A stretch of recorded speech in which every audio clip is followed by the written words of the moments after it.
And the Speaker has directed that a 10-minute quorum bell be rung.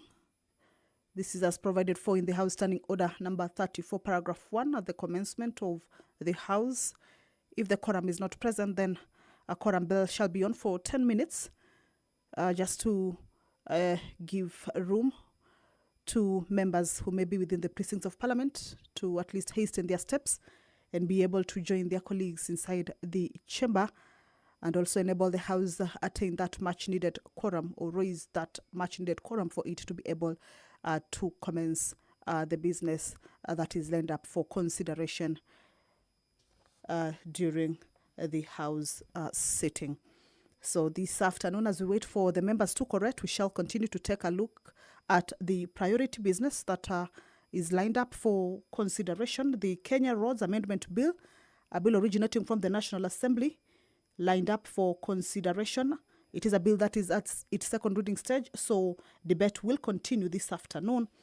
And the purpose of this bill is to make provisions for design, is to amend the Kenya Roads Amendment Bill 2023 to make provision for design and construction of lanes for non-motorized transport. And this bill seeks to make provisions for the Kenya National Highways Authority to design and construct lanes for non-motorized transport in designated roads under its control. Also make provision for the Kenya Rural Roads Authority to design and construct lanes for non-motorized transport in designated roads under its control.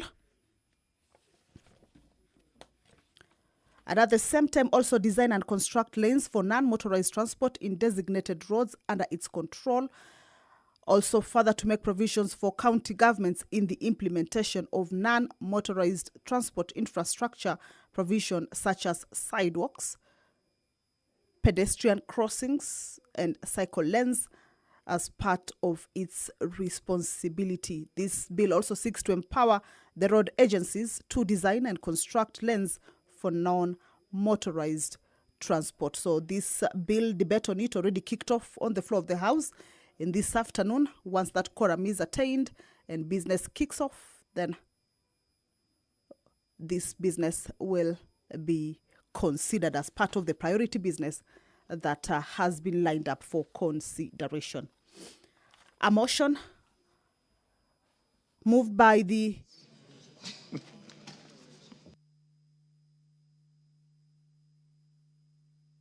We have quorum now, I'm told, so you don't have to whip anybody.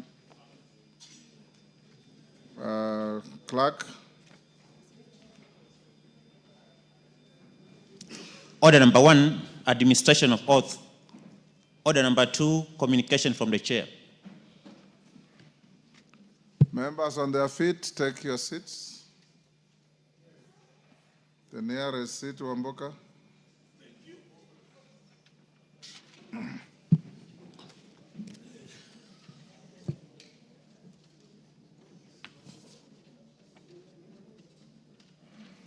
Honorable members, I have a communication to make regarding visitors in the Speaker's row.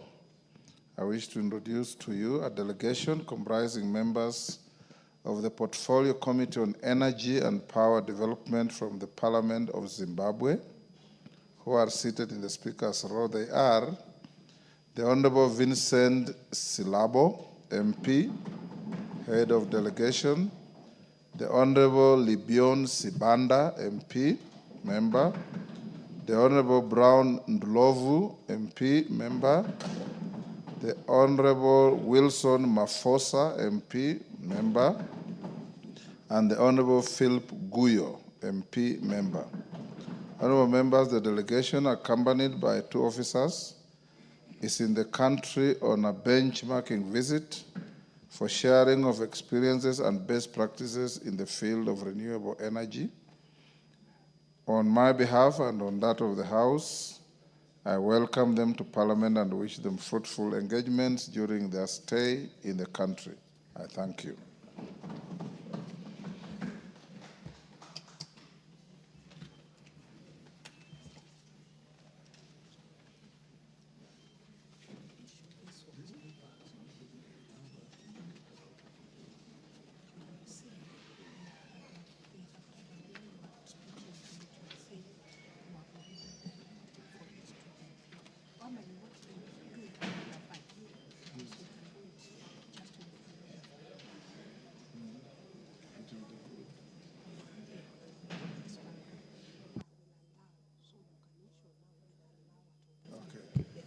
Honorable members on their feet, take your seats.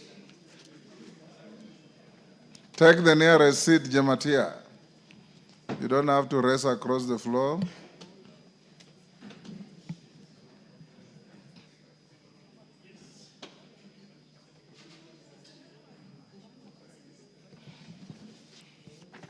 Honorable members, the second communication is a guide on the consideration of sessional paper on privatization of Kenya Pipeline Company Limited, KPC. Honorable members, I wish to bring to the attention of the House that the National Treasury and Economic Planning has submitted to the National Assembly a sessional paper proposing the privatization of the Kenya Pipeline Company Limited, KPC. The decision to privatize the KPC through an initial public offer, IPO, on the Nairobi Securities Exchange aligns with the government's broader economic reform agenda to enhance efficiency, competitiveness, and financial sustainability in key state-owned enterprises. The sessional paper was prepared in accordance with the Privatization Act 2005 and subsequently approved by Cabinet. The Cabinet Secretary for the National Treasury and Economic Planning now seeks the approval of the sessional paper by the National Assembly. Honorable members, I will allow the leader of the majority party to lay the sessional paper on the table of the House this afternoon when we reach order number 5. Thereafter, the paper will stand committed to the Departmental Committee on Energy and the Select Committee on Public Debt and Privatization for joint consideration. Honorable members, to unlock the value and improve service delivery in the Kenya Pipeline Company Limited as intended through the privatization program, I urge the two committees to expedite the joint consideration of the sessional paper and table a report to the House to enable its consideration. The House is accordingly guided. Thank you. Next. Order number 3, messages. Honorable members on their feet, take the nearest seats.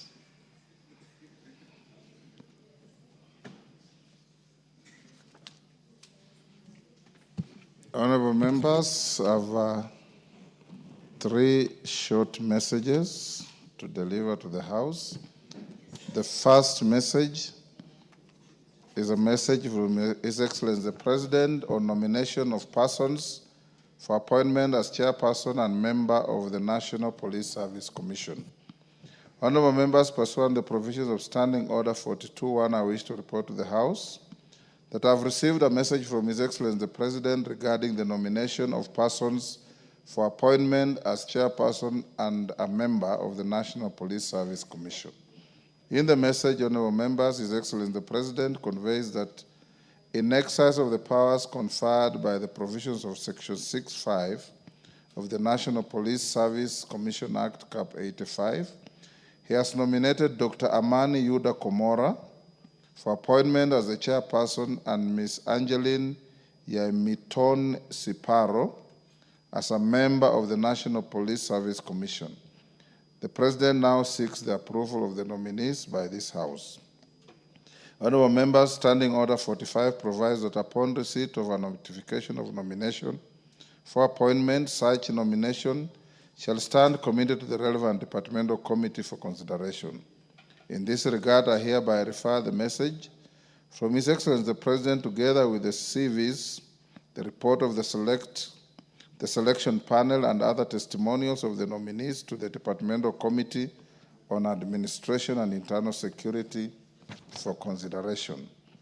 Honorable members, it is important to note that whereas Section 8 of the Public Appointments Parliamentary Approval Act, Cap 7F, requires the committee to which such nomination is referred to consider the matter and table a report in the House within 28 days, Section 6.6 of the National Police Service Commission Act, Cap 85, provides for a lesser period, being 21 days. Honorable members, in this regard, the committee is expected to undertake the approval hearings and submit its report within the timelines provided for in the National Police Service Commission Act, Cap 85, that is 21 days. However, honorable members, conscious of the fact that the House will be proceeding on a long recess on 15th August 2025. I urge the committee to immediately commence the approval process. The committee should notify the nominees and the general public of the time and place for holding the approval hearings, and thereafter table its report soonest to enable the House to consider the matter within the stated statutory timelines. I thank you. Members at the bar, take the nearest seats.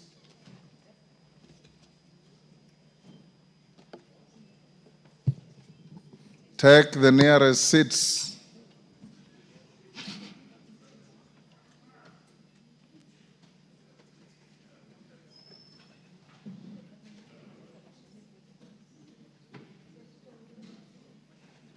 Memusi, what's your idea of nearest?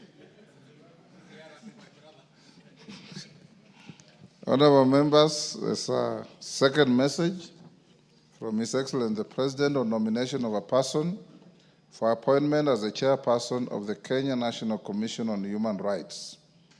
Honorable members, pursuant to the provisions of Standing Order 42.1, I wish to report to the House that I have received a message from His Excellency the President regarding the nomination of a person for appointment as the chairperson of the Kenya National Commission on Human Rights. In the message, your honorable members, His Excellency the President conveys that in exercise of the powers conferred by Article 252B of the Constitution, Section 11 of the Kenya National Commission on Human Rights Act, Cap 71, as read together with Section 5 of the Public Appointments Parliamentary Approval Act, Cap 7F, he has nominated Dr. Duncan Obur Ojwang for appointment to the position of chairperson of the Kenya National Commission on Human Rights. His Excellency the President now therefore seeks the approval of the House on the nominee for appointment as the chairperson of the Commission. Honorable Members, Standing Order 45 provides that upon receipt of notification of nomination for appointment, such nomination shall stand committed to the relevant departmental committee of the House for consideration. In this regard, I hereby refer the message from His Excellency the President, together with the CV, the report of the selection panel, and other testimonials of the nominee, to the Departmental Committee of Justice and Legal Affairs, JLAC. Honorable members, it's important to note that whereas Section 8 of the Public Appointments Parliamentary Approval Act, Cap 7F, requires the committee to which such nomination is referred to consider the matter and table a report in the House within 28 days, Section 11(7) of the Kenya National Commission on Human Rights Act, Cap 71, requires the National Assembly to undertake the exercise within 21 days. Honorable members, in this regard, the committee is expected to undertake the approval hearings and submit its report within the timelines provided for in the Kenya National Commission on Human Rights Act, Cap 7.1.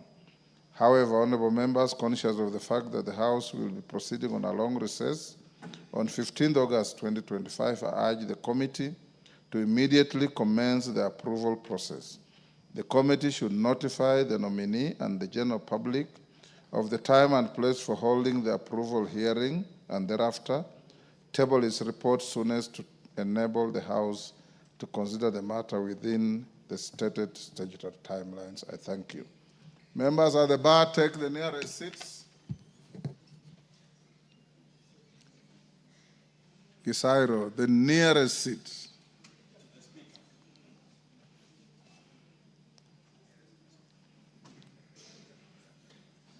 Mama Pauline, take the nearest seat.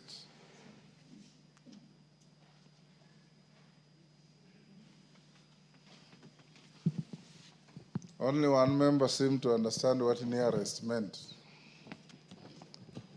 And she sat right at the back. Honorable members, the second message is from the Senate on the passage of 7 bills. Honorable members, pursuant to provision of Standing Order 41.4, I wish to report to the House that I have received 7 messages from the Senate regarding the consideration of the following 4 Senate bills and 3 National Assembly bills. 1, the county government's additional allocations, number 2 bill, Senate Bill number 8 of 2025. 2, the county allocation of Revenue Bill, Senate Bill number 9 of 2025. 3, the Equalization Fund Appropriation Bill, Senate Bill number 7 of 2025. 4, the Startup Bill, Senate Bill number 14 of 2022. 5, the Social Protection Bill, National Assembly Bill number 12 of 2025. 6, the Conflict of Interest Bill, National Assembly Bill number 12 of 2023. And 7, the mediated version of the Gambling Control Bill, National Assembly Bill number 7 of 2023. In summary, honorable members, the messages with respect to the 4 Senate bills seek the prioritization of the consideration of the 4 Senate bills by the National Assembly. Standing Order 1431C requires the Speaker to cause a bill received from the Senate to be read a first time upon reporting of its message to the House.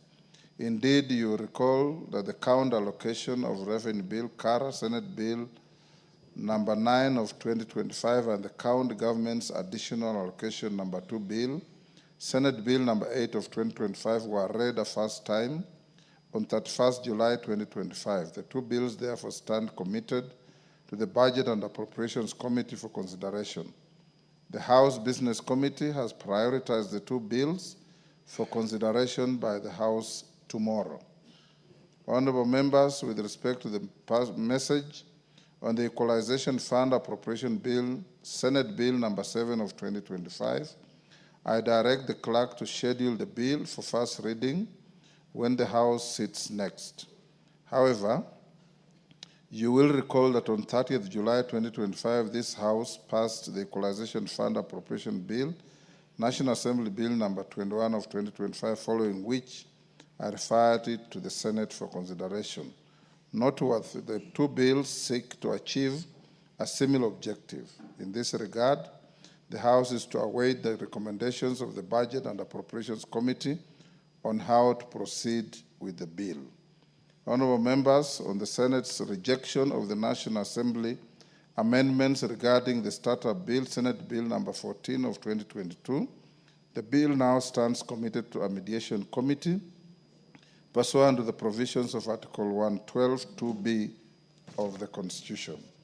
Therefore, I'll call upon the leadership of the majority party and the minority party in this House to nominate members to represent the National Assembly in the mediation, to establish a mediation committee to consider the bill in accordance with Article 113(1) of the Constitution. Honorable members, the message on the passage of the Social Protection Bill, National Assembly Bill number 12 of 2025, and the President's reservations to the Conflict of Interest Bill, National Assembly Bill number 12 of 2023, have been conveyed for purposes of compliance and notification. This follows the passage of the said bills by the Senate in the form passed by the National Assembly. Indeed, I presented the 2 bills to His Excellency the President for assent in accordance with the provisions of Article 110(5) and 115(3) of the Constitution, respectively. The bills were assented to and are now part of our laws. Final, honorable members, regarding the Senate's approval of the mediated version of the Gambling Control Bill, National Assembly Bill number 7 of 2023, you will recall that this House did consider and pass the agreed version of the bill on 31st July 2025. I will therefore proceed to present the bill to His Excellency the President for assent in accordance with the provisions of Article 113(3) of the Constitution. This House is accordingly guided. I thank you. Next order. Order number 4, petitions. Order number 5, papers. Majority Leader.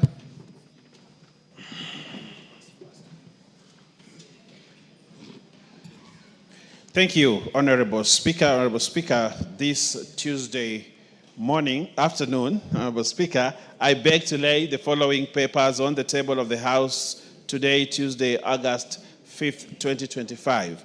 1, Auditor General's Summary Report on Public Universities for the financial year 2023-2024 And second, Honorable Speaker, the sessional paper number 2 of 2025 regarding the proposal on the privatization of the Kenya Pipeline Company Limited. Honorable Speaker, the second sessional paper that we are laying is the said sessional paper, Honorable Speaker, that you talked about, the privatization of Kenya Pipeline Company Limited. Sessional paper which is available at the table of office, Honorable Speaker, and I urge members of the committee to read the paper. I thank you, Honorable Speaker, and I beg to lay.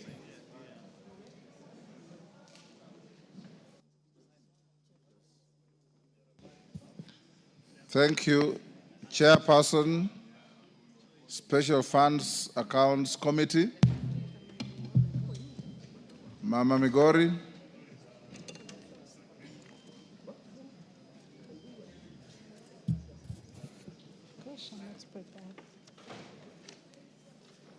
Give me a minute, I'll mix up, okay. Thank you, Honorable Speaker. Honorable Speaker, I beg to lay the following paper on the table of the House today, Tuesday, 5th August, 2025. Report of the Special Funds Accounts Committee on its consideration of the audited account for the Judiciary Mortgage Scheme Fund for the financial year 2011-2012, 2021 to 2022. Thank you, Honorable Speaker. Okay. Yes. Thank you. Chairperson, Public Investments Committee on Social Services, Administration and Agriculture, Wangwe. Thank you, Honorable Speaker. Honorable Speaker, I beg to lay the following papers on the table of the House today, Tuesday, 5th August 2025. Reports of the Public Investments Committee on Social Services, Administration and Agriculture on its consideration of 1, the 5th report of the examination of financial statements of the following selected state corporations. 1, National Social Security Fund for financial year 2020-2021. 2, Kenya Marine and Fisheries Research Institute financial years 2019-20 to 2020-21. 3, National Hospital Insurance Fund for financial year 2018-2019 to 2020-2021.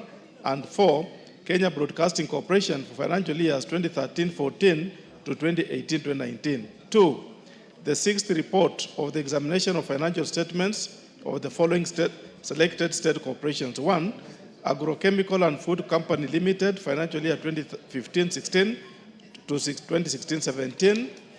And 2, Kenya Animal Genetic Resource Center for financial year 2011-2012 to 2017-2018. 3, Moi Teaching and Referral Hospital for financial year 2015-16 to 2016-2017. And 4, Public Benefit Organization Regulatory Authority, formerly NGO Coordination Board, for financial year 1992-93 to 2006-2007. Thank you, Honorable Speaker.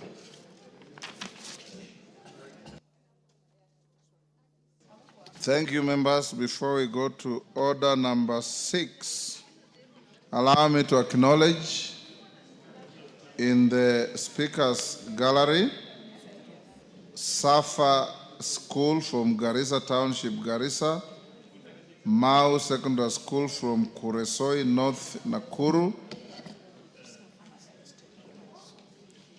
and in the public gallery we have Gasharake Primary JSS Kinangop, Nyandarua, Creator View Ngata Academy from Rongai, Nakuru, Lavington United Church from Dagoretti North, Nairobi. Sorry, it's called Lavington United Church Academy from Dagoretti North, Nairobi, and Tembo Comprehensive School from Sotik, Bomet. On my behalf and on behalf of the House, we welcome all the students, their teachers, and those accompanying them to the House of Parliament. Thank you. Next order. Order number 6, notices of motion. Okay. Chairperson, Special Funds. Thank you, Honorable Speaker. Honorable Speaker, I beg to give notice of the following motion, that this House adopts the report of the Special Funds Accounts Committee on its consideration of the audited account for the Judiciary Mortgage Scheme Fund for the financial year 2011-2012, 2021-2022, laid on the table of the House on Tuesday, 5th August 2025. Thank you, Honorable Speaker.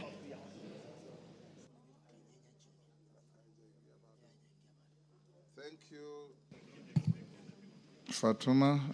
Chairperson, Public Investments, Wangwe. Thank you, Honorable Speaker.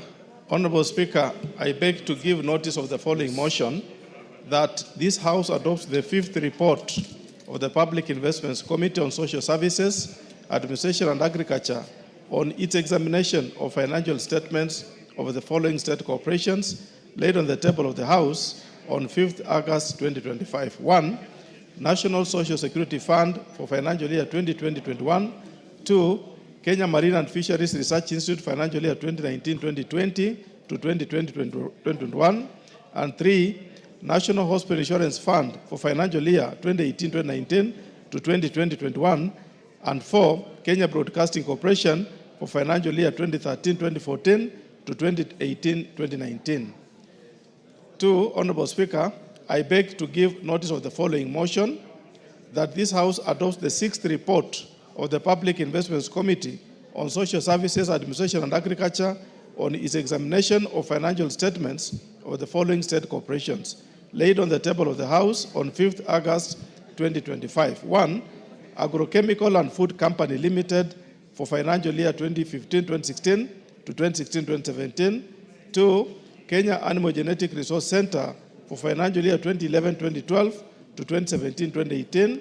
3. Moi Teaching and Referral Hospital for financial year 2015-2016 to 2016-2017. And 4. Public Benefit Organization Regulatory Authority, formerly NGO Coordination Board, financial years 1992-93 to 2006-2007. Thank you, Honorable Speaker. Thank you, Honorable Wangwe. Members, the schools I acknowledged have been requested by the Honorable Kainan. I'll give you 1 minute to welcome the school from your constituency. Kainan.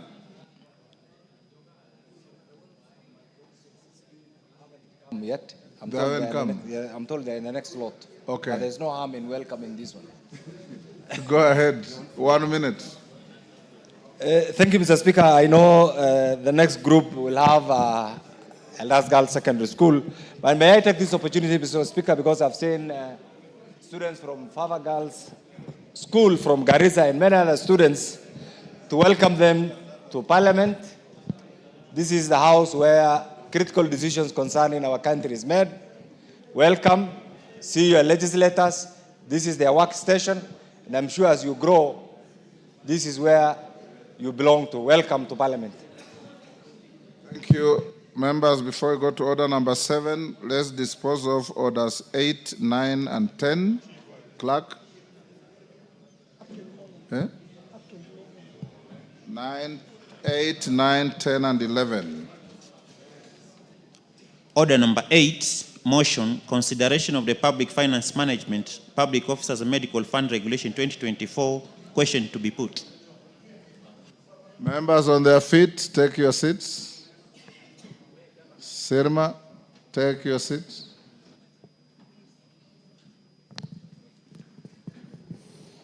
Sige, you freeze where you are. Honorable members, I now put the question at order number 8, which is that this House adopts the report of the Committee on Delegated Legislation on the consideration of the Public Finance Management, Public Officers, Medical Fund Regulations 2024, laid on the table of the House on Thursday, 24th July 2025, and pursuant the provisions of Section 24(4) of the Public Finance Management Act, Cap 412A, this House approves the Public Finance Management Public Officers Medical Fund Regulations published as legal notice number 195 of 2024. As members of that opinion say aye. Aye. Will those of the contrary opinion say nay? The ayes have it. Order number 9, the Kenya Roads Amendment number 3 Bill, National Assembly Bill number 34 of 2025, first reading. A bill for an act of parliament to amend the Kenya Roads Act and for connected purposes. Order number 10, the Air Passenger Service Charge Amendment Bill, National Assembly Bill number 35 of 2025, first reading. A bill for an act of parliament to amend the Air Passenger Service Act and for connected purposes. Order number 11, the Privatization National Assembly Bill number 36 of 2025, the first reading. A bill for an act of parliament to provide a regulatory framework for the privatization of public entities, to establish the privatization authority and for connected purposes.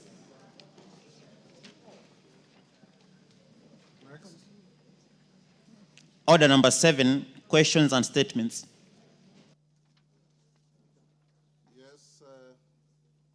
Ocheng. Honorable Speaker, I rise to a third note under Standing Order number 2259 D2 to pay tribute to the Honorable James Muhongo Barasa Muhongo, a member of County Assembly of Bungoma County Assembly, Chwele Kabuchai Ward, Bungoma County, who passed on, Mr. Speaker, just yesterday. Because you would know this better, this is your member of County Assembly, and this House deeply condoles with you. Honorable Barasa, Mr. Speaker, began his political career in 2002 when he was nominated as councillor in the Bungoma County Council. He served diligently for 2 terms up to 2013, and following the advent of the devolved governance system, he successfully vied for the position of member of County Assembly for Chwele Kabuchai Ward on a Ford Kenya party ticket. As it he retained for 3 consecutive terms, of course, because of yours truly on this matter. Until his demise, he was the chairperson of the Assembly Committee on Finance in the County Assembly of Bungoma. He was also the Ford Kenya party chairman in Kabuchai, where he led with integrity, commitment, loyalty, and dignity. The Late Honorable James Muhongo Baraza Muhongo will be fondly remembered as a dedicated and unwavering leader who consistently defended the interests of his people. On behalf of this House, Mr. Speaker, we extend our deepest condolences to the family of the late James Muhongo, his relatives, the people of Chwele Kabuchai Ward, and the big party Ford Kenya, and the entire nation.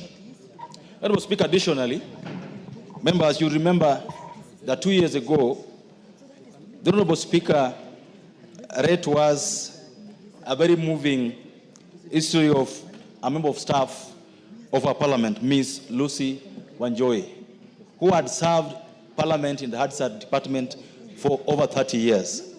We've sadly learned of Ms. Wanjohi's demise, and we condole with our family.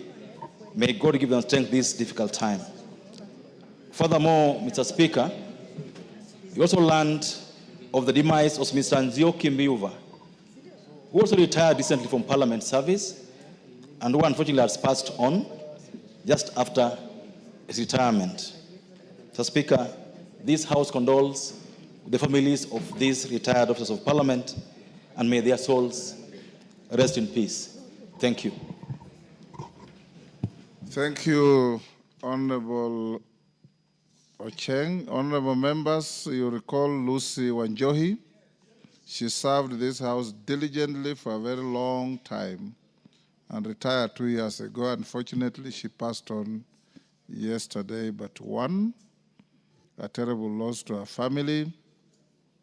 And for those of you who came to condole with me when I lost my mother alongside my brother, the MP for Westlands, you met our area MCA, who has been part of our family and who has been elected non-stop from 2002. He unfortunately also was invited and is going to be with his maker yesterday, but won. a very diligent young man. It's the only person among a few others I always wake up at 6 a.m. to go and vote for. Yes, Milemba? Yes. Thank you, Honorable Speaker. Let me join the family of the Honorable Muhongo to say poorly upon the loss of a veteran MC and politician in Bungoma, a member of the Ford Kenya Party, and a respected leader, because when I spoke to many of the leaders from Bungoma, they know him very well and have a lot of good reputation for him. And may God rest his soul in a good place. Honorable Speaker, on the two members of Parliament who passed on, that's Ms. Wanjohi, staff, thank you very much. The two staff members who passed on, Ms. Wanjohi and Mbuki. I want to say that today I'm happy in the House Business Committee we were speaking about wellness, possibly having lost these two members just after retirement. Maybe Parliament should create a wing that can actually be dealing and talking to these members when they are going to retirement, and possibly in future even extend it to members when they have left, so that people can understand how to go outside there and deal with life after retirement. Thank you, Honorable Speaker.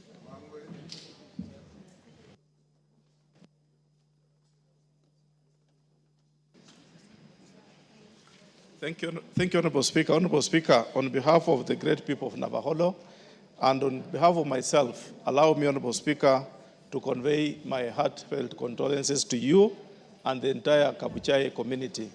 Honorable Speaker, Honorable Muhongo is a person I knew personally one-on-one. Whenever we are in town, Bungoma, Honorable Speaker, and whenever even we could visit your home, Honorable Speaker, we could always interact with him. He is a person, together with the long-serving former MCA, the Honorable Majimbo, have had to be in charge of Bungoma County politics, Honorable Speaker, at the civic region, Honorable Speaker. This is one person who really knew everything in terms of politics. He was a staunch Ford Kenya member, and whenever you could sit with him, Honorable Speaker, he would want to associate himself with Ford Kenya, and all he said was about Ford Kenya. Honorable Speaker, I wish to really join you and mourning the great member. Honorable Speaker, for Lucy, she has been a person we worked together since 2013 when I joined this House, Honorable Speaker. She could record our proceedings. She knew what to do. And Honorable Speaker, all I say, may God rest her soul in eternity. Thank you, Honorable Speaker. Robert Bukose. Honorable Speaker, allow me to join my colleagues in saying pole and to you and the people of Kabuchai for the loss of Honorable MCA James Mukongo. You know, Honorable Speaker, Trans Nzoia and Bungoma, we are neighbors. And when you get problems in Bungoma side or we get problems in Trans Nzoia, we feel each other. Therefore, we know this is a very difficult moment for the Ford Kenya fraternity, which is closely associated with the UDA. We are friends and we are partners. So we want to say pole. And also for the loss of Lucy Wanjohi, who was in the Hansard department in this parliament, may her soul rest in eternal peace. Tim Wanyonyi. I'll come to you. Honorable Speaker, thank you. I wish to condole with the family of my good friend, my Bakoki, James Baraza Mukongo, a person that we grew up together. Honorable Speaker, and he has served the people of his ward diligently from the time you nominated him, and then he was elected 4 times. Mr. Speaker, he has been a very instrumental person in the Ford Kenya Party, and he has also been a very senior member of the Bungoma County Assembly. We wish to pray for his soul to rest in peace, and also pray for his family and the people that he represented diligently in the County Assembly of Bungoma. And for our staff member, Lucy Wanjohi, we condole and pray for her soul to rest in peace May the good Lord give them rest in peace. Asante, Mr. Speaker. Owen Bayer, I'll come to you. Thank you, Honorable Speaker. Honorable Speaker, I want to join you and your family and the people of Bungoma in condoling for James Mukhwana. Honorable Speaker, I want to say one thing about this. Chinua Achebe says that if you wash your hands well, you eat with kings. This particular MCA, I've had you speak in flowery language about him, that this is somebody who served well, he washed his hands well. And today, during his demise, we have the rare opportunity of paying tribute and condolence to an MCA actually in the National Assembly. It actually means, Honorable, he washed his hands well. But also, Honorable Speaker, there's one thing that comes out of this, loyalty. Loyalty. You said actually you wake up and you go to vote for him since that time. Honorable Speaker, there are many members of us here who we wouldn't even wake up to go and vote for the MCA that represents the ward that we come from because of loyalty.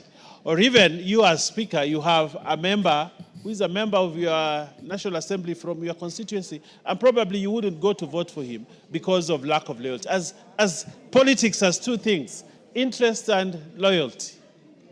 And when we do that as members of parliament, then we move far in politics and stay on course. So, Honorable Speaker, as I wish the good Lord to keep his soul in eternal peace, I also want us to learn a good lesson from this good man that God has called.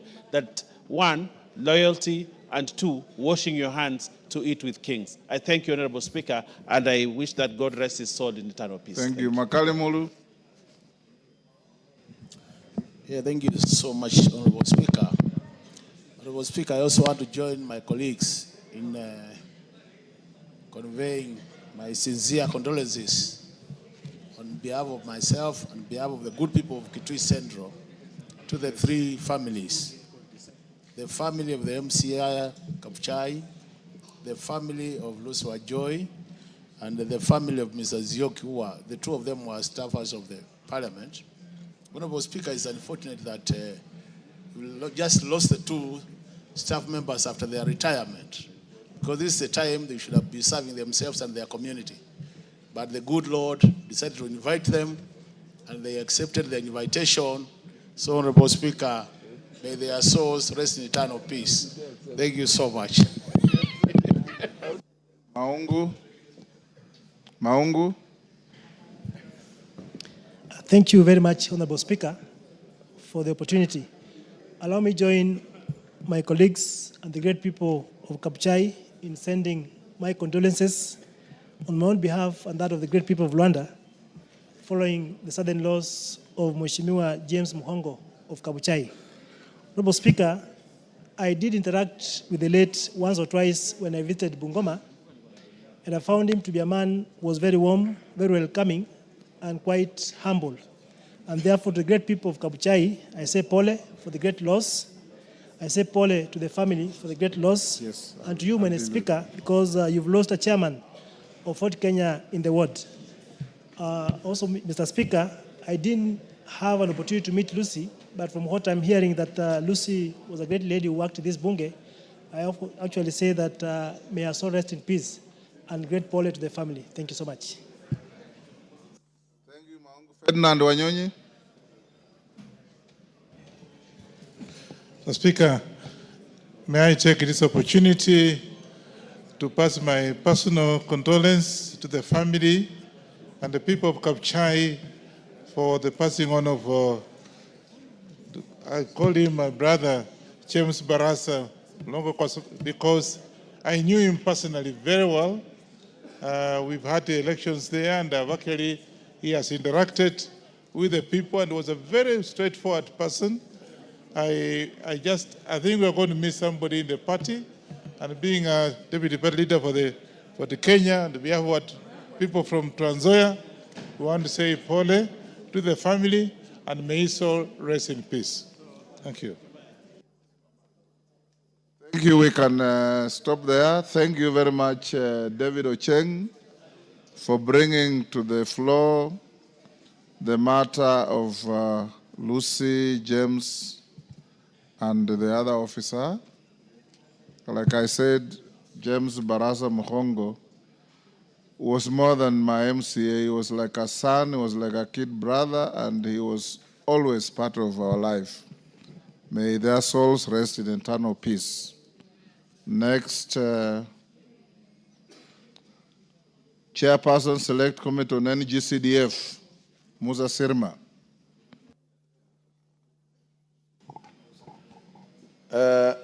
Mr. Speaker, last week, a member rose in the House and asked for a statement on the issue of e-GPS.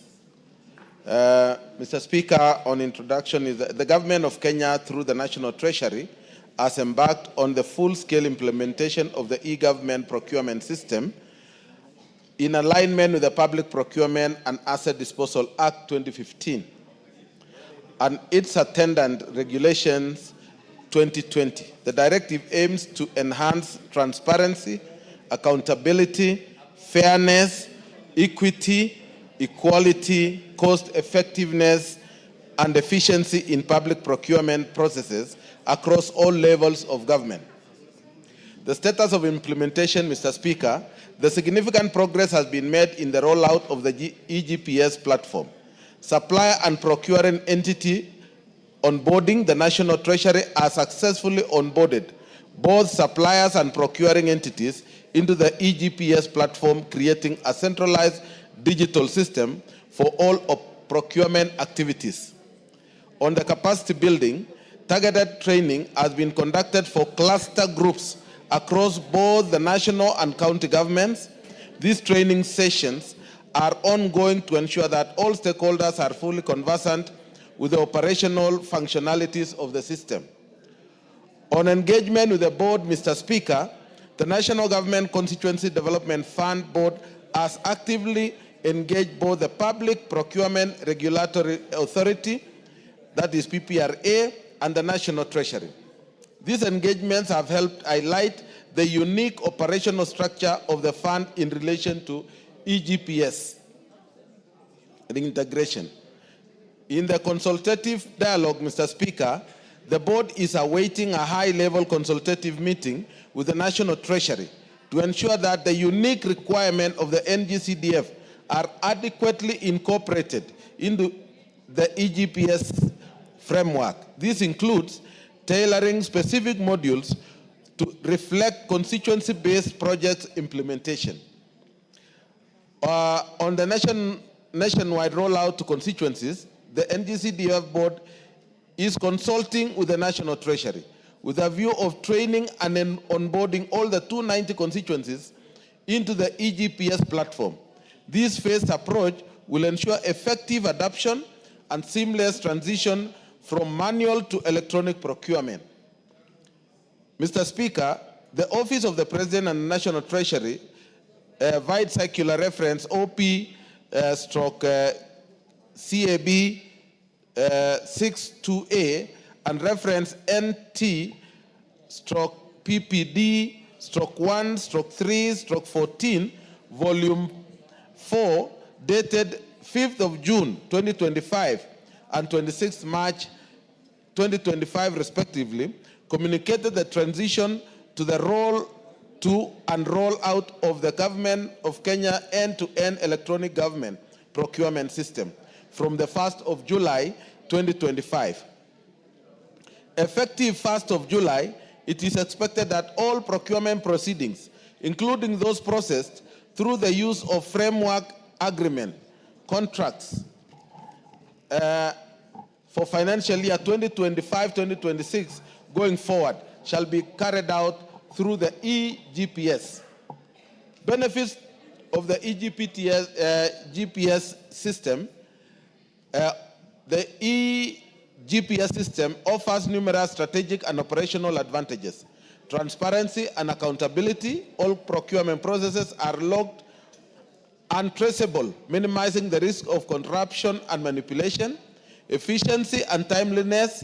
Automation of procurement activities reduces bureaucratic delays and enhances service delivery. Cost saving.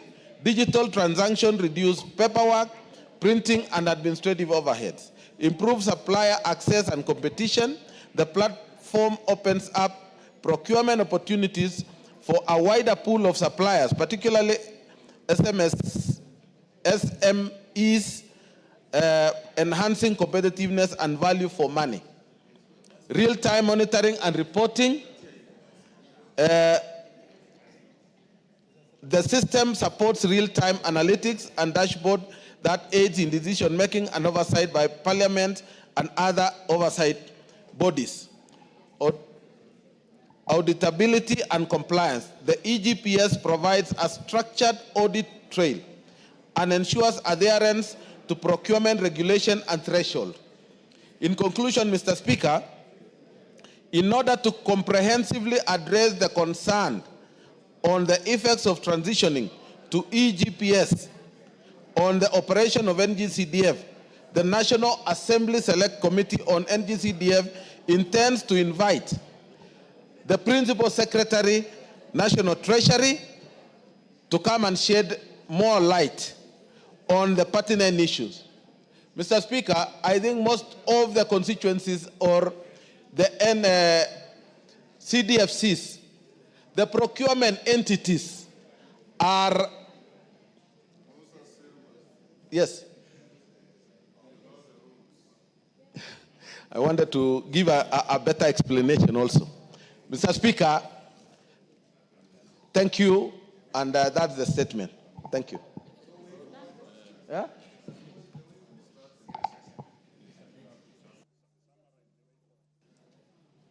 You don't issue a statement and start debating it. So you end where the reading ends. And thank you very much.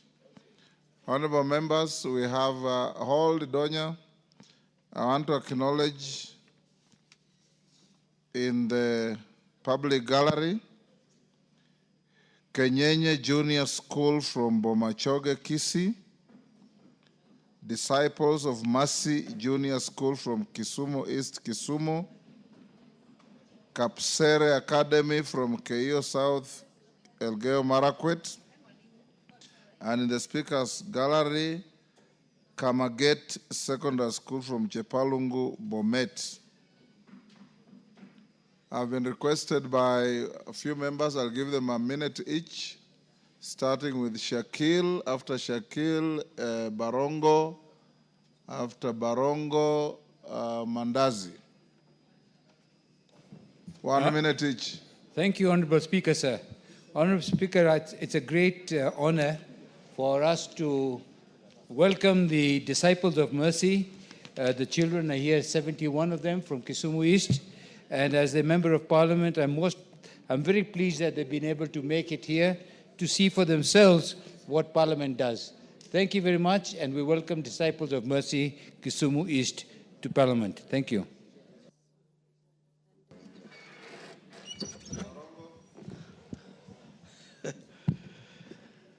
Thank you, Honorable Speaker, for giving me this opportunity to welcome Kenyenye Junior, one of the best schools I have in my constituency, Bomachoge, Borabu.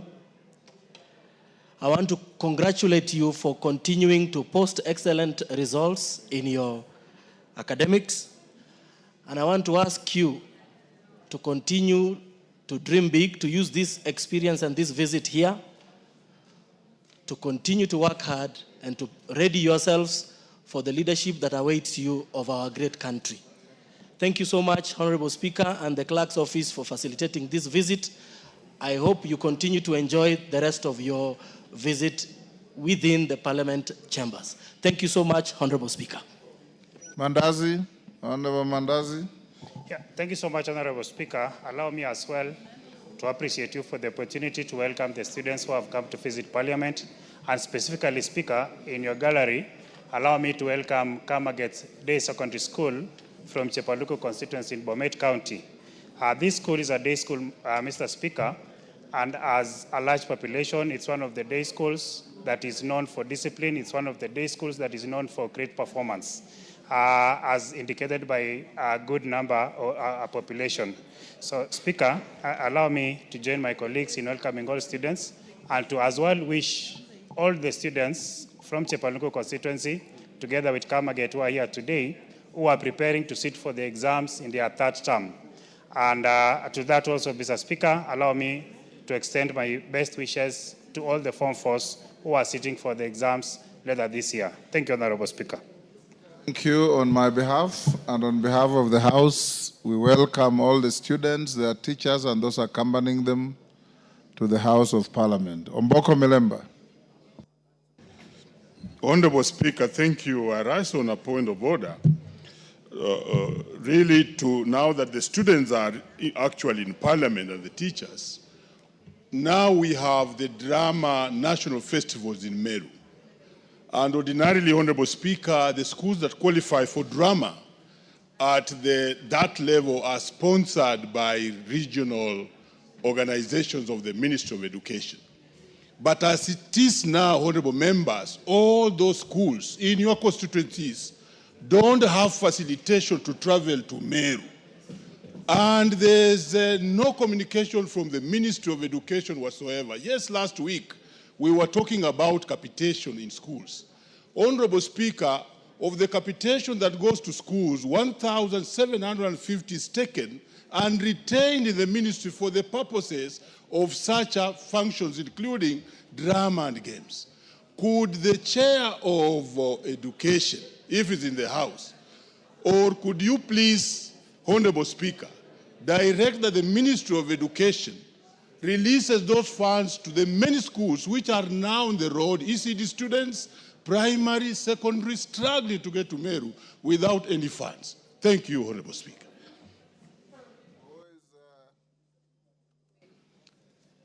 Owned on the same thing? Speaker, indeed, many of us who are here today have received a lot of calls and representation to assist the schools attend the functions or the activities in Meru.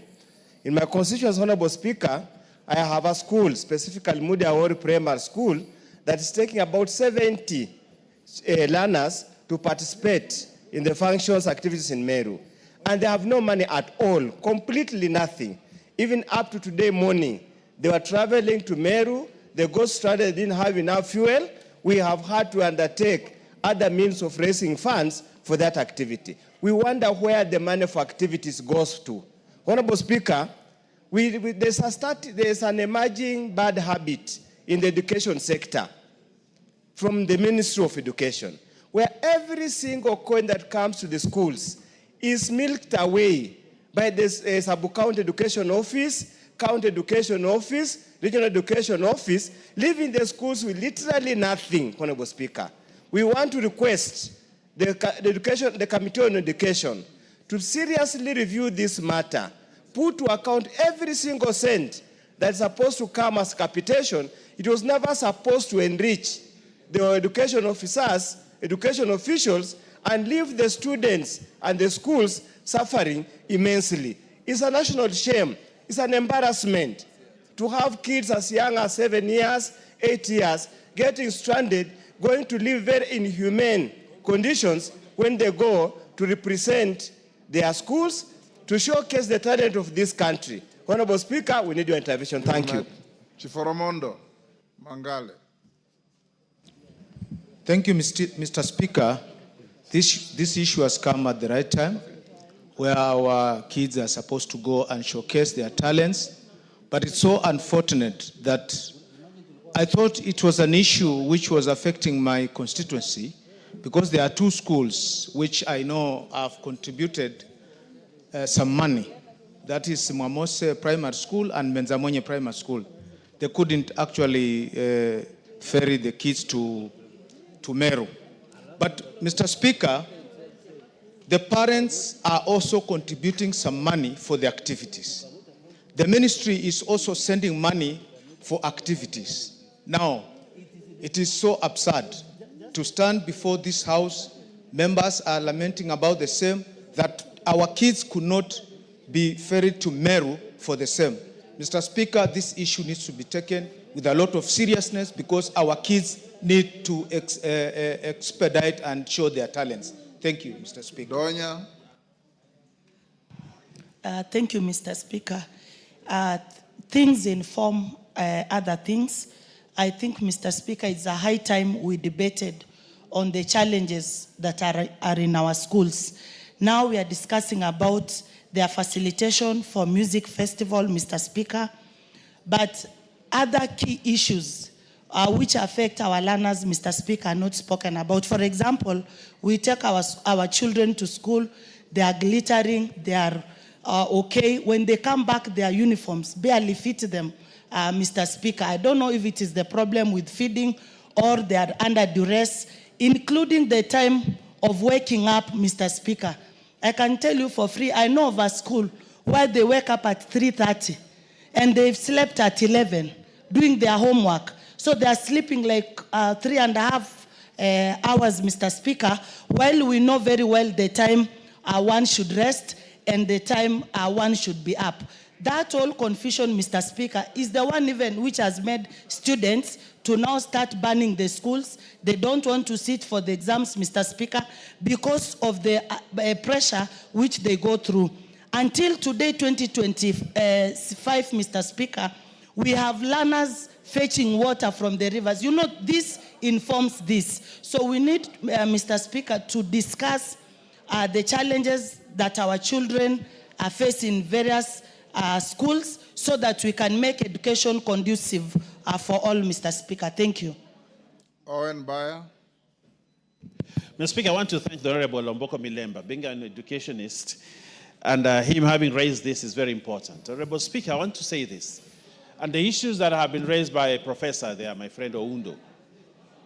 Government sends money capitation to schools, Honorable Speaker. That includes activity money, examination, and all manner of funds that schools require.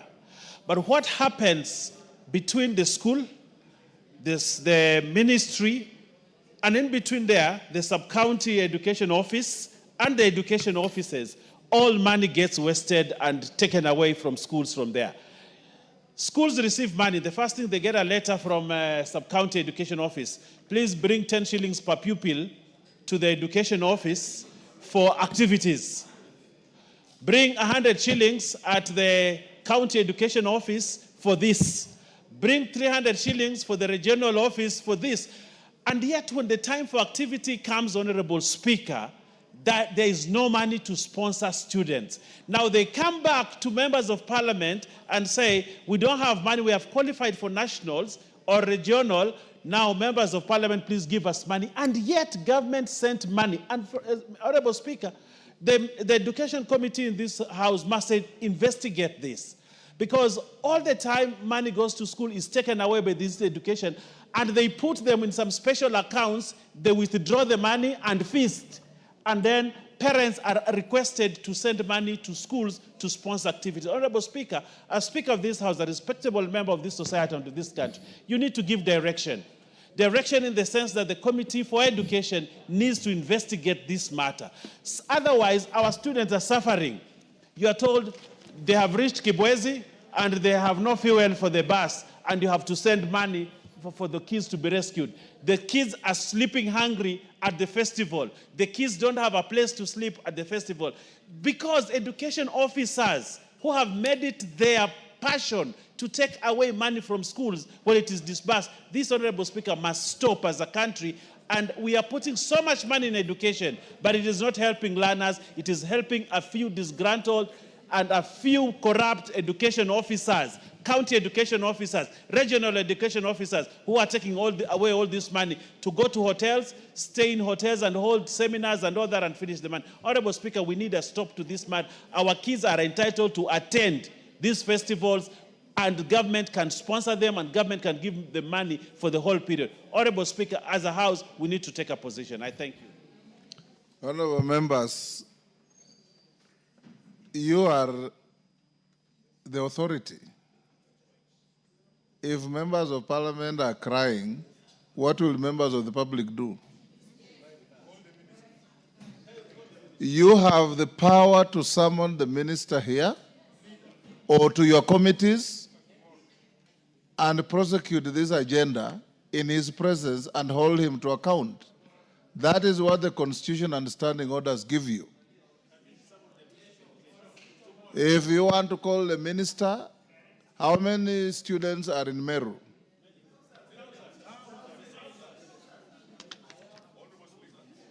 Yes, Milemba. In Meru is a full house of all students. That does not answer the question. How many students are there? Thousands of students, Honorable Speaker. Yes, Owen Bayer. There are thousands of students in Meru, Honorable Speaker, and there were thousands in Kakamega for the ball games.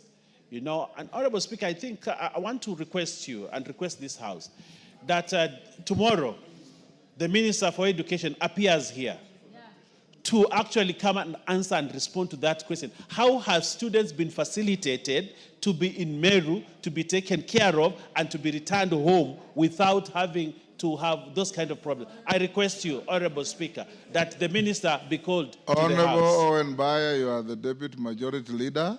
I direct you to cause the Minister for Education to be here tomorrow at exactly 3. Thank you. I'll give you 1 hour before we go to Murkomen to answer scheduled questions. Much obliged, Honorable Speaker. In fact, if you can get him here at 2:30, yes, I'll finish the preliminaries in 15 minutes and give him 1 hour to respond to this singular issue. Okay. Before we go to the Minister for Internal Security. Much obliged, Honorable Speaker. I'll do as The you matter will direct. rest there. Yes, Olwach, on the same issue? Yes, I just wanted so that we frame issues for the minister as he comes tomorrow. May we be able to know exactly how much of the capitation money per students that we allocate every year is hived off to go to the sub-county directors, and how much cumulatively is that for the financial year 24-25, and under what instructions? Because program-based budgets, or the budgets that we give, are ring-fenced for capitation for schools. Under what law or authority are they redirected to these directors of education? Thank you. Yes, we'll, Maungu, I thought I've given direction. Is that Maungu or Chonga? You look alike. Let's hear Chonga. Eh?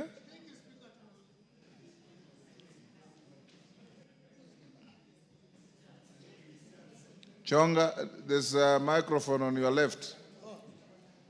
Thank you, Speaker. Speaker, my question is a bit different. It relates to the statement that has been read by Moses Sirma. By? Mheshimiwa Sirma. Sidi, The issue- let's dispose of education first. Take your seat. Thank you. Members, those of you who have issues on that issue of students, I personally have been requested by many schools and have made huge contributions to help children go to Meru for some event. It's not quite clear what it is. Is it a choir or something? Yes. So, Owen Bayer, have the minister here. Tomorrow you'll have 2 ministers. I know your majority leader is not around. So ensure that Minister Migoso Gamba is here at 2:45, and then Murkomen at 3:45, or at least by 3:30. I'm not part of that fund. Thank you. Yes. Next, Chief Oromon, Chonga.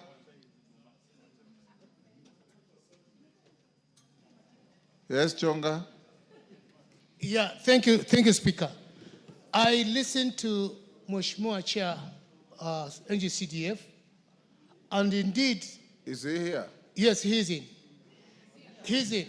Indeed, the control that he has come up to put all the procurement on each EPS are very, very essential, because most of the members of parliament are not actually consulted in some of the operations of the board. But there are 2 things I've observed, Chair, which I feel I need some clarification from the Chair. Sorry, Mr. Speaker. As much as I fully agree with the arrangement that has come up with, I did not hear him addressing issues of emergency. Like for instance, right now, I have 2 schools have been closed because of the long rains. The toilets have sunk. I have 2 schools which the roofs have been blown off. And we are saying, if, as much as we have the funds for emergency, we cannot repair, and there's nothing that can be done because of this system. I wish, as much as we embrace this system, there could be some guidelines on how we can intervene in cases like the ones I am in right now. Yesterday, I was faced with 2 schools which have been closed because they don't have toilets. I wish I could get some clarification on how we can intervene in some of these cases. Thank you, Chair. Are you wishing to get clarification, or you are asking for clarification? I'm asking for clarification, Mr. Speaker. Yes, Musa Sirma. Mr. Speaker, those issues are part of the issues we are calling the PS for National Treasury and PPRA. Mr. Speaker, the issues raised by Honorable Chonga are so valid, and it raises concerns because we are talking about the PMCs, that is the Project Management Committee, who may not be able to understand this issue of e-procurement, and also the emergencies which do come up. Mr. Speaker, we hope to resolve those issues when we have a sitting with the PS Treasury and PPRA on issues we can be able to be to do without having to go through that process. Thank you. Thank you. Honorable Chonga, you can go and prosecute your concerns before the committee when the responsible officers appear. Honorable members, allow me to acknowledge in the public gallery Kotolengo Boarding JSS School from Igembe, North Meru. In the Speaker's Gallery, Lesos Educational Center from Lesos in Nandi, and Gadesimane Christian Academy from Moiben was in Gishu. On my behalf and on behalf of the House, we welcome the students, their teachers, and those accompanying them to the House of Parliament. We'll now go to statements. Umulher Karun. Request for statements.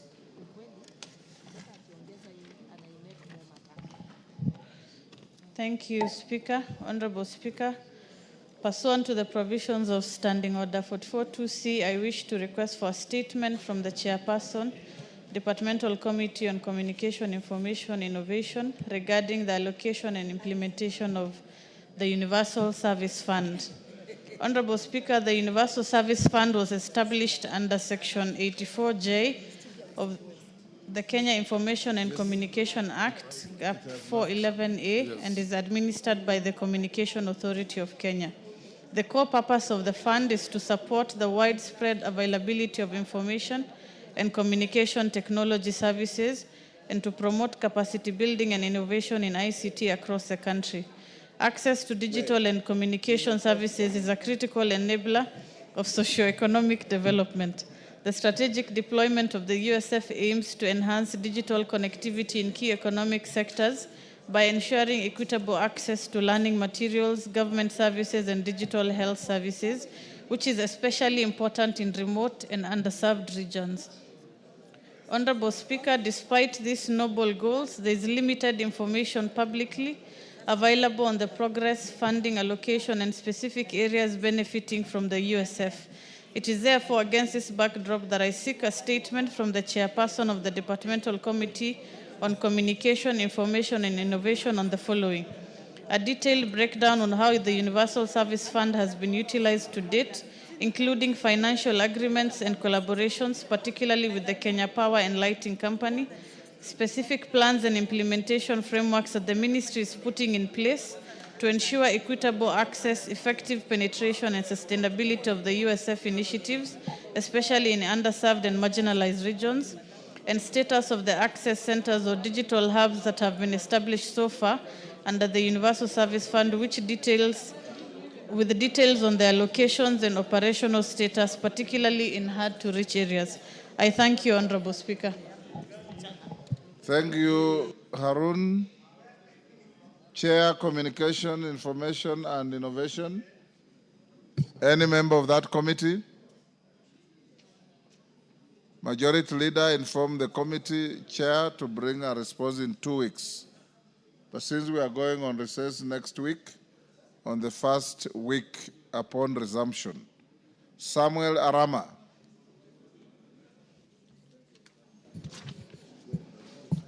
Thank you, Chair. Honorable Speaker, pursuant to the provision of Standing Order 44, 2/C, I rise to request for a statement from the chairperson of the Departmental Committee of Environment, Forestry and Mining regarding the environmental and socio-economic impact of raising water levels in Lake Nakuru. Honorable Speaker, in recent years, Lake Nakuru has experienced abnormal and sustained increases in water levels, resulting in widespread flooding that has severely affected surrounding communities, infrastructure, and ecosystems. The situation is so now dire that the flooding has submerged large portions of Lake Nakuru National Park and destroyed infrastructure, displaced wildlife, and crippled the tourism sector. The overflow has also reached private farmlands and homesteads, converting them into waterlogged zones. However, what is even more alarming is the growing humanitarian crisis as families living near the lake have been displaced from their homes and farmlands, with no clear government mitigation or support being extended to them. The Kenya Wildlife Service has now prohibited local residents from fishing in the flood waters, citing conservation laws, even though the water now occupied what was once people's land. This has caused immense frustration and a further economic strain on the affected communities who are now landless, food insecure, and barred from using what little remains. Honorable Speaker, it is against background that I seek a statement from the chairperson of the Departmental Committee on Environment, Forestry and Mining on the following. 1, immediate interventions in place to assist the displaced families and affected communities around Lake Nakuru, including resettlement and compensation. Number 2, step by the government to restore the catchment area and prevent further flooding, including reforestation, street control, and better land use practices. Number 3, reasons as to why the affected residents are prohibited from fishing in flood waters now occupying the private land, and long-term strategies being developed to address the rise of water levels across the Rift Valley lakes, including Lake Nakuru. Thank you, Honorable Speaker. Honorable Arama, my records show you are seeking for a statement from the Chair of Lands, but now you are saying you are seeking from the Chair of Environment. Which committee are you directing your statement to? Give him the mic. Chair, that's another one, Honorable Speaker. I'd asked for lands, and I think they were supposed to bring a response today. But this is another statement, Chair. So if it's going to environment, Bowen, when can you bring a response? That is your committee, right? Or who is, Yeah? Kawaya is not your committee. Where is Kawaya? Owen Bayer, inform the Chair Environment to bring a response first week upon resumption. Much obliged, Honorable Speaker. Responses to statement, Tongoyo to Omboko Milemba. Yes, who is Donya? Harun, thank switch you, off Mr. your Speaker. mic. I had 3 statements, which I was informed they will give a response in 2 weeks, Mr. Speaker. Until today, I've not received the responses. Which one? From Treasury, I had an issue with NGAF. From Ministry of Agriculture on tea bonuses, and from Education on Kisi Mwalimu Sacco. All those 3 statements have not received their responses, Mr. Speaker. Thank you. Owen Bayer, are the chairs here? Education, Agriculture, and yes, and Finance. Unfortunately, all the chairs All are not the here. Are not here, Honorable Speaker. Donya, you may raise your point of order tomorrow. Yes. Yes. Yes, Honorable Kiamba. Thank you, Honorable Speaker. I also wish to put across a point of order. I requested for a statement from the chairperson on housing from the 13th March, and up to now I've not received responses. Honorable Speaker, I've gone to the table offices severally, and no response is coming. Kindly, can I be advised? Thank you, Honorable Speaker. Owen Bayer. Thank you, Honorable Speaker. I think as I plan to follow up with the chairs on the same, but also we are colleagues here. Sometimes a member can just prod a chair and say, hey, where is my statement? And it can make work very, very easy. But Honorable Owen Bayer. Yes. Order members, take your seats. Order members, take your seats. Honorable Owen Bayer, you can see as majority leader that more than 6 chairs of committees that have come in focus this afternoon are not in the House. And that is unacceptable. It is the duty, and I repeat, the duty of each member, more so those who have been given the privilege to chair committees, to be in this House when the House is sitting, more particularly when it is time to deal with issues from members to those committees. This order paper is published a day before, so you all have access online to know that as the chair of this committee, your matter is coming in the House, and you have to be here to respond. Thank you, Honorable Speaker. Honorable Speaker, I take your guidance, and I will guide the chairs so that they're here. You are not going to guide them, you are going to cause them to be here. It's not a question of guidance, it's a responsibility and a duty. Much obliged, Honorable Chair. Yes. Yes. On Thursday, Mr. Speaker, you directed the committee on select committee on diaspora affairs to give a response with regards to one Riziki, who was actually is actually in Jeddah police station in Saudi Arabia. I remember the commitment, yes. The chair of diaspora, again, is not here. Owen Bayer. Yes, Honorable Speaker, on the same matter, the chair of diaspora talked to me about it, briefed me about it, and she told me that the matter has been directed to the Committee on Defense and Foreign Affairs. That's the appropriate committee, so they are dealing with it. Is Defense and Foreign Affairs here? Unfortunately, no. But she's holding brief, yes. Okay. So probably she has a statement. Yes, the statement. You have the statement. We'll come to it. Yes, Tongoyo, response to Omboko Milemba. Thank you, Honorable Speaker. Are you ready? Yeah, I do have it, Honorable Speaker, and this was in regards to the tragic fire tragedy at Makina area, Kibra, in Nairobi City.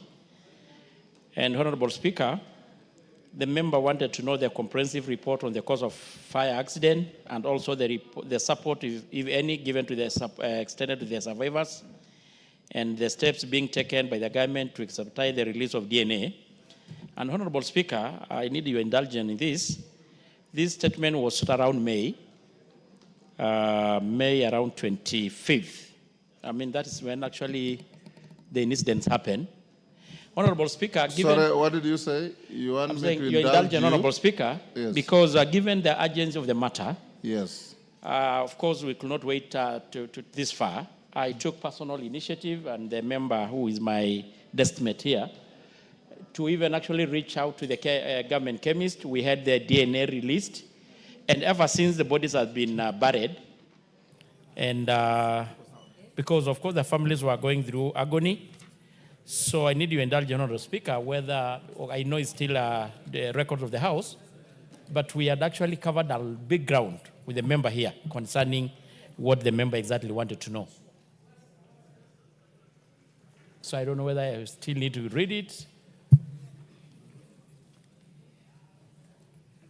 You've shared with the Honorable Milemba? Yeah, including personally reaching out to the government chemist when the incident happened to have the DNA done, expedite, Honorable Speaker. So is the statement ready or it isn't? I have it here. Yes. I was asking whether it's still again relevant for me to read or Milemba, just are you table. still interested in it being prosecuted publicly here? Honorable Speaker, I want to thank the chair because on the comprehensive report about the cause of the fire, that's a matter that still rests with him because this fire was not specifically for my people only, but it can affect anybody else.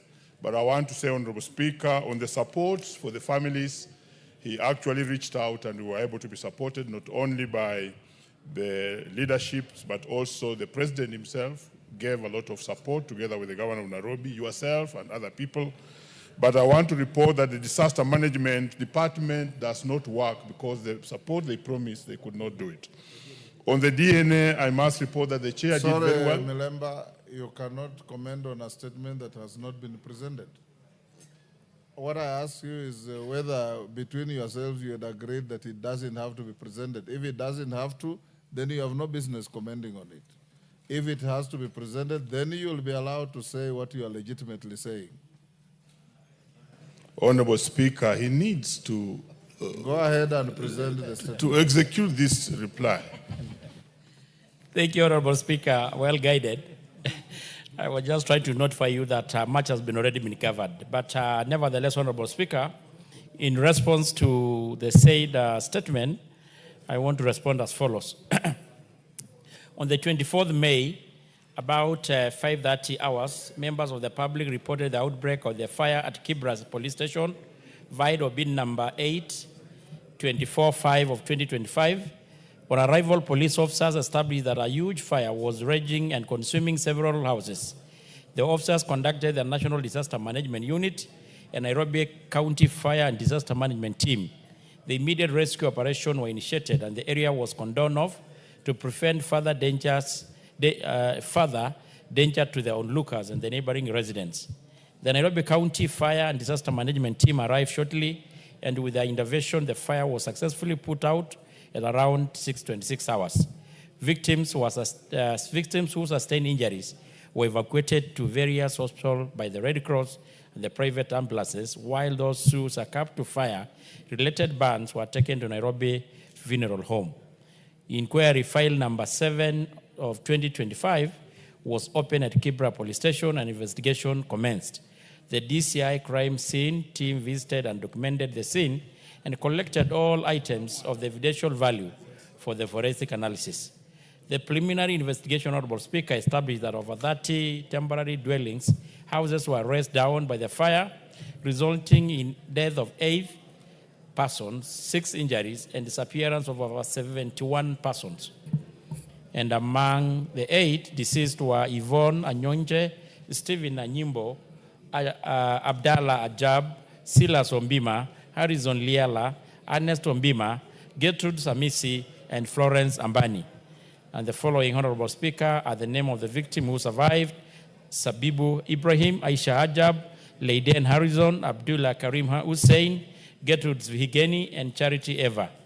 Honorable Speaker, investigation team managed to get 10 witnesses who have since recorded statements. However, none of them has been able to identify the cause of death. The preliminary investigation from the Nairobi County Government Fire and Disaster Management attributed the cause of fire to an electrical fault. Given that most of the electricity connection in the area, Honorable Speaker, are as a result of illegal connections. However, a technical report from the Kenya Power is still pending. As such, the actual cause of death of fire remain undetermined. Efforts are in place to record additional statements from other victims who are currently undergoing treatment. These statements are expected to provide further insight into the investigation, and the matter is under active investigation pending expert report from the Kenya Power investigation team. On the second question, in regards to the support that is being offered, the survivors of the tragedy received comprehensive support, which included necessities, financial assistance, emergency medical care, psychosocial counseling. And this aid was drawn out by various well-wishers, including the national government, the Nairobi County government, the Kenya Red Cross, the local politician, as well put by the concerned member, and from the area, and other general philanthropists. On the third question on the issue of the DNA, Honorable Speaker, the DCI homicide team collected biological sample from the deceased at the Nairobi funeral home to facilitate the DNA profiling exercise. The samples were subsequently submitted to the government chemist for analysis. Upon completion of the DNA, results were successfully matched to the families of the deceased, facilitating accurate identification of all bodies. The postmortem examinations were then conducted, and the remains were subsequently released to their respective families for burial. So that was done as well. On the last question, on the issue of the measures being put in place, the following measures has been put in place to prevent similar tragedies in the informal settlement in future. The public awareness on legal electricity connections, enforcement against illegal and electricity connections, the National Police Service Rapid Response and Disaster Coordination Framework has put in place a mechanism to help prevent such occurrences in the future. The statement being signed by the Honorable Kipchumba Murkomen, the CS for Interior, and Honorable Speaker, I submit. The Honorable Umboko Milemba, MP. Like I said, Honorable Speaker, I must start by thanking the chair, because the chair did swing in action, and he was able to be very, very helpful. On the first issue of a comprehensive report, that remains on his side because no comprehensive report has been given, but that's for the good and wellness of the entire country, so I hope he'll be doing something about that. On the issue of the support, we indeed, like he has indicated, we got a lot of support from His Excellency the President and other leaders across the country, including the Speaker, the Prime Cabinet Secretary, and other well-wishers. I want to report, Honorable Speaker, there's a disaster management unit in Nyayo House which is supposed to help such cases. But this particular one did not do anything, and they kept on dodging around. I think some serious attention needs to be given to the disaster management office at Nyayo House, because it does not work out to help Kenyans when they are in problems. And I think the chair should take note of that. Finally, on DNA, I must report that the chair really helped and called the authorities, and were able to get DNA on time, and the victims of this fire were actually buried safely back in Emuhaya. And therefore, I want to thank the chair for having worked very closely with ourselves and the people in Emuhaya to have these people accorded a good send-off. Thank you, Honorable Speaker. Yeah, Honorable Omboko, you seem satisfied. Yeah, so the next statement, the Chair, Blue Economy, Water and Irrigation. A statement request by the Honorable Paul Abur.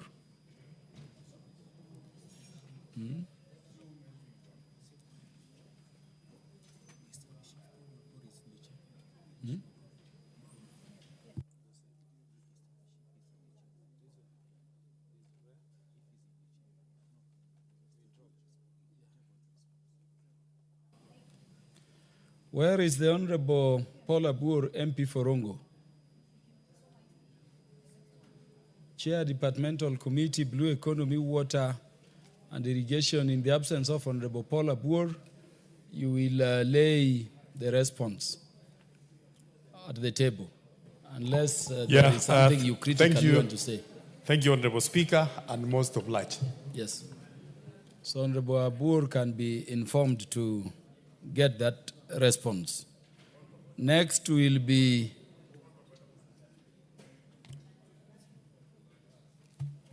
I'm not seeing the member saying point of order with clarity. That is Honorable Gonzirai. Yes, give him the mic. Mr. Speaker, what I'm seeking is just directions, because on Thursday I was actually promised that the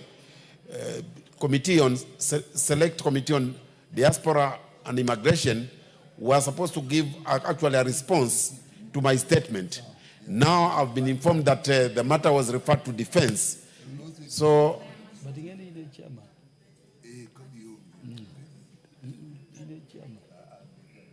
yes. There was a response which I was supposed to receive from Select Committee on Diaspora and Foreign Affairs, but I was given to understand that the matter was referred to defense.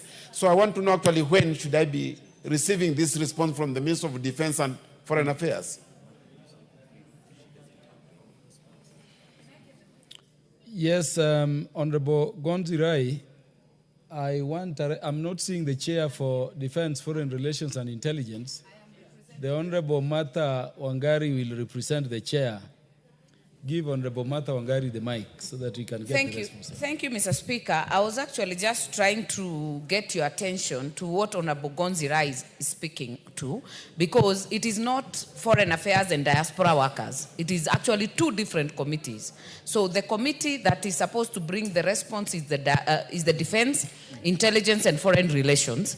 And I had already spoken to him. We were meeting in the morning today, and we still don't have that response. We are still waiting from the ministry, and the moment he's here, it should be tabled as soon as possible, Mr. Speaker. How long do you estimate it will take, Honorable Martha Wangari? I would say by next week. By next week? Yes. Wednesday. Do we say by Wednesday or Thursday? Well, we say Thursday, Mr. Speaker. Yeah, so Thursday next week. By Thursday means if it is ready on Tuesday or Wednesday, it can still come, Honorable Gonzirai. I hope that satisfies. Yeah, so the next statement request, the request concerning the disappearance of Mr. Ruben Barua, response from the committee in charge of Defense, Intelligence and Foreign Relations.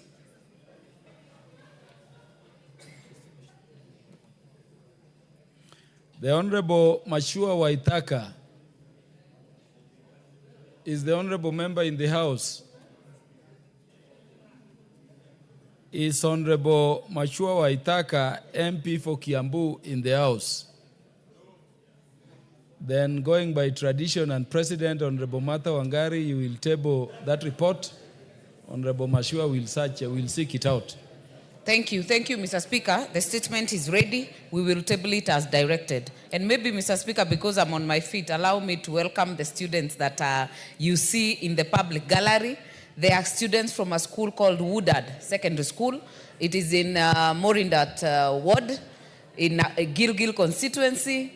And you can see there are quite a number, more than 100. This is one of the biggest and the largest we have day schools, Mr. Speaker, that even when you visit the school, looks like an academy, looks like a boarding school. They're actually elegant, not just the way they look, but also in terms of education. So allow me to welcome them to the House as their member of Parliament to observe the proceedings of this House. Thank you, Mr. Speaker. Thank you, Honorable Martha Wangari, and I hope they work hard as you do. All those students are welcome to the National Assembly, over which Honorable Martha Wangari presides to observe the proceedings, and we wish you well in your studies. The next statement request. This one was the request by the Honorable Peter Masara to the Departmental Committee on Education. Do we have the response?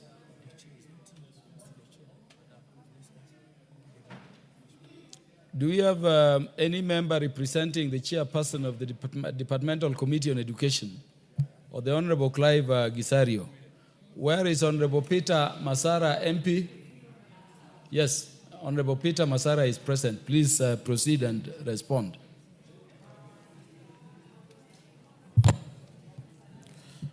Thank you, Honorable Speaker.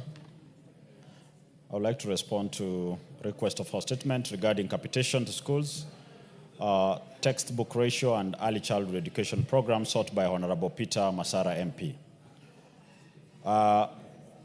Plans to increase capitation for both primary and secondary schools. The approved capitation rate to be provided by the government under the free primary education program is Kenya shillings 1,420 per learner per year. The approved rate for junior school is Kenya shillings 15,042 per learner per year. The approved rate under the free day secondary education program is Kenya shillings 22,244 per learner per year. The Presidential Working Party on Education Reform recommended the review of these rates to reflect the current cost of education. For primary school, the recommended rate is Kenya shillings 2,238 per year. For junior school, the recommended rate is Kenya shillings 15,043 per learner. For secondary school, the recommended rate is Kenya shillings 22,527 per learner. The enhancement of these rates will require additional budgetary allocation. It is to be noted that over the last 5 years, the funds provided to the Ministry of Education have fallen short of the current approved rate, leading to underfunding of the schools. The ministry is compelled to divide the available amount with the number of learners. This results in capitation amounts that are lower than the approved rate. To illustrate this, Table 1 shows the trends for the secondary schools as an example. Giving an example, the rate disbursed for financial year 2018-2019 was 21,140 and 45 cents. 2019-2020, 20,155.59. 2020-2021, 17,495 and 95 cents. 21-22, 17,401 and 86 cents. And for financial year 22-23, 17,456 and 72 cents.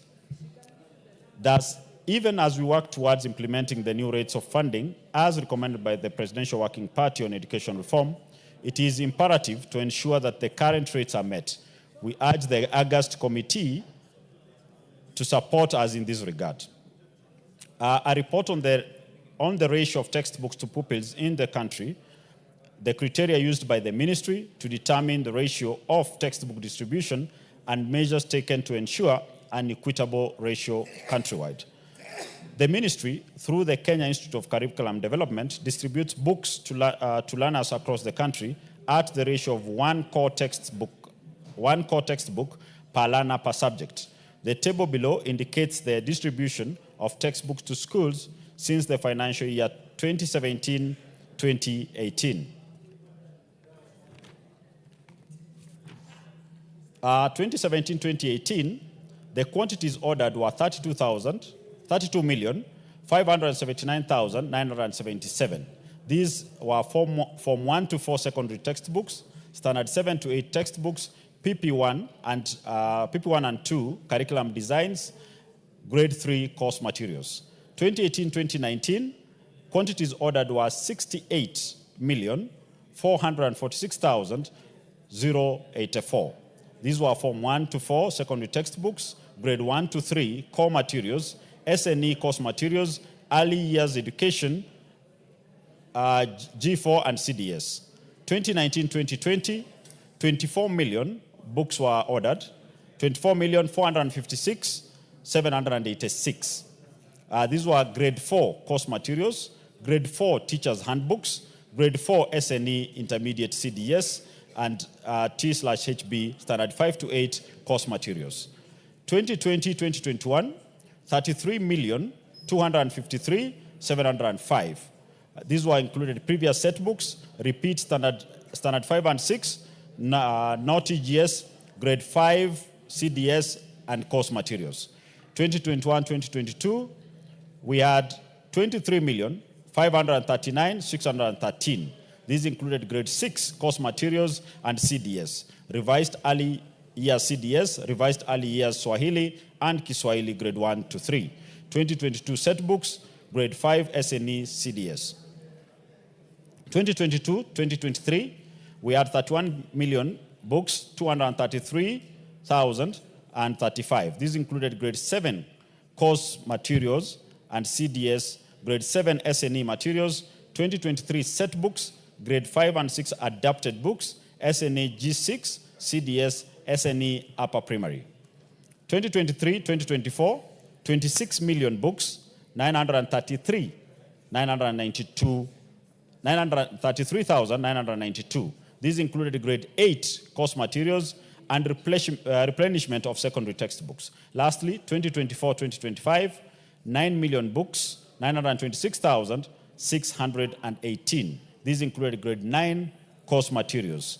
Grade 10 textbooks were reviewed and evaluated in April and May of this year. These will ensure that publishers have ample time to print and distribute books to public schools by the start of third term 2025. Thank you, Honorable Speaker. The Honorable Peter Masara, you're satisfied? Chairman, Speaker, thank you for this opportunity. First, Mr. Speaker, I want to bring to the attention of this House that something needs to be done in regards to statements and questions. This particular statement, I was in this House in early February this year. Up to now is when we are getting the response. If you look at the first question I asked about the capitation, the Presidential Working Committee agreed that the capitation need to be increased. And that was in February.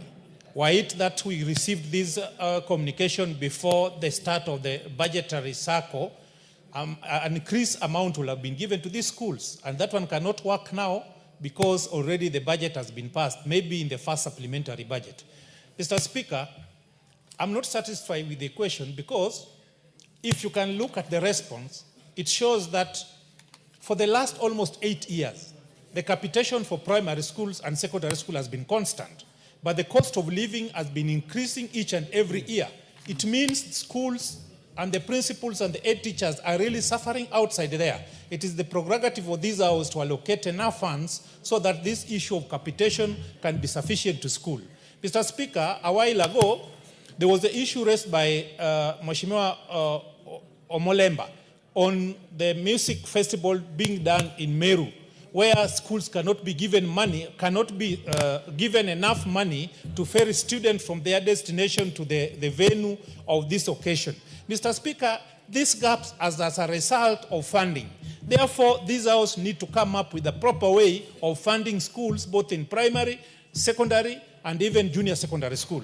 Mr. Speaker, on the second question, you have the books he has mentioned that are being given to school.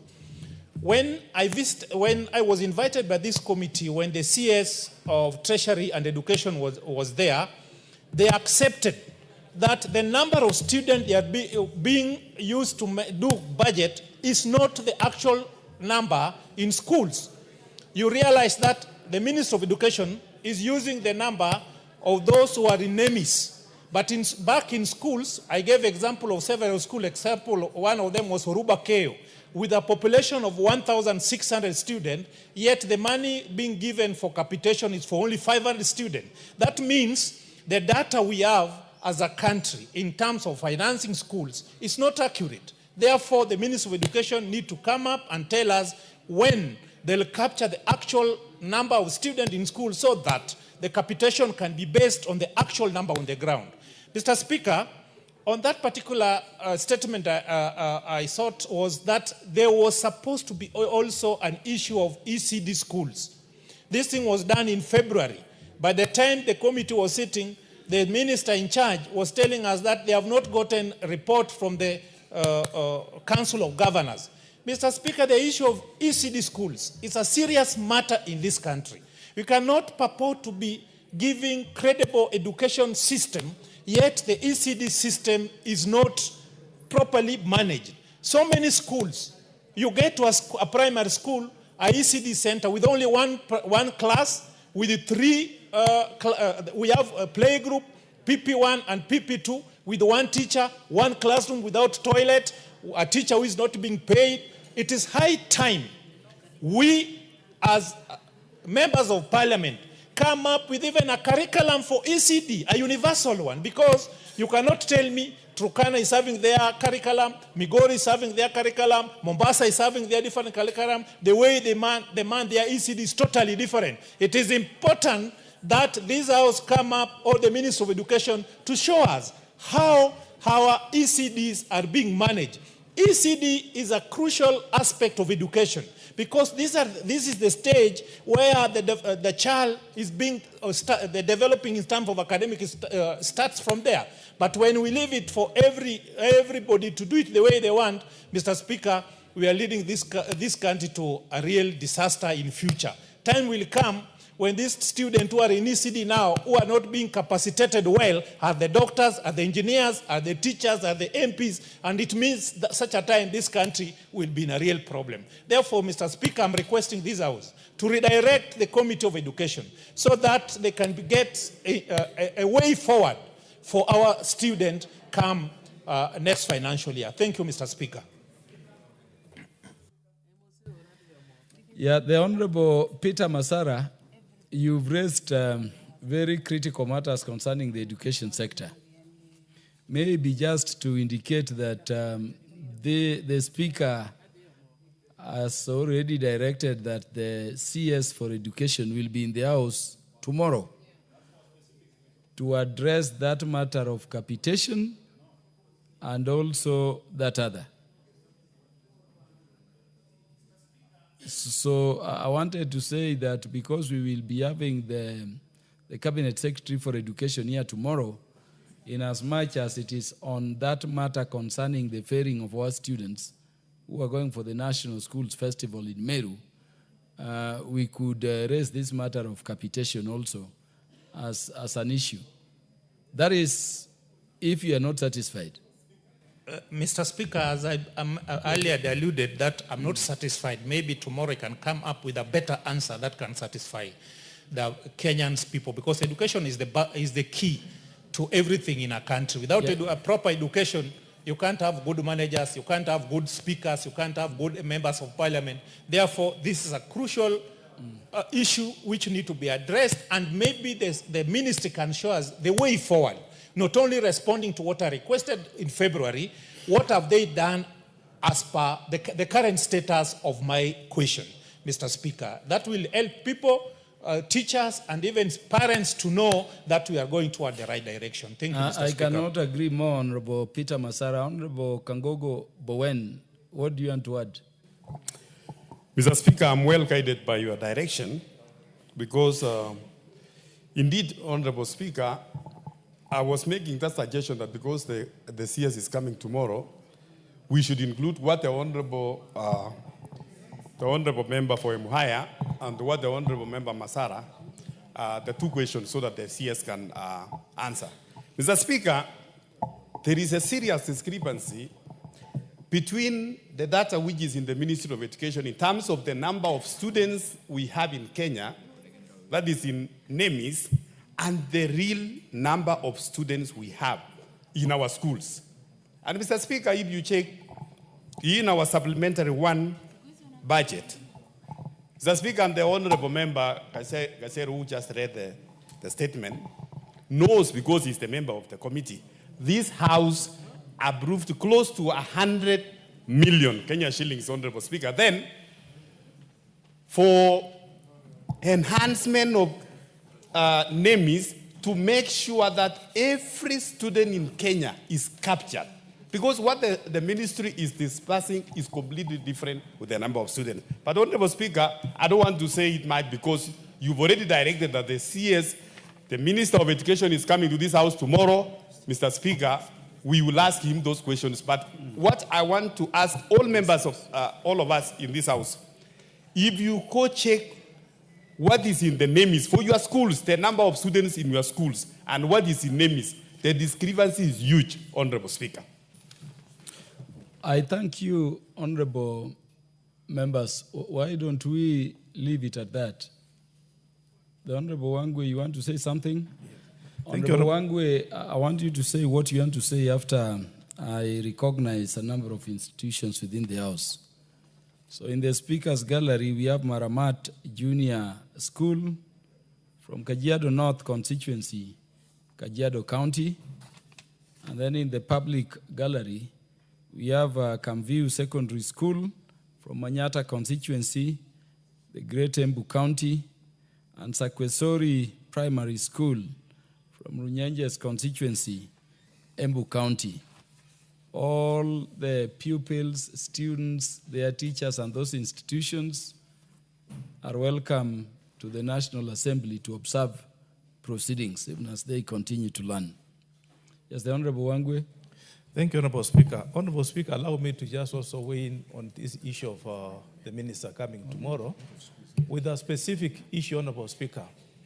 The issue of NEMIS, Honorable Speaker, is a challenge.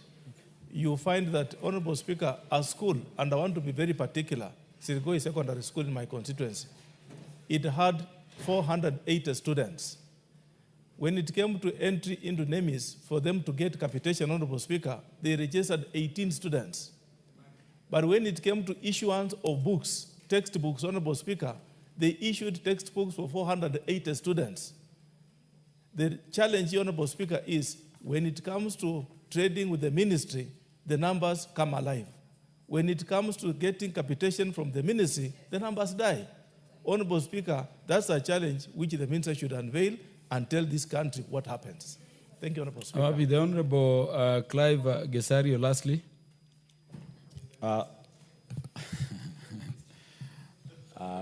Maybe in future I'll be the minister. For now, I'm your colleague here. Speaker, I just want maybe to, on a point of information, so that the members tomorrow when they're asking questions, they don't sound not to be in touch. As Honorable Kango said, this House did allocate 100 million. It was actually to move from NEMIS to the system now the ministry is using since July 1st, CHEMIS, so that at least we are updated. The NEMIS, they kept, when we raised the issues as a committee, they kept saying that it heavily relied on the birth certificate, which a number of children never had. And they did say that the CHEMIS was more inclusive and it did capture more students. The question is, how far are they in the implementing of that CHEMIS? That is maybe the best question that we can ask, because we do agree the discrepancies between the system and the number of students receiving capitation is quite adverse. Thank you, Speaker. Yeah, thank you, Chair, for now of Education Committee, the Honorable Clive Gesario. Let the issue of capitation together with the matter concerning the travel of our students and pupils to the Meru National School be addressed by the Minister in charge of Education tomorrow. Do we have the response to the question that was asked by the Honorable Stephen Mogaka, MP? The Regional Development Committee Chair.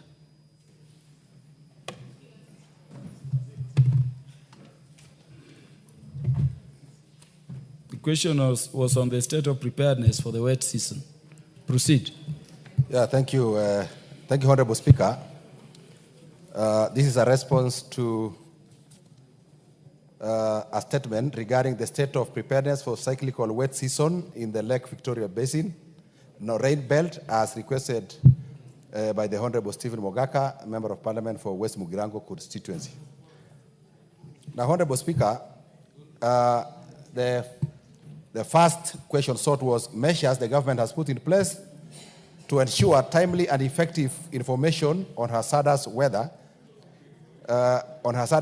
is issued to the residents of West Mugirango constituency and other affected areas within the Lake Victoria rain belt. Now, Honorable Speaker, the response is as follows: that the government, through the Ministry of East African Community, the arid and semi-arid lands, that is ASALS and Regional Development, and other ministries, departments, and agencies, and partners have implemented several proactive measures to ensure timely and effective dissemination of weather-related warnings. They include the following, Honorable Speaker. One, in the Lake Basin, the initiatives are done through the Lake Basin Development Authority, LBDA, in collaboration with the Kenya Meteorological Department and other agencies, and these have been critical in safeguarding lives and livelihoods in West Mugirango constituency and the Greater Lake Victoria Basin. Number two, the government is working on strengthening early warning systems by enhancing its meteorological forecasting and early warning systems through, one, advanced weather monitoring technology, installation of automated weather stations across the Lake Victoria Basin to produce real-time weather data. Now, regional and county-based forecasting centers. Now, strengthening coordination between the Kenya Meteorological Department and regional agencies to generate localized and actionable weather forecasts. Number three, use of real-time information dissemination to ensure residents receive timely alerts. The government has deployed multiple channels for dissemination of hazardous weather information, including SMS alerts and mobile applications. Now, through partnerships with the mobile service providers, residents receive real-time weather updates via SMS alerts and mobile-based platforms. Community radio stations and public announcements. Collaborating with the vernacular radio stations to provide daily weather forecasts in local languages is encouraged. Now, use of local media and the digital platforms. Dissemination of forecasts through official government and meteorological department social media pages. Number four, collaboration with local administrators and community networks, including use of local national government administrative officers, that is NGAO, to disseminate the information as they undertake their routine work in barasas and other fora.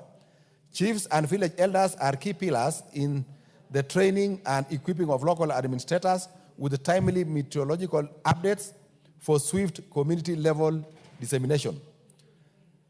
Religious and community-based organizations partnering with churches, mosques, and self-help groups to enhance the flow of weather-related information. Number five, preparation of flood and disaster preparedness plans.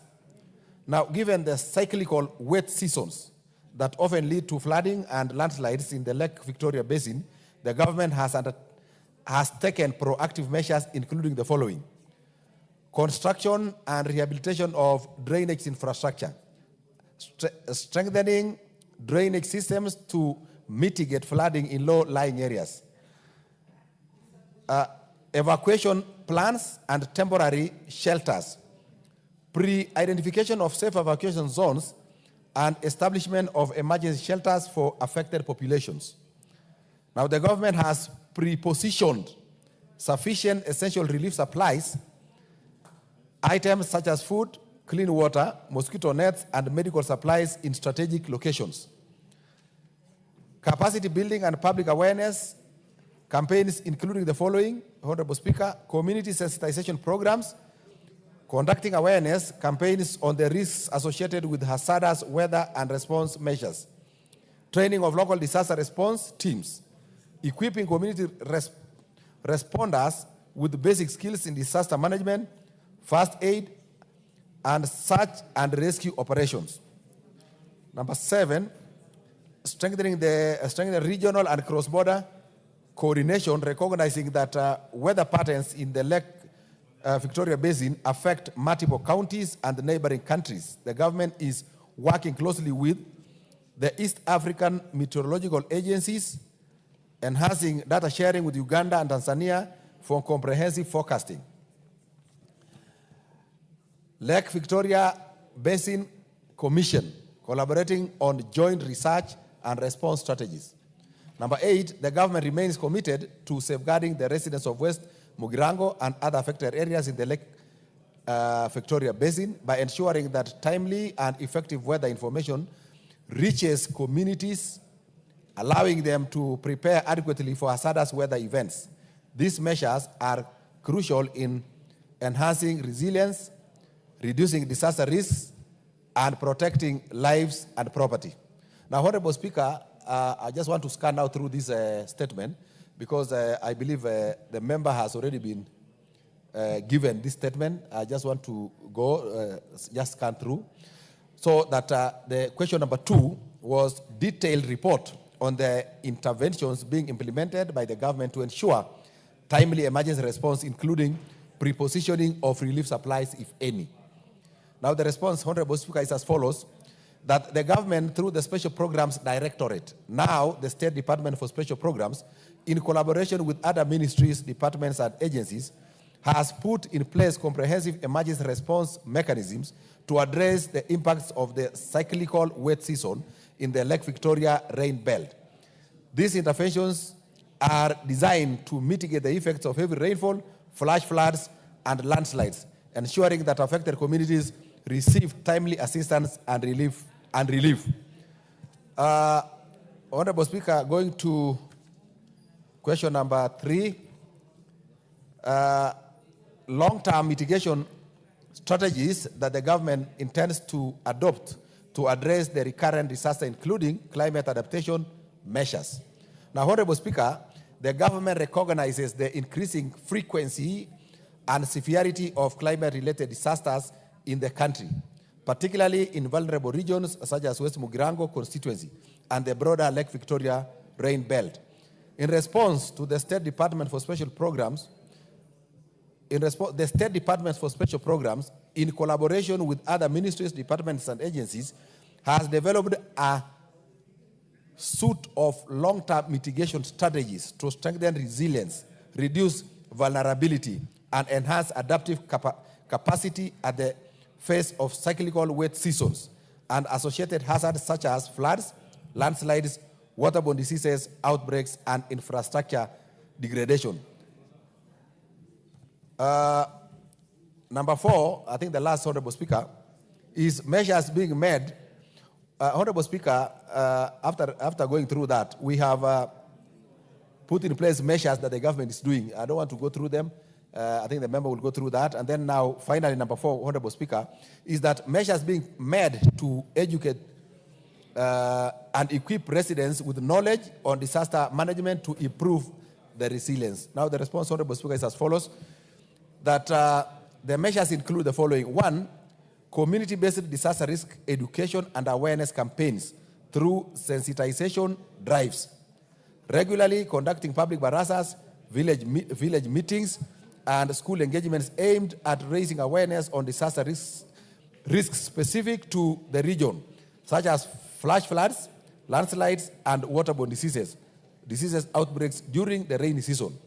Localized IEC materials, development and distribution of information, education and communication materials in local languages. For example, Ekegusi, Luo, Kiswahili, including posters, radio jingles, community drama, and mobile SMS alerts. Now, seasonal forecast dissemination, simplified weather forecast, and advisories from the Kenya Meteorological Department are shared widely through local FM stations, chiefs, ward administrators, and digital platforms to help communities plan ahead. Now, training of community disaster management committees through formation and capacity building of these committees. In each ward, local disaster management committees are being trained on risk identification, emergency response, coordination, evacuation planning, and first aid.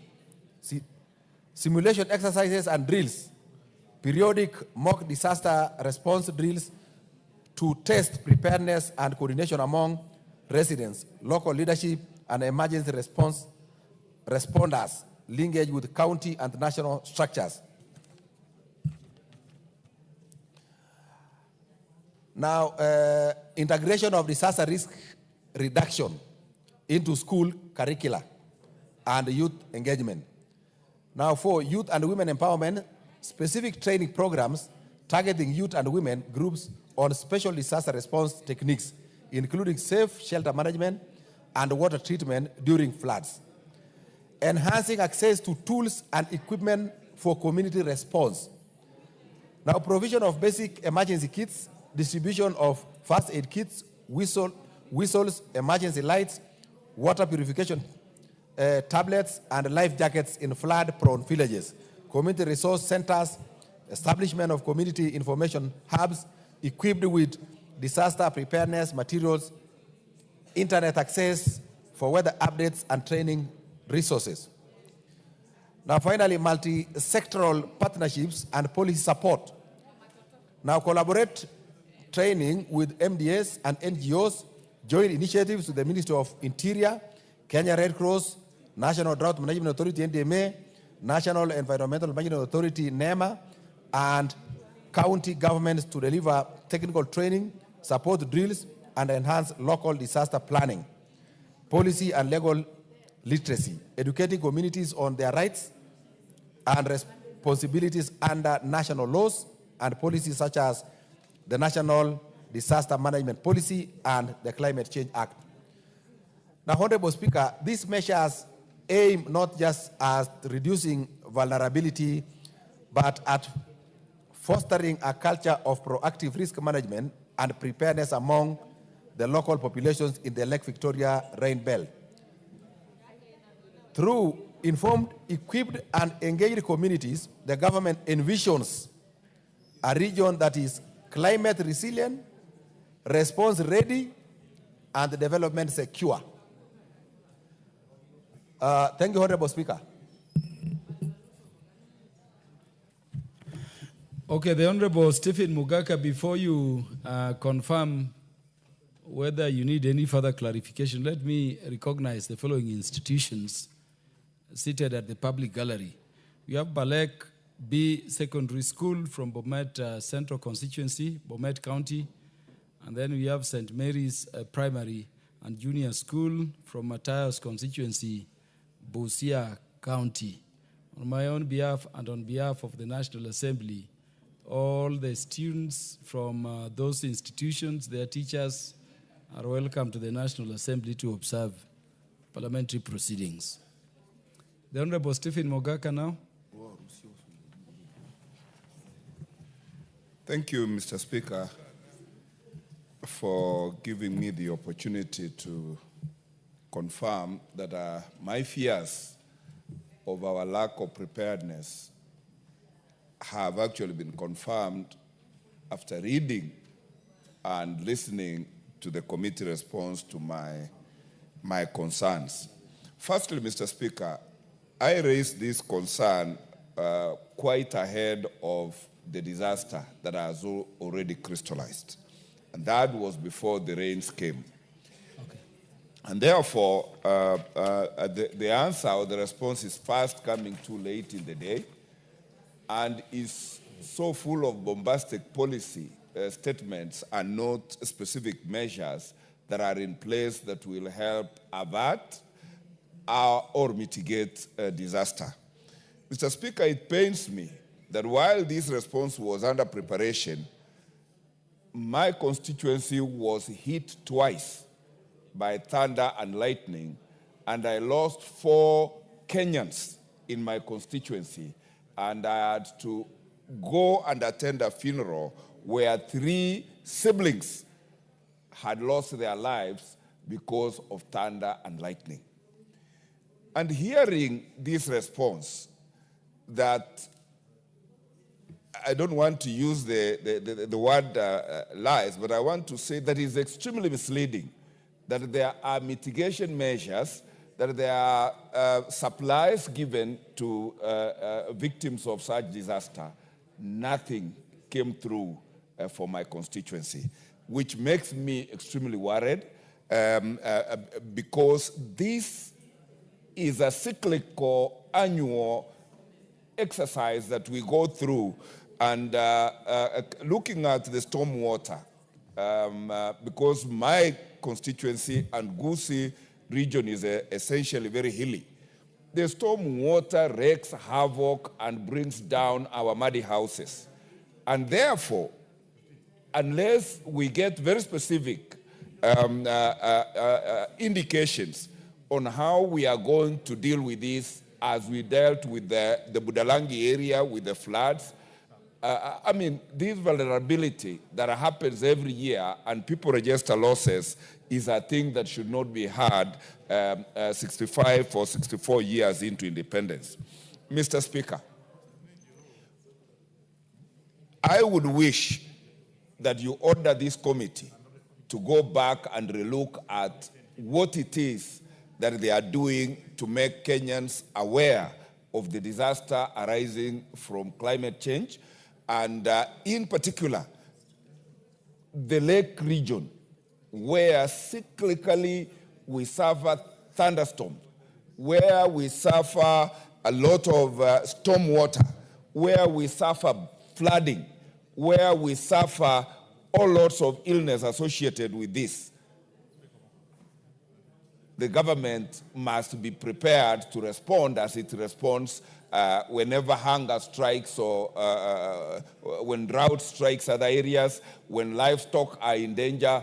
We see responses, but here are humans in the line of danger annually, and there is no policy that actually responds. It is my humble request, Mr. Speaker, that you request the committee to relook, and I will also give them my supplementary concerns for purposes of giving very, very specific action plans rather than give us policy statements that I have heard and this House has been treated to this afternoon. Thank you, Mr. Speaker.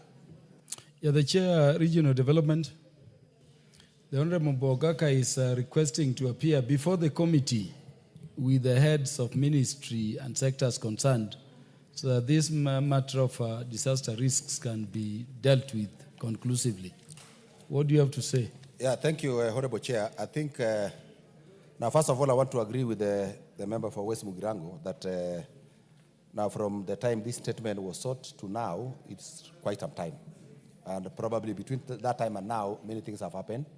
And I want to say Pole for his constituents that lost lives because of this kind of disasters. We feel for the member and we feel for the people of Kenya that lost lives because either government did not adequately prepare in good time, and therefore, Honorable Speaker, before this House, we have a disaster risk management bill that is before this House, and I think if that comes into effect, it will attempt to address more effectively disaster management in this country. But having said that, Honorable Speaker, I think if you direct, we can still request the ministry to come before the committee, and we invite the Honorable member to come, because as it is now, I read the statement as was presented by the ministry, and he's almost confirming that whatever I'm reading here may not reflect what actually is on the ground, and therefore I think we will look for time and invite the ministry so that the Honorable How long come. do you need to do so? I don't know. Now that we are going for recess next week, I think we could do it the first week after we come from recess. Okay. Thank you. Honorable Mogaka, that would be satisfactory, so that the matter is interrogated. Yes, that's fine. But my friend, Honorable Ferdinand, suffers the same problems. If you can kindly capture his eye. The Honorable Ferdinand Wanyonyi, I wanted to request that you all appear before the committee so that we deal with the remaining statement requests and go to main business. Give Honorable Ferdinand Wanyonyi the mic for a minute. Mr. Speaker, I just want to agree with the honorable member.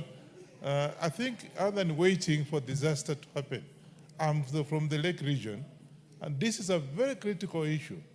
I just want my colleague here to take upon himself so can get the ministry concerned to be able to address this, because it's a matter of having equipment to be able to protect our people from the same. Apart from what my colleague has just said, I also lost 2 family members because of the lightning. And it's not something that we just want to talk and say, let's talk about it, let's plan for it. I think, Mr. Speaker, it's important that we actually, at this stage, pressurize my colleague who is actually in charge to get a ministry concerned to be able to look for the current equipment to be able to protect our people and the families from this lightning. It's happening every other, particularly in the Lake region, where I'm sure my speaker, you come from. Let's have this done other than waiting, calling the minister to come before us. Let's now pressurize whoever is to come up with preventive measures. I support my Thank colleague. you, Honorable Ferdinand Wanyonyi. The Chair, Regional Development.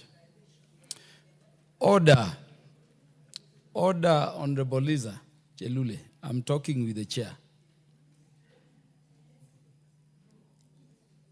So the Speaker is directing that you will convene a meeting within a month to address this matter conclusively. I reckon that the Parliament is going on recess, but Parliament never closes within the session. Would you confirm that? So that all these members with the various concerns can appear before you and have the issues addressed by the relevant ministry. Yeah, thank you, Honorable Speaker. We'll do as you have directed. Thank you. Yeah, thank you. As the question by the Honorable Mishi Mboko, the Chair, Transport and Infrastructure Committee, is to address that. The question concerning the status of upgrade of Likoni Ferry Crossing. Is Honorable Mishi Mboko in the House? The Honorable Mishi Mboko also serves as a commissioner. Yes, whoever is representing the chair of the relevant departmental committee should proceed and respond. Thank you, Honorable Speaker. The member for Likoni, Honorable Mishi Mboko, requested for statement from the chairperson of Departmental Committee on Transport and Infrastructure regarding the status of upgrading of Likoni Ferry Crossing, addressing the following issues. Measures put in place by the government to ensure safety and efficiency of ferry services, including an update on the status of the maintenance and the procurement plans for new ferries and upgrading of the existing vessels. Status of the construction of Mtongwe Ramp in Likoni constituency, long-term strategies being put in place to provide sustainable and reliable maritime transport solution for residents of Mombasa County and business dependent on ferry services.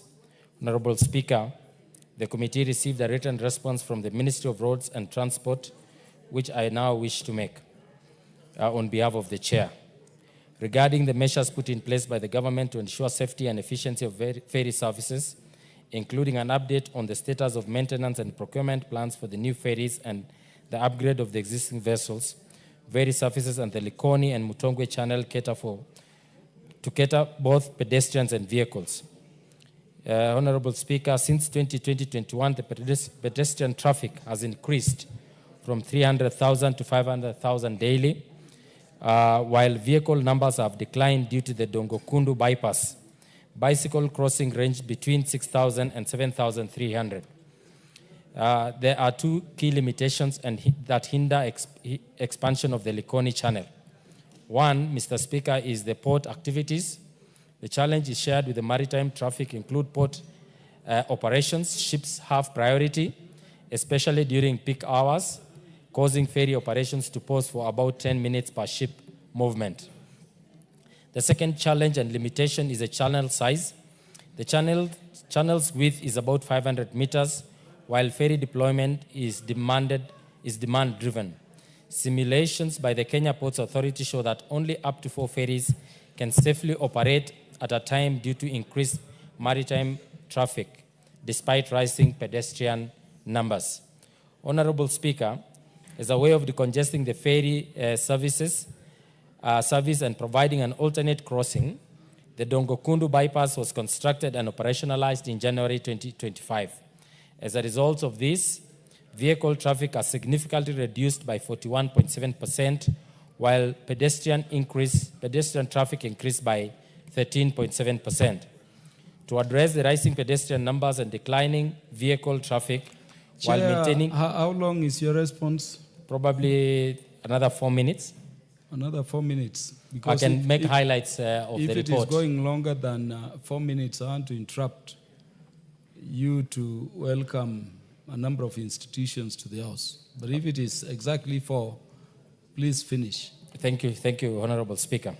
As a way of decongesting, to address the rising pedestrian numbers and declining vehicle traffic while maintaining safety and security under safety of life of seas, SOLAS, and international ship and port facility code standards, the Ministry through KPA has taken several steps. One is deployment of ferries. Larger ferries, MV Jumbo, MV Safari, 4,000 capacity each, serves pedestrians, while smaller ferries, MV Kwale and MV Likoni, 2,500 persons capacity. Safety equipment has also been deployed. Life-saving and firefighting equipment are regularly serviced and maintained and replaced. Vessel inspection, annual surveys and inspection are conducted to ensure vessels meet passenger safety certification standard. Staff training, regular maintenance and preventive and corrective maintenance of ferries are always carried out. The security planning, crowd management control, new acquisition, one new passenger and vehicle ferry has been acquired. Infrastructure upgrade. Improvements include separating vehicular traffic flow, repairing the ramps and approaches, and upgrading the passenger waiting at Likoni Island. Honorable Speaker, each ferry is scheduled for one-day maintenance program per week at night. Maintenance is carried out in preparation for the next day activities. A checklist is also maintained to be able to make sure that there is to ensure comprehensive maintenance of all equipment on board the vessel. Honorable Speaker, further also to that is the long-term maintenance program that involves dry docking of the ferries for underwater hull steel repairs. In the dry dock, comprehensive structural steel work, seawater system, and the main machinery repairs are carried out. On procurement plans, Honorable Speaker, for the new ferry, the Kenya Ports Authority contracted Kenya Shipyard to build one ferry. The details of the project are as follows. A contract number for the member, it is stated there. The project name is the supply, testing, and commissioning of one number vehicle passenger ferry.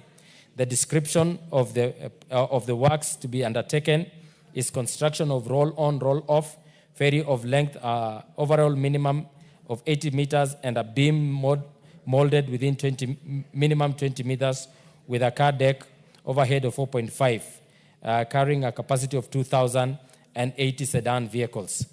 The contract period is expected to be 75 weeks, and the end delivery is April 2026, with a total estimated budget of $24.7 US. On upgrading of the existing ferry, and the ministry submitted that ferry machinery is upgraded from time to time to improve the efficiency and mitigate the machinery breakdown of aging and worn-out parts. Honorable Speaker, regarding the status of the construction of Mutongwe ramp in Likoni constituency, the ministry submitted that the construction of Mutongwe mainland ramp was completed and handed over to KPEA in 2023. The facility is currently used as a yard for maintenance services of ferries, and the ferry services cannot resume until construction of Mutongwe Island ramp is done. Construction for Mutongwe Island ramp was factored in 23-24 budget, but could not be done because of the constraints. However, I want to inform the member that the 2025-2026 budget has made consideration for the same. Regarding the long-term strategies being put in place to provide sustainable and reliable maritime transport solution for residents of Mombasa County and business dependent on ferries, the ministry stated that it's addressing the challenges by ever-increasing numbers, particularly of passenger traffic. The port has put in place the following measures. 1, improvement and modernization of existing service. 2, diversion of both pedestrian and vehicular traffic, both to the Dongokundu bypass, which has reduced the traffic of vehicles at the ferry by almost 60%. The socio-economic improvement programs that would divert free and ease congestion at the Likoni Channel, including the construction of the export economic zone, where it will provide alternative employment opportunities other than Mombasa Island, development of a market in Likoni. This would impact around 10% of the ferry users during peak hours. The need to upgrade Likoni sub-county to a semi-urban status to allow for commercial and financial activities and services to be available within the region. The region is currently not attractive to investors since the land is not properly planned. Most of the land does not have title deeds. This would create employment and service provision and thus reduce the movement across the channel. Lastly, Honorable Speaker, is expansion of the ferry services to other unattended areas. That was the question. Places and linkages with other coastal counties. The ministry, through its implementation agency, the KPA plans to facilitate development of an integrated maritime system in Kenya. These include other coastal ferries and inland ferries, especially in Lake Turkana and Lake Victoria. A feasibility study will be commissioned has been planned for December 2025 with the aim of providing a framework for the most effective way to offer ferry services within the country. Thank you, Honorable Speaker. Honorable Mishimboko, I'll come back to you after I welcome a number of institutions visiting the National Assembly. So in both the public gallery and the Speaker's gallery, we have Kapsabet Boys Junior School from Chesumei constituency in Nandi County. And then we have a school for which everything should stop when they are in the house. That is Ogande Girls National School from Homa Bay Town constituency, the Speaker's own constituency in Homa Bay County. On my own behalf and on behalf of the institution of Parliament, both schools are welcome to the National Assembly to observe proceedings. The Honorable Millie Odhiambo, I know that would not be enough if you never welcomed all the pupils and students. So the minority whip, give minority whip the mic thank you, welcome the Mr. students on my behalf. Thank you, Mr. Speaker, for giving me this opportunity to welcome the students on your behalf. I wish to welcome the students of Kapsabet Boys, and I wish to welcome the girls from Ogande Girls. Of course, for obvious reasons, I have a bias towards Ogande Girls. One, because they're girls, and I'm also a girl. and two, because they come from Homa Bay County. And three, because two of my sisters are alumni of Ogande Girls. My sister Caroline Akinyi Odhiambo and my sister Roslyn Odhiambo are both alumni of Ogande Girls. So I used to visit them a lot in Ogande Girls when growing up. And it was one of the best schools, still is one of the best schools. Mr. Speaker, I just want to say, especially for the sake of the young ones who are here, and especially for the sake of the girls, that when I joined Parliament, I'm doing my 4th term now, when I joined Parliament, I was one of only 16 women in Parliament. And now we are almost 100. So when they see here, I noticed some of them when they came in. No, we have not yet met. We are almost not yet. But, Mr. Speaker, the things we take for granted, and we were speaking yesterday when we were celebrating the life of Honorable Phoebe Asio, an iconic woman also in Homa Bay, that I took. I was elected after a hiatus of almost 16 years. The last time anybody was elected in Homa Bay County was Phoebe Asio. Then after Phoebe was me, 16. It took 16 years. But I want to tell the girls that when I came here, it was actually strange to see women in Parliament. But in my lifetime, I've seen that changing. And if we have reached this level, they can go beyond that. Whatever you want to be, you can be. It requires just hard work, commitment, and focus. And I want to finish by indicating, because this is not a debate, it's really just to welcome all of you, that a lot of people call me the bad girl. And a lot of people, young people, ask me why I'm called a bad girl. And I'll tell you why I'm called a bad girl. And you can also be a bad girl and a bad boy.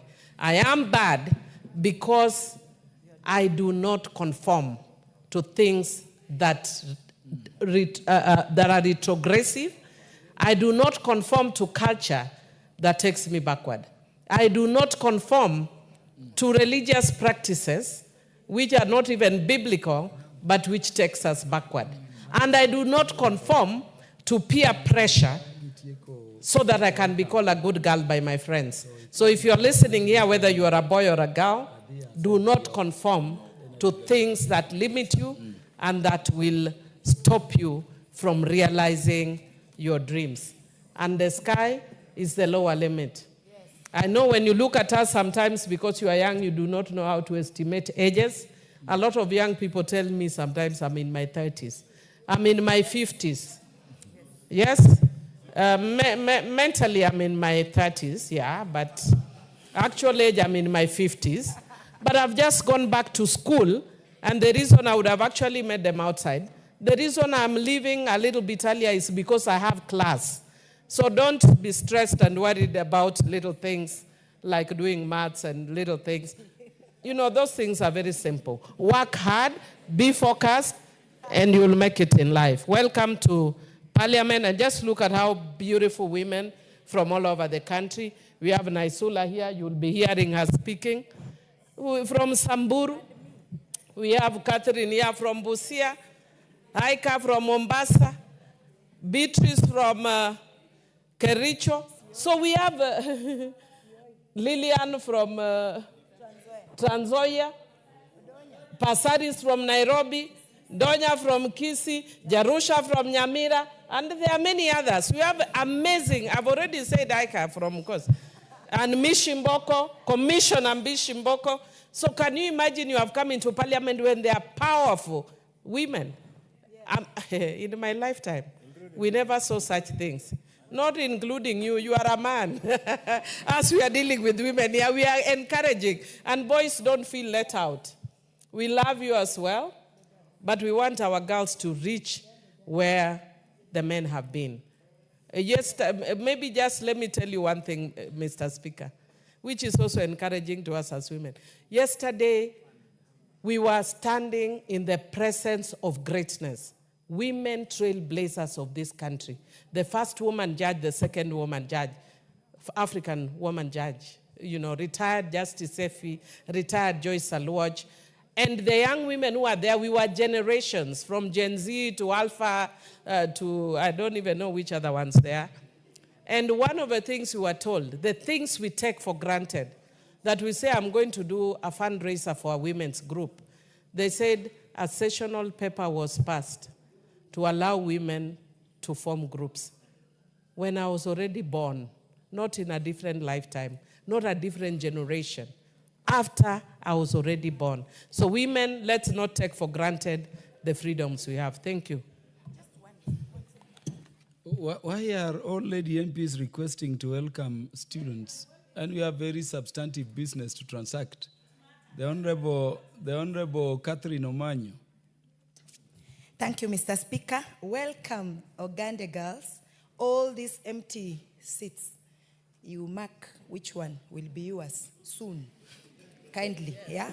You have no excuse of failing because you have the best of the best, the role models from your county. You have a bad girl here, Millie, another bad one, Gladys, another one, Dr.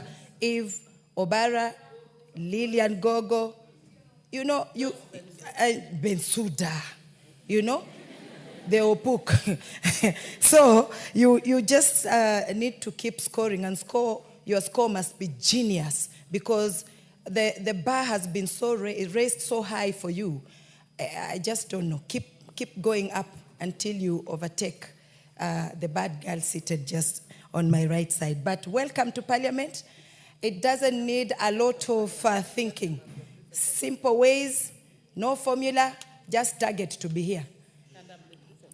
The Honorable Naisula Lesuda, are you standing up to welcome Uganda girls because it is the school of Dr. Ida Betty Odinga, or because it is the best school of the Speaker? Thank you, Mr. Speaker. You know, I can see your excitement. And thank you also for giving us this opportunity. And I had met you earlier in the day, and you were very excited that the school was coming here, but I'm seeing also there are other many schools. I welcome them to Parliament.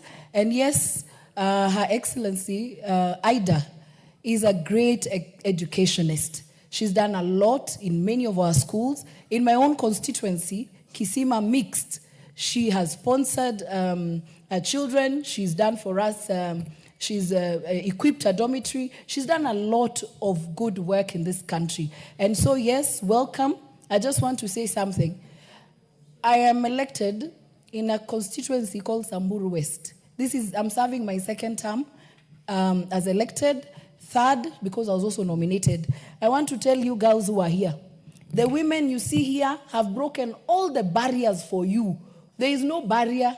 We are the ones who are ready. We've been called all names. We have knocked all doors. For you, it is just to pass those doors and go up there. And so just look at these women, and that is why sometimes some of us are okay to be called all manner of names, to be told you can't lead, so that the ones who are behind us will find that we have opened doors for them. And so you have no excuse, my dear sisters. And for the boys, please catch up with us, because the girls are going very, very far. Thank you very much. Yeah, so that the boys in the house do not feel left out. The Honorable Karoli Omondi. Please, the Honorable female MPs in the house are forgetting the boys are also in the Speaker's Gallery. Could you welcome them to the house? Thank you very much, Honorable Speaker. As a matter of fact, I think I used to cause more happiness to the girls of Ogandi Girls High School when we visited them on outings as a student in Homa Bay High School when I was there. You see? And the ladies have spoken quite a lot, but they did not say in Ogandi, they say, go forth in faith. Correct? Yes. That should tell you I used to visit there. And I had very many friends. I take this opportunity to warmly welcome you and to acknowledge the good history of the school, not just of Ogandi, but also of Kapsabet Junior. I think Kapsabet has already produced a president. The late President Moi went there. And Ogandi Girls, we have Mama Ida Odinga. And I think the library is well done. And I normally pass there, and I will be there on Saturday doing 21-kilometer run. Thank you very much. God bless you. The Honorable Pasaris, I know you will not forgive me if you didn't welcome Uganda girls to Nairobi, your county. Please do so in exactly a minute so that we can go back to business. Thank you, Honorable Speaker. First of all, I would like to say welcome to all the students that are here. And you know, I really like what Honorable Karoli Omondi said. Go forth in faith. In faith. I have a feeling that that is what our girls should do when the boys come across. Because when the boys come across, remember, girls, you will end up pregnant. So when they come, just say, go forth in faith. Because we're here to study. We're here to study. So it shows that they were always trying to tune you from a very early stage. So I want you to focus on your study, because it is important. It is the only thing that will actually inspire you to make a better life for yourselves tomorrow and for your families. So focus on your studies and work very, very hard. And we want, there's no point of order. Go forth in faith. Okay? The Honorable Karoli, what is out of order? Honorable Speaker, I agree with the advice of go forth in faith. But Honorable Pasaris is forgetting Jesus Christ was conceived in faith by divine visitation. So her statement may not be very accurate. Thank you, Honorable Speaker. Honorable Pasaris, correct your statement and conclude. Yes, I still want to tell my girls to focus on their studies. We don't want you to become a statistics in terms of teenage pregnancies. We want you to be educated and to end up actually being able to provide for yourself. What is out of order? Mr. Speaker, I think you have noticed Honorable Karoli is exceptionally excited today. Can he declare his interest that he used to have a girlfriend in Ogale Girls in his days? Honorable Karoli. Honorable Speaker, some things, because of now time yes, and the extended networks that we now have, we like to keep them covered. But I can only confess she was called Caro. Thank you very much. Honorable Millie never seeks such clarification. In law, we have a doctrine called res ipsa loquita. The facts speak for themselves. From the very time we saw Honorable Karoli, we knew he had some special relationship with Uganda girls.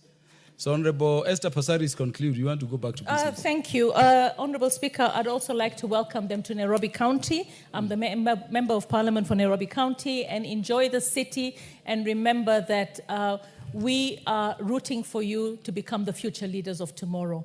Welcome to Nairobi County, and welcome to the Parliament of Kenya. Thank you all members who have welcomed all the visiting institutions to the House. And let me, on my own behalf and on behalf of the National Assembly, welcome them again and wish them well as they engage in their study tour. The Honorable Momanyi Jerusha, the speakers, stood down the matter. It is no longer available for contribution. The Honorable Mishimboko.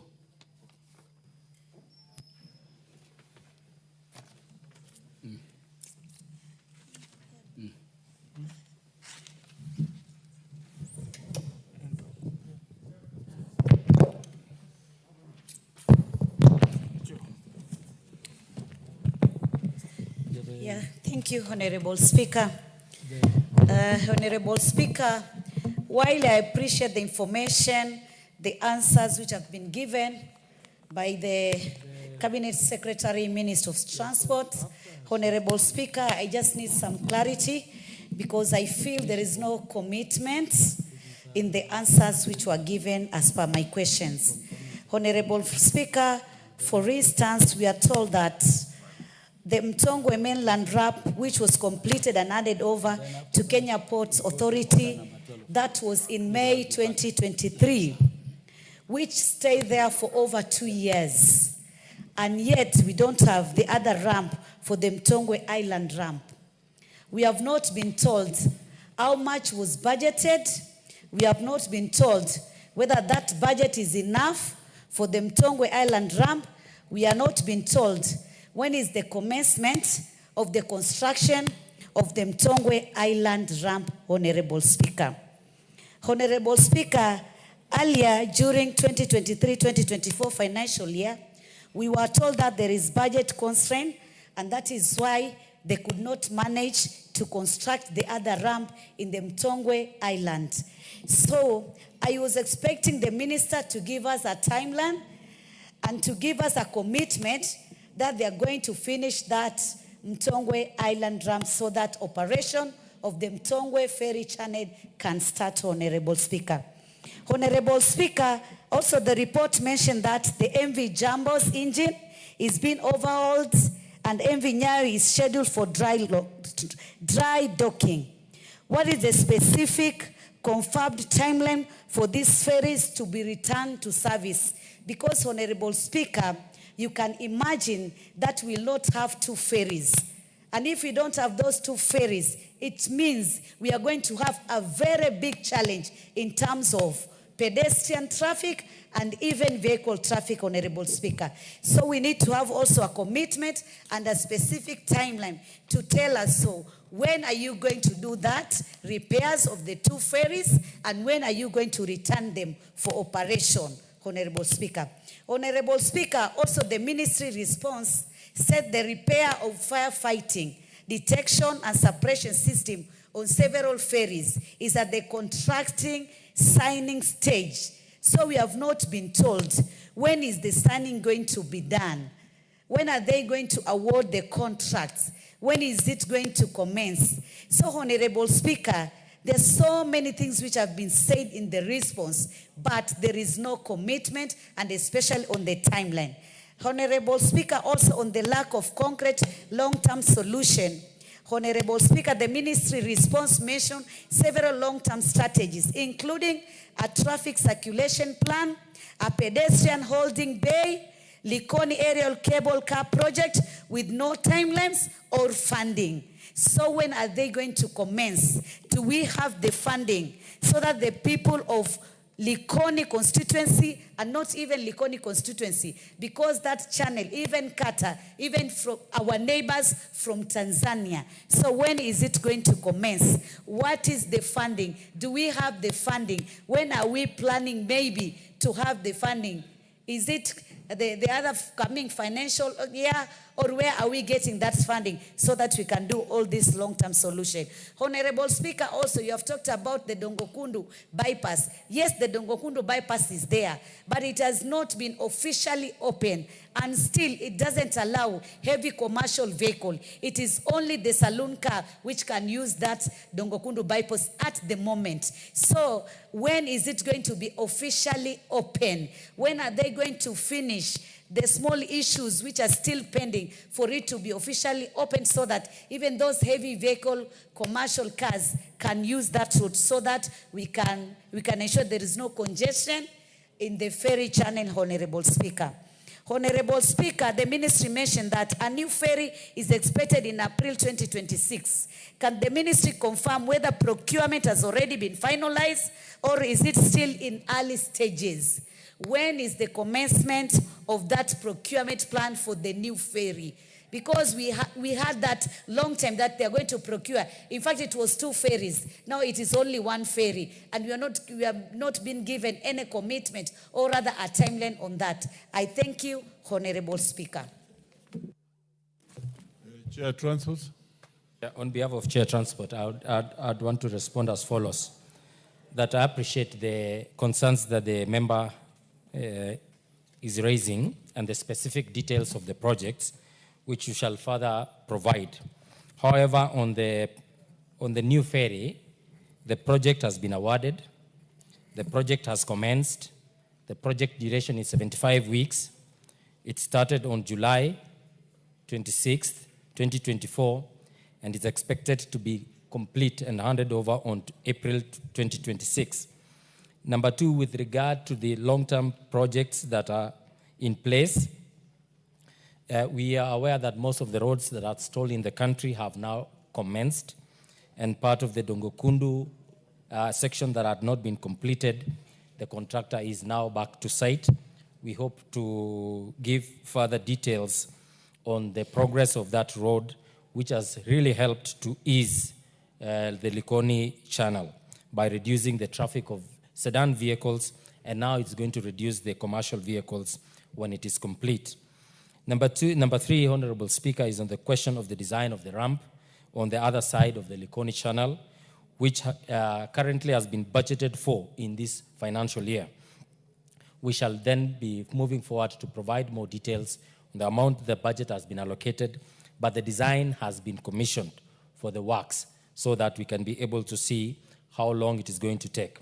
I appreciate the further questions that has been presented by the member by asking the specific dates, specific timelines, which I think we are going to make further inquiries to get that so that we can be able to supply to the member. Otherwise, Honorable Speaker, I wish to thank you. Very well. Fully satisfied?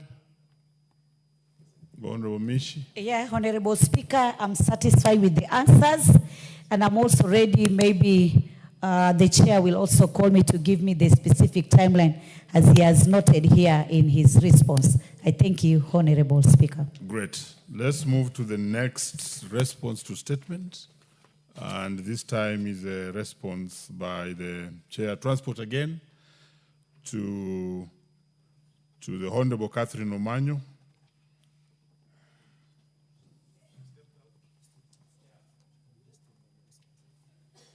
Yes, is the Honorable Manyo in the House? Honorable Manyo is not in the House, and therefore, as tradition would provide it, you may table the statement.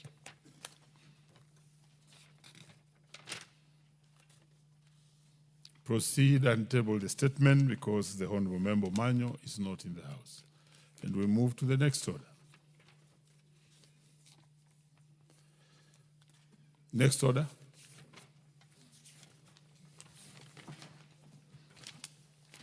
Order number 12, the Kenya Roads Amendment Bill, National Assembly Bill number 31 of 2024, second reading, resumption of debate. Very well, honorable members. This motion had a balance of 2 hours, 34 minutes. There's no specific member who was on the floor. and therefore we give this chance to the Honorable Esther Pasaris.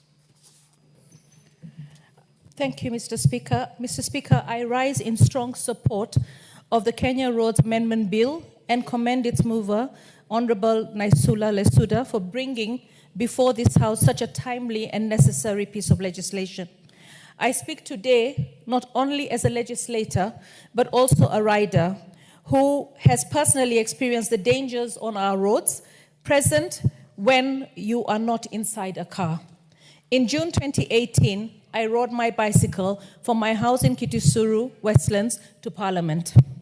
What should have been a refreshing, healthy, and sustainable way to travel quickly turned into a journey of constant fear. At every turn, I felt the risk of being sideswiped, pushed off the road, or trapped between speeding vehicles and open drains.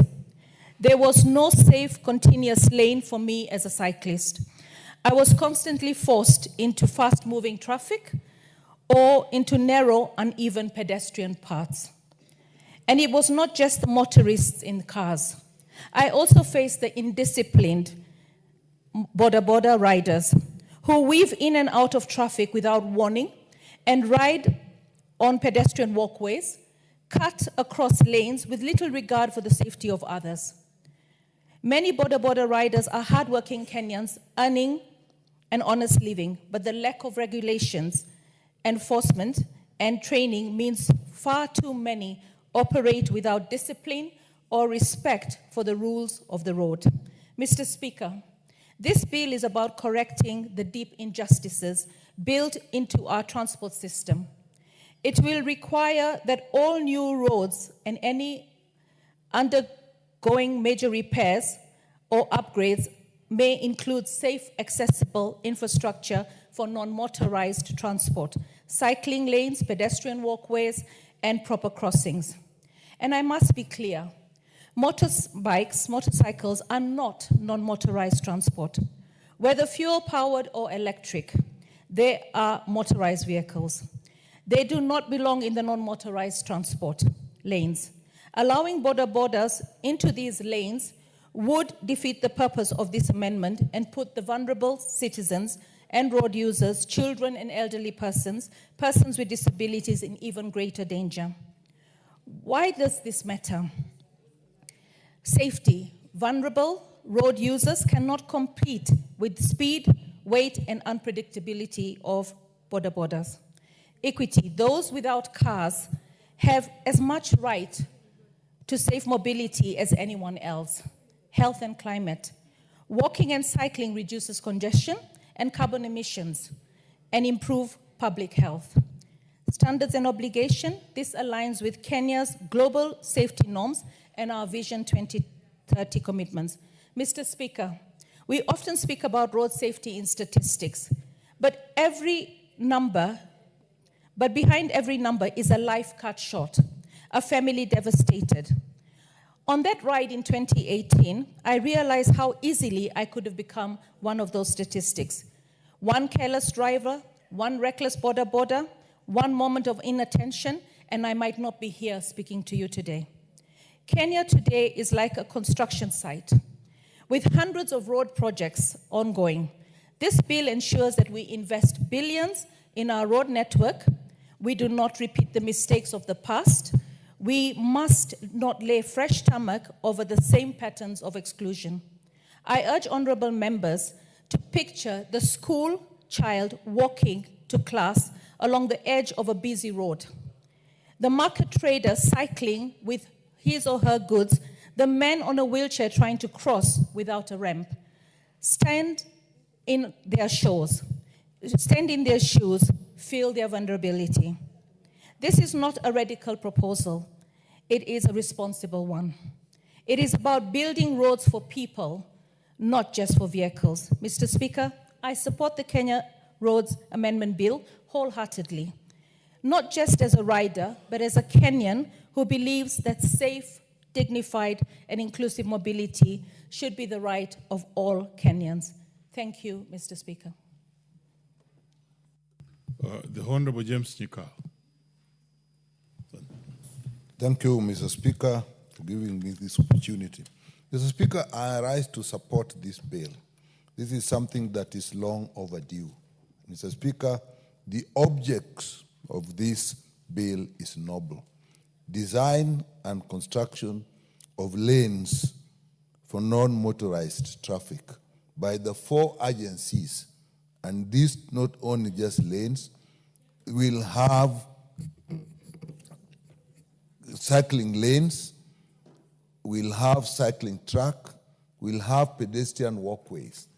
Mr. Speaker, with that, we will have a complete complex that you need in a road system. Mr. Speaker, the 4 agencies, KURA is called upon in clause 4 to make sure that all the roads, they do conform to these requirements of cycling lanes, cycling track, and pedestrian walkways. KURA in clause 5, the same, and KENA in clause 3, the same. Mr. Speaker, we should have done this long time ago. The current construction of roads, Mr. Speaker, is discriminatory. People who are not using motorized vehicles at all times really are the largest taxpayers. And yet when we are building roads, the design does not take into consideration that there are a large number of people who are not using motorized means.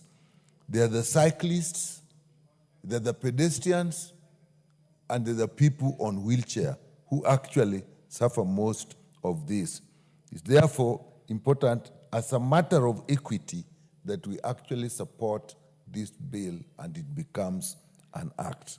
Mr. Speaker, the safety issues are obvious. If you look at most of our roads, people who are not in motorized vehicles actually squeeze. Most of the time, particularly in rural areas, they actually walk in the grass or in the bush, and that it looks like the roads are prohibited for them. And it is by design prohibited for them because there are no tracks, there are no lanes, there are no walkways. And this is something we can do. And therefore, if you look at the issue of the data on how people are hurt, pedestrians and cyclists actually are make a higher proportion of people who are hurt, followed by people who are in motorcycles, even though those are motorized. So this is a matter that, as a matter of safety, is actually a health matter. It is actually a human rights matter that we should have these structures on the roads to increase the safety of all the people who use the road. And Mr. Speaker, we will actually save money in terms of the money lost looking after people who are hurt. Some people actually die. Some people are maimed forever and have disabilities forever and continue to consume resources to look after themselves. Mr. Speaker, this will not only improve safety, but even the constructions of roads themselves. If you look at our roads are narrow, they are not even marked. Many roads are not marked.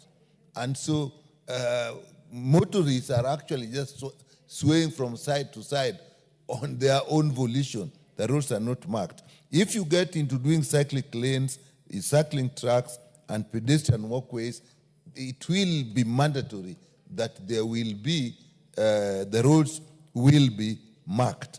In fact, even structurally, such roads will be better. As it is, if you look at many roads, they end abruptly with sharp edges. If we get into this way of getting getting these lanes and tracks and walkways, the road shoulders, that is the part that actually meets the grass and so on, will have to be done better. And they will be protected because non-motorized vehicles, pedestrians don't put as much stress on the road as heavy motorized vehicles. And in that way, they'll actually protect the main road. So if we put these tracks, lanes, and walkways, we actually protect the main road. and we will save money on that. Mr. Speaker, but even when we have done that, there will be need to actually enforce traffic rules. It is actually sad that even where they are provided, you actually see motorized vehicles, actually taking up those roads unless barriers are put. But barriers will be very expensive. So the need to actually ensure that the traffic rules are enforced is important, because then it will protect the pedestrians, it will protect the cyclists, it will protect people on wheelchairs. Mr. Speaker, as I end, let me take this opportunity to say something about what I see in this city.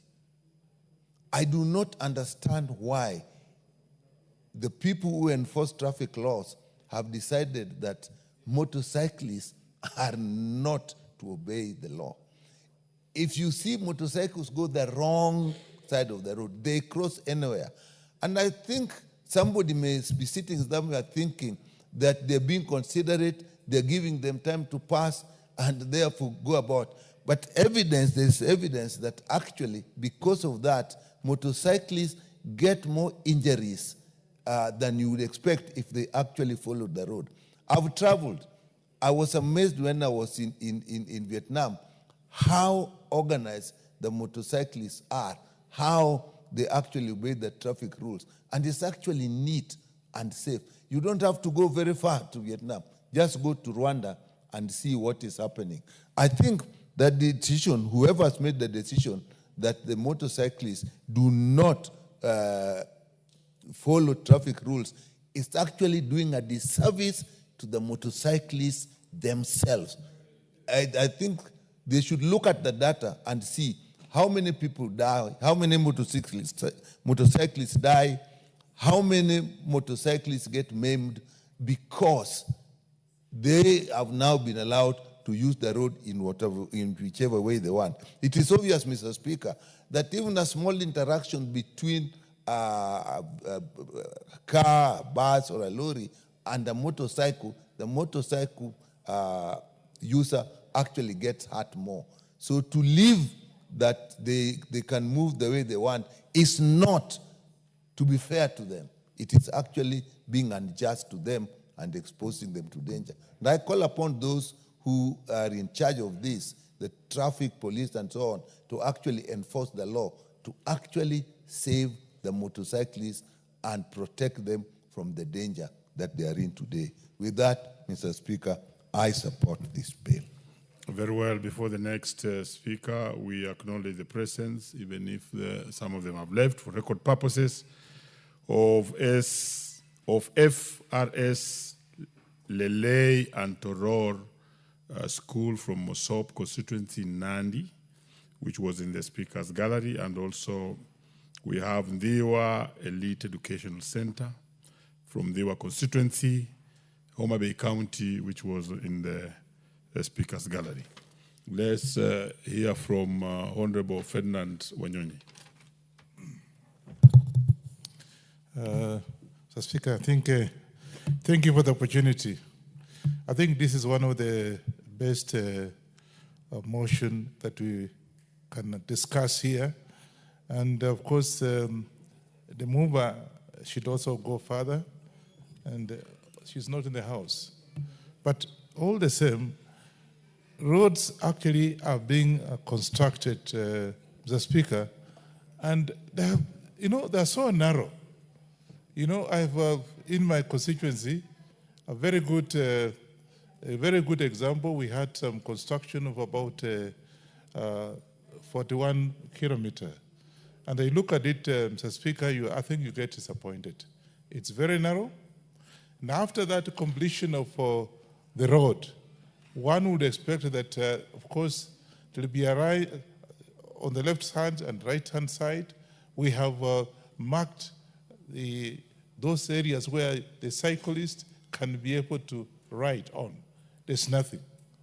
Even in the middle, there's nothing. So I've even gone to the extent of even asking the carer people to come and look at the road and see if they can be able to mark them so they can be able to see, it looks better that way, so that you don't have, when there's an accident, you know that so-and-so was wrong. They have done nothing.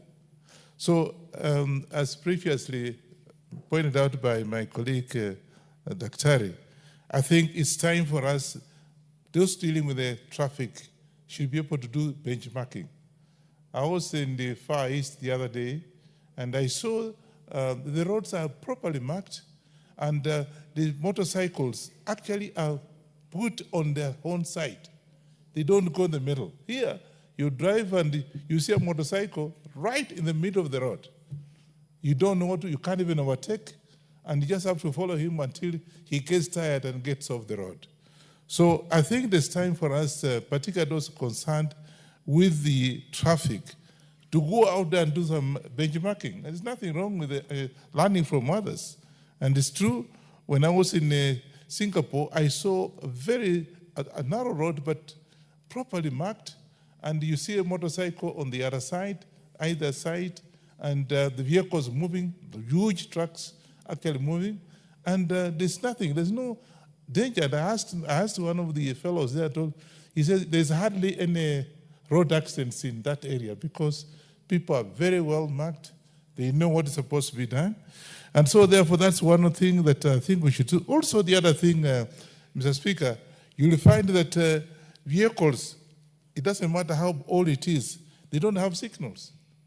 Again, it's something that, again, it must be enforced. Some years back, you drive a vehicle and the policeman stops you and looks at your, say, can you put the indicator on the going left or right? And even the back lights. So when somebody is stopping, the Speaker, you find that there's no indication that whoever is ahead of you is actually stopping or going on the right or left, whatever it is. Even the front part of it as well. So you find the vehicles, that's why we have so many accidents. And, you know, at the end of the day, you as a member of parliament, if somebody has had an accident, you are the one to pay for all the bills. So that, again, is something that as we do this, the traffic officers should be able to, again, go for fresh courses. And I think do the benchmarking to be able to see that at least they do what they're supposed to do elsewhere. Because there's people come over here and say, hey, how do you people drive here? They are not even safe. The tourists that come here, they're not very safe. And so, therefore, I think this, to finish up, we don't have any problem, this landmark of our country.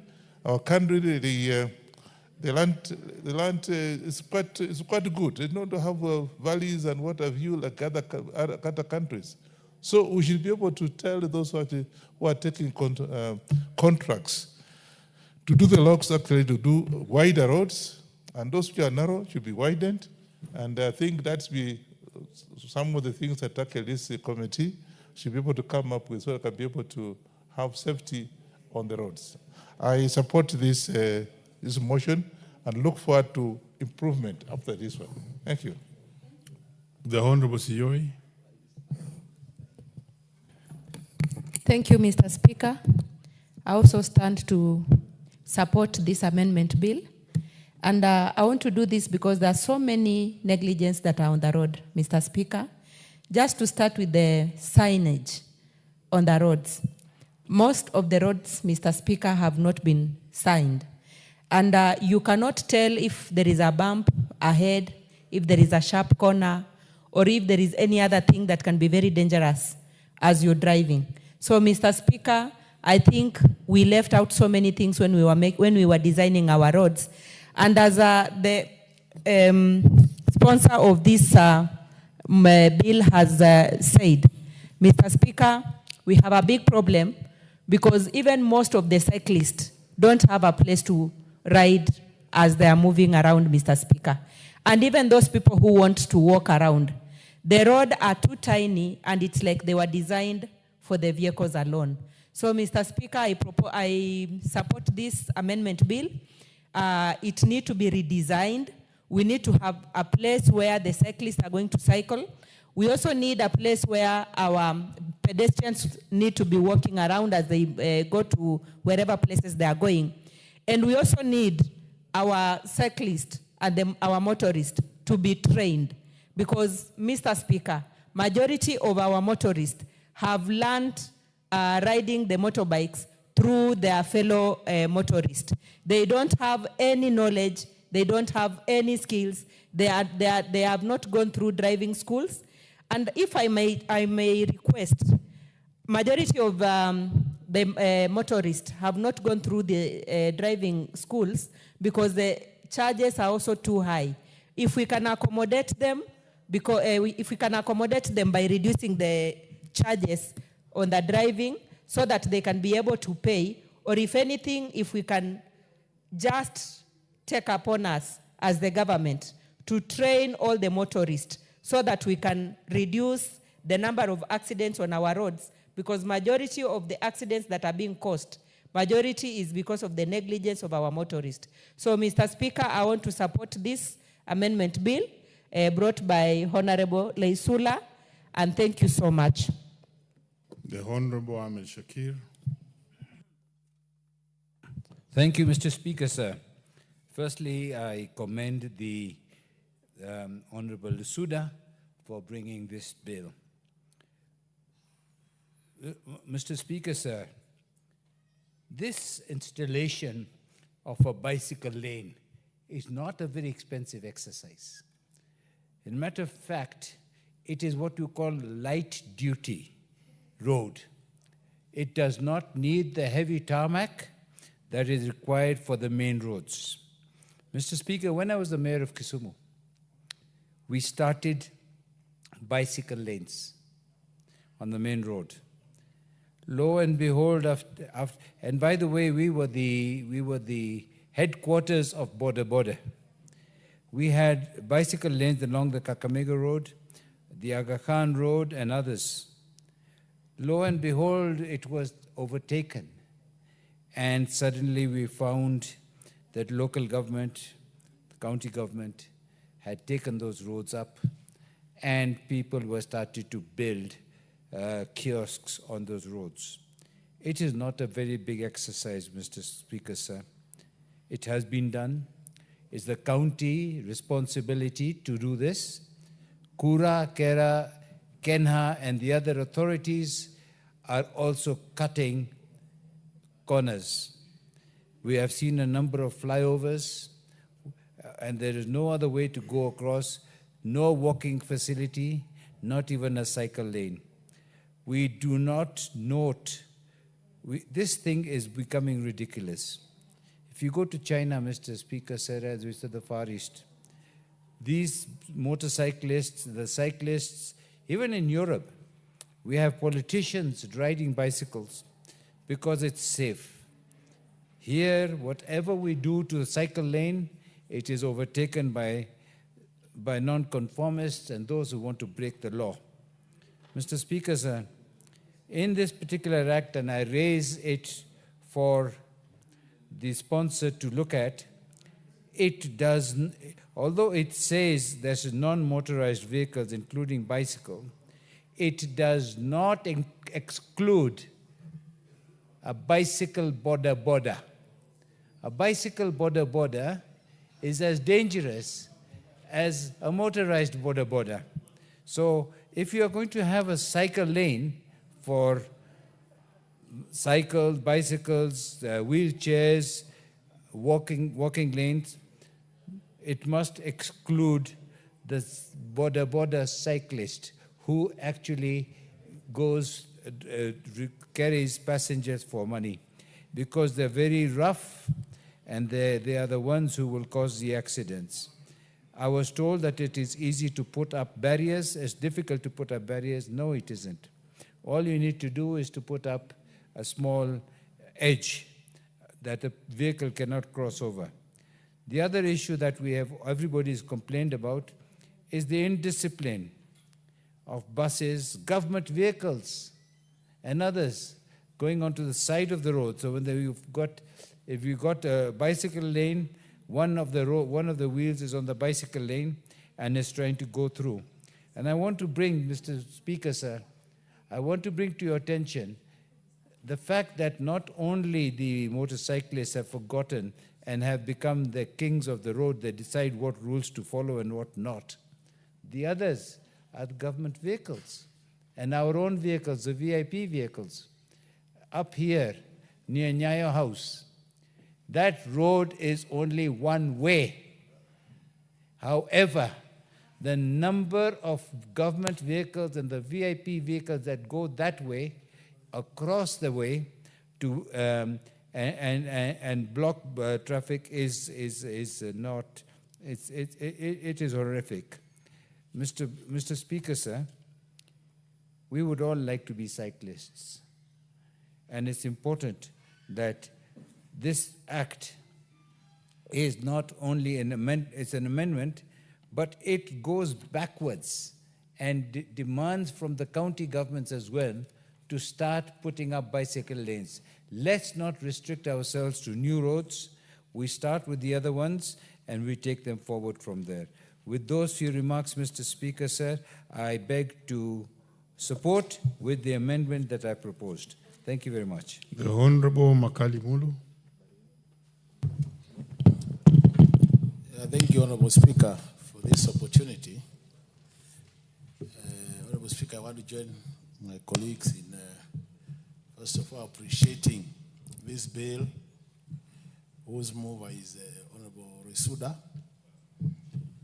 and it's an amendment of the roads bill, Honorable Speaker. Honorable Speaker, if you look at the objects of the bill, it is proposing creation of quite a number of lanes. The pedestrian lane, the cyclist lane, in addition to the main lanes where the cars drive on.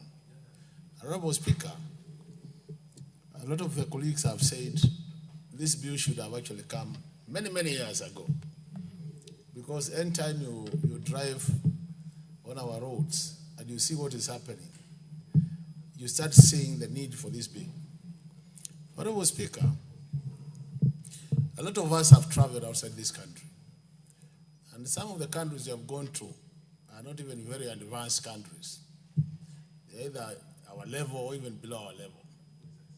And when you look at the design of the roads, it is very impressive.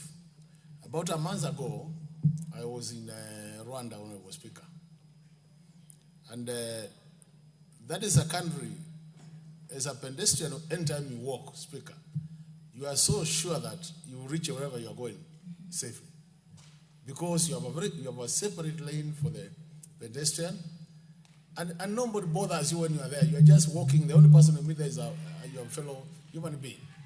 But here, Honorable Speaker, you realize that even as you drive on our roads, there is nothing called order, you know. Pedestrians are crossing all over the place. Motorists are crossing, that is the motorcyclists, and even bicycles, Honorable Speaker.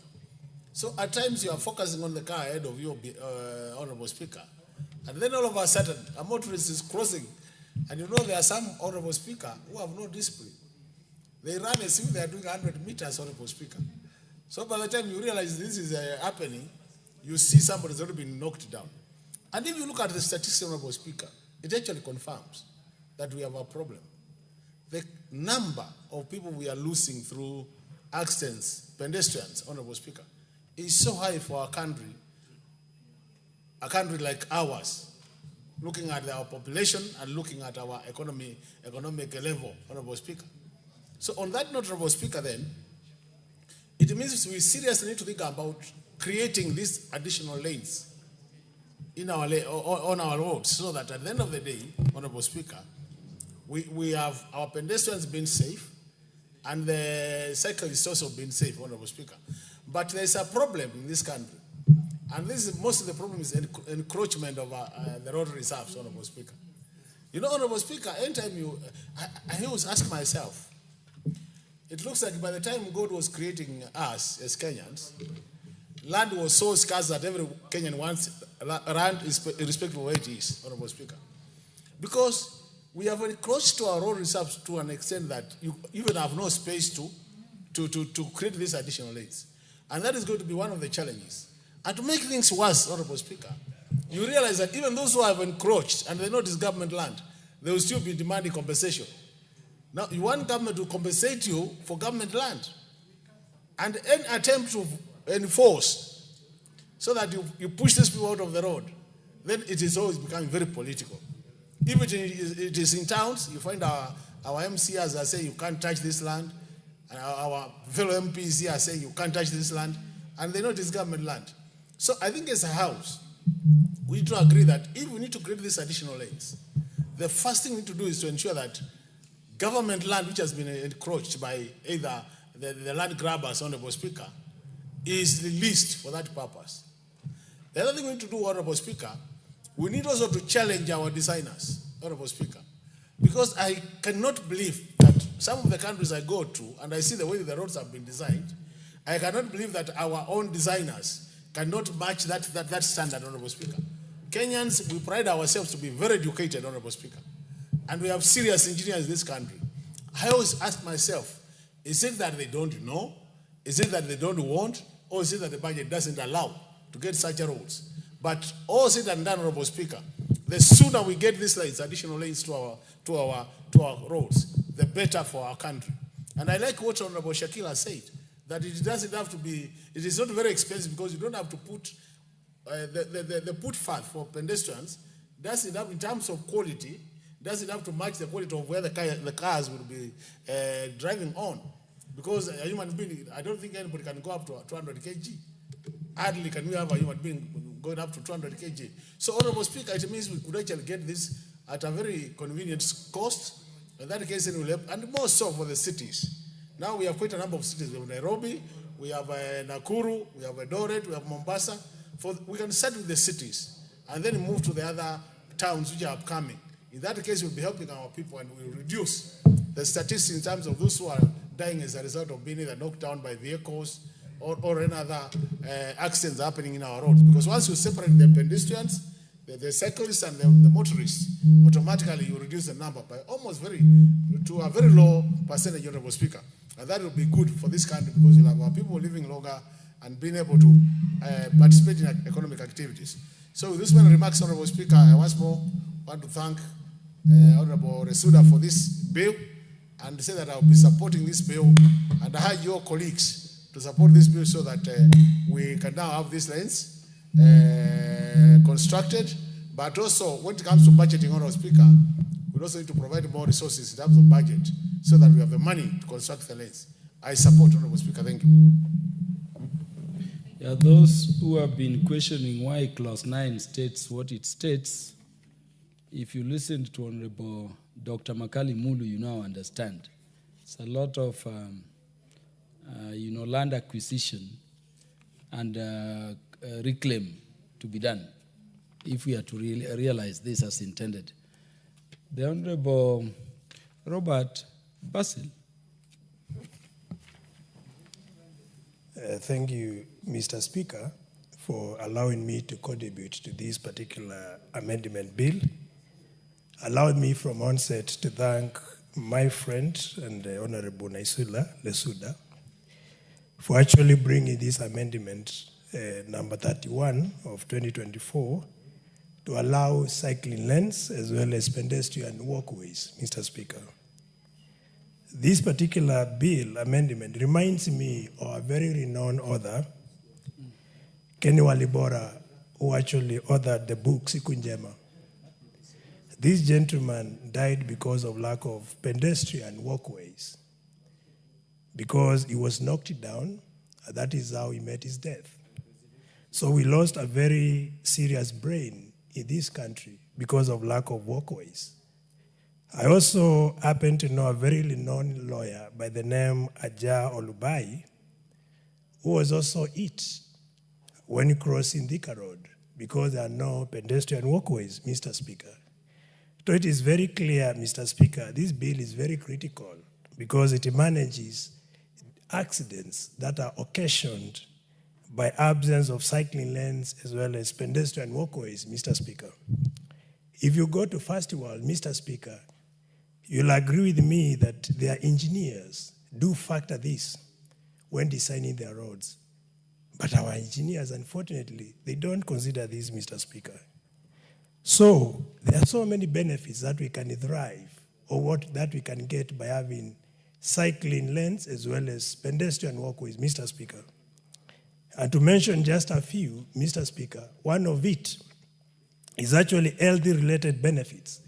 We have lifestyle diseases like obesity, high blood pressure, and many more that could be actually be reduced by having people to walk, promoting a healthy society where people can walk by providing pedestrian walkways as well as cycling lanes, Mr. Speaker.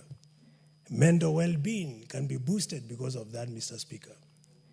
Other very critical benefit, Mr. Speaker, is reduction of air pollution.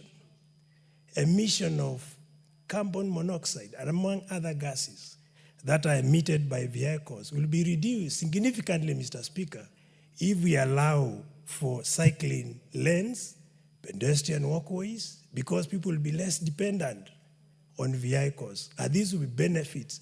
They would be critical to this country, also to mitigate effects of climate change that are occasioned by greenhouses because of emissions from cars, Mr. Speaker. Importantly, Mr. Speaker, by having this bill amended, we are going to reduce transport costs because some people can actually walk to work.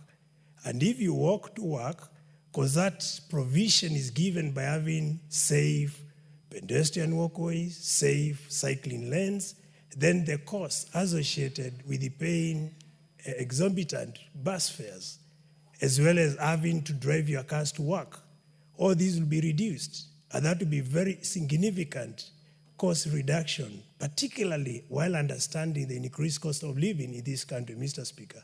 So it is important to make amendment to this bill. This should have been done way before, as some of my previous speakers did say, Mr. Speaker. Additionally, Mr. Speaker, there is social benefits associated with the provision of cycling lanes as well as walkways. People can talk, you can have interactions. Even those who want to do dating can do that while walking.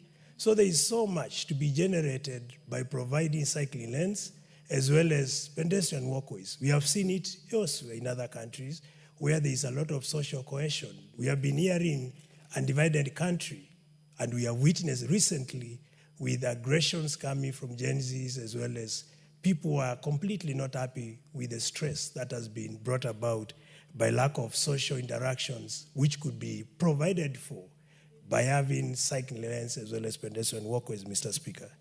Importantly, Mr. Speaker, road congestion. We see the madness in this country. When you come to Nairobi, you even wonder, is this really a city that we say it is the economic powerhouse within East and Central Africa? A city where many people would want to come. The gateway to Africa, Mr. Speaker. But the madness we see, congestion in the roads, matatus overlapping, etc., no provision where people could actually walk, where people could cycle. So there is so much that we can benefit by having amendment in this bill, Mr. Speaker. And that's why I don't mince my words by saying I fully support this amendment. I'm also having my personal amendment, which I think is on the way coming, to reduce congestion we see in police stations, Mr. Speaker. So I think once I bring the amendments and we pass the same amendments, then we are going to bring some sanity in this country and have a country we can be proud of, as well as a city we can enjoy to live. With those few, I submit and I support, Mr. Speaker. Thank you. The Honorable Emmanuel Wangwe. Thank you, Honorable Speaker. Honorable Speaker, allow me to first and foremost appreciate my colleague, the Honorable Lesuda, for thinking wise, such that she has come up with this good bill. Honorable Speaker, whereas Honorable Lesuda is addressing the gist of the bill, allow me to go straight on the benefits that will accrue should this bill be enabled into law. Honorable Speaker, many a times people have mistaken cycling to poverty. Allow me to say it's not poverty. Cycling instead, Honorable Speaker, is going to ease the life skill diseases upon body works. Once you work out on a cycle, Honorable Speaker, be it that you are diabetic, you have high blood pressure, but you keep your body in motion, it's not the same. It's no longer the same. Unlike somebody seated in a V8, Honorable Speaker, and having blood pressure or any life skill diseases, Honorable Speaker, he is increasing the chances of his danger to his life. But when you cycle, Honorable Speaker, the body works out. the benefit to it, Honorable Speaker, is measurable to your life. You enjoy and you live longer. Honorable Speaker, that is why many a times, for those of us who have been able to go to China, when you are lighting at all station, Honorable Speaker, the first thing you see is how many cycles are coming out of that place. So many, and the Chinese live well because they keep their bodies in workout. Therefore, Honorable Speaker, first and foremost, let us all Kenyans come out of the issue that cycling is a sign of poverty. It's a sign of keeping your body strong. Honorable Speaker, I also want to look at the benefit that will come with it in terms of the costing. Moving from Upper Hill to town while cycling, Honorable Speaker, it could take you close to nothing, no cost at all. Wear and tear of rubber could almost be minimal. And in a month, totally, there will be no cost, Honorable Speaker. Unlike today, by you coming from Upper Hill to town, there is the time factor because of the traffic jam. There is the issue of wear and tear on the machine that you are going to use. Therefore, Honorable Speaker, it's going to ease your ability to access from one corner to another without necessarily, Honorable Speaker, costing you in terms of time and money. Honorable Speaker, there is also the issue of the cost of land. What is it that gives appetite to land grabbers, Honorable Speaker? Land grabbers simply come in when the land is available. When they see there is the Kenya National, Kenha, for example, has not utilized the pavements well, the land grabber will simply move in. If we make this into law, Honorable Speaker, the highway, the edge of the highway, where the land of Kenha touches at the last edge of the corner, can we put there a walkway or a way through which cyclists will use? Nobody will come to grab that land, Honorable Speaker, now that the land will be in use. So we are going to make use of the highways. And Honorable Speaker, if you go along from Nairobi to Western, through Nakuru, all that vast land is just open. And you will find that accessibility to land grabbing comes about. Honorable Speaker, what is it that is happening with our population? Our population is on the rise. We are rising in population, both urban and rural. We no longer have to say this is a rural population or this is an urban population, Honorable Speaker. Wherever we are, we look at our population as being on the increase, be it going to school, be it going to the market, be it, Honorable Speaker, going to church. We need to move from one place to another. And Honorable Speaker, motorizing is not the solution, but cycling, Honorable Speaker, will be the ultimate solution, such that we look at our population.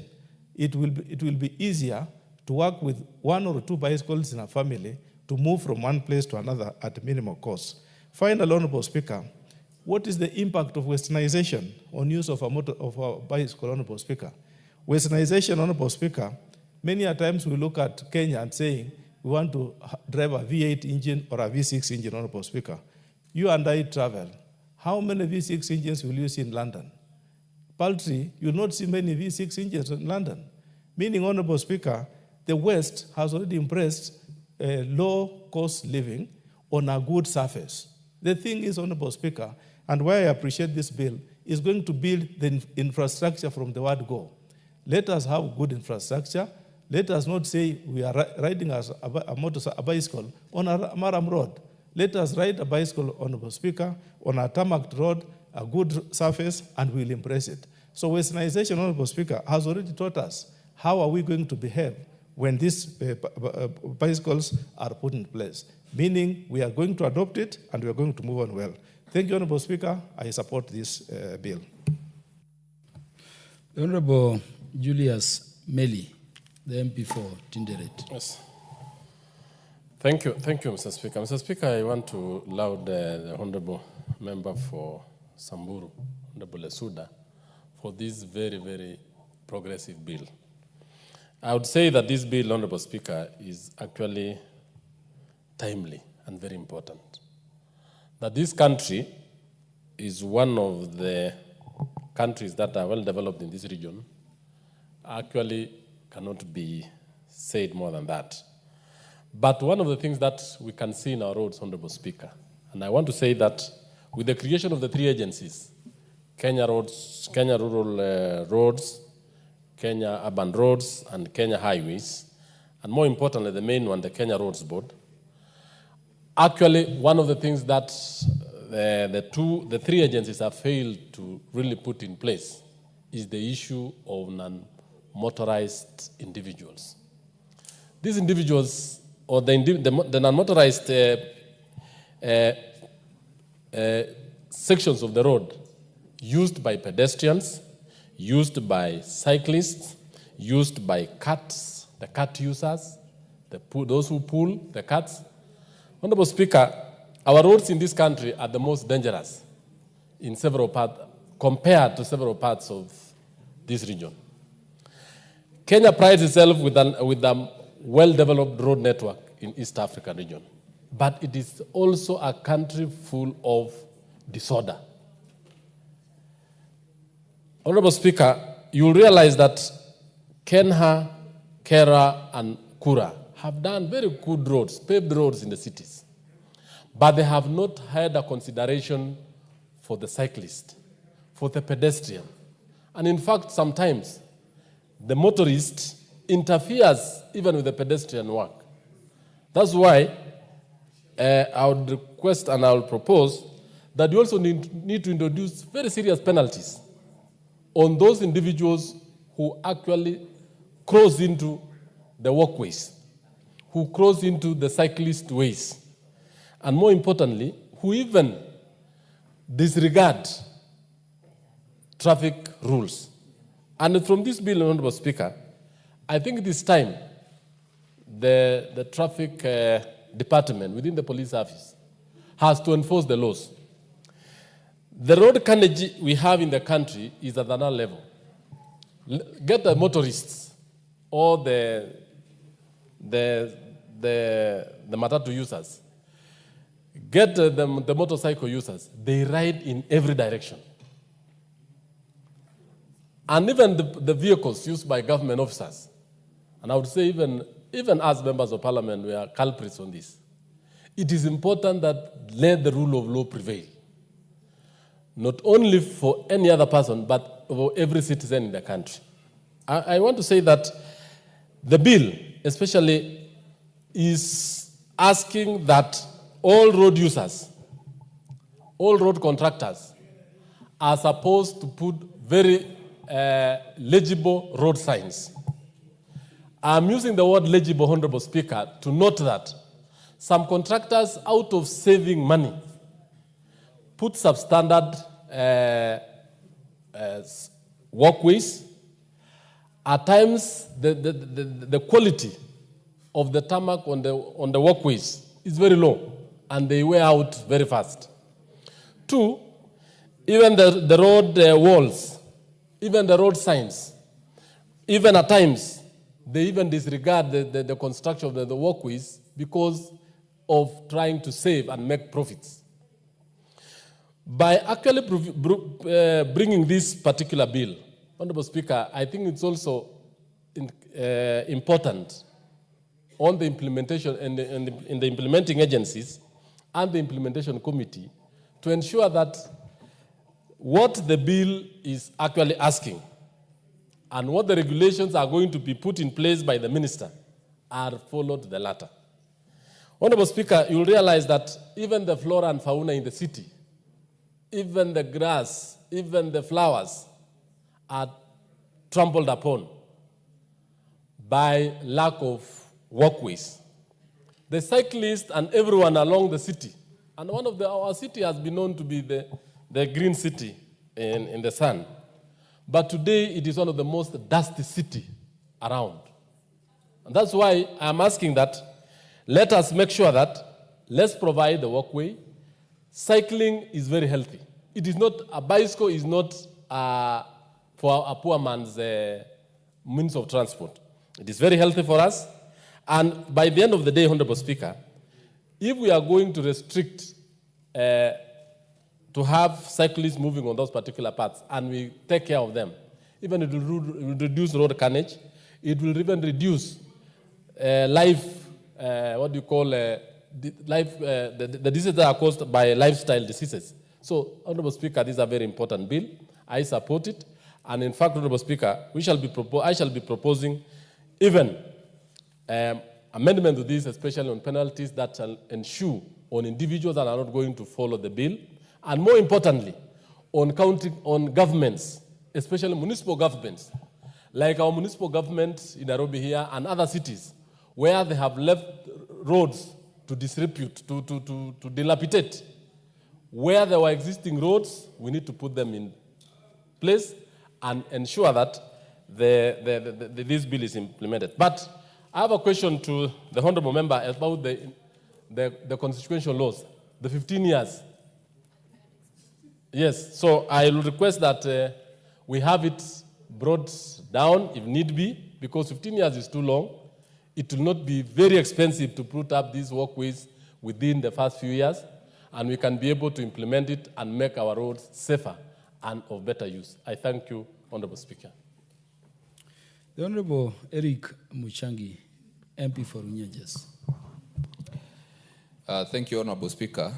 And from the onset, let me say that I support this bill and wish to thank the Honorable Naisula Leisuda for sponsoring this very important bill, and I still thank her for her consistency in sponsoring bills in this House. There's a lot that we have learned from her as young members of Parliament, matters to do with sponsoring bills in this House. Honorable Speaker, as I have said, this is a very progressive bill, and it is futuristic, because I believe many of us have traveled out of the country and have seen what developed nations have done with their roads, and especially to do with planning. Because for the longest time, Honorable Speaker, motorcyclists have been harassed on the road severally by other road users until they are discouraged. I believe with the introduction of cycling lanes, we will have more people interested in cycling because they will not be harassed on the roads, and their lives will not be put at risk by the other road users, especially vehicles. Because the accidents that we have witnessed on the roads, Honorable Speaker, are very many, arising from this harassment, and some road users imagining that they have more, or rather they have more authority on the road than cyclists.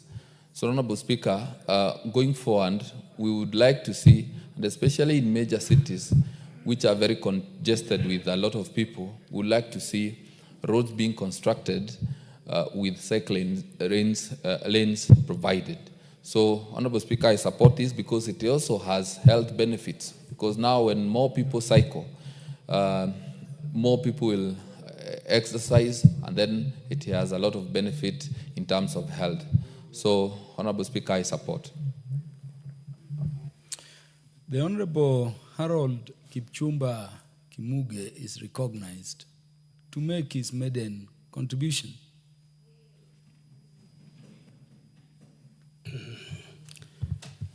Thank you, Mr. Speaker, sir.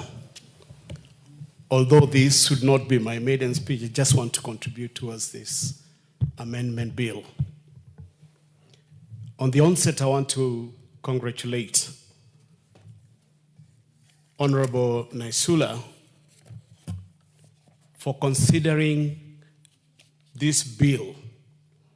And I just want to be specific to the benefits that we, persons with disabilities, and those people who are maybe temporarily need to use crutches, wheelchairs, and stretchers, need to benefit.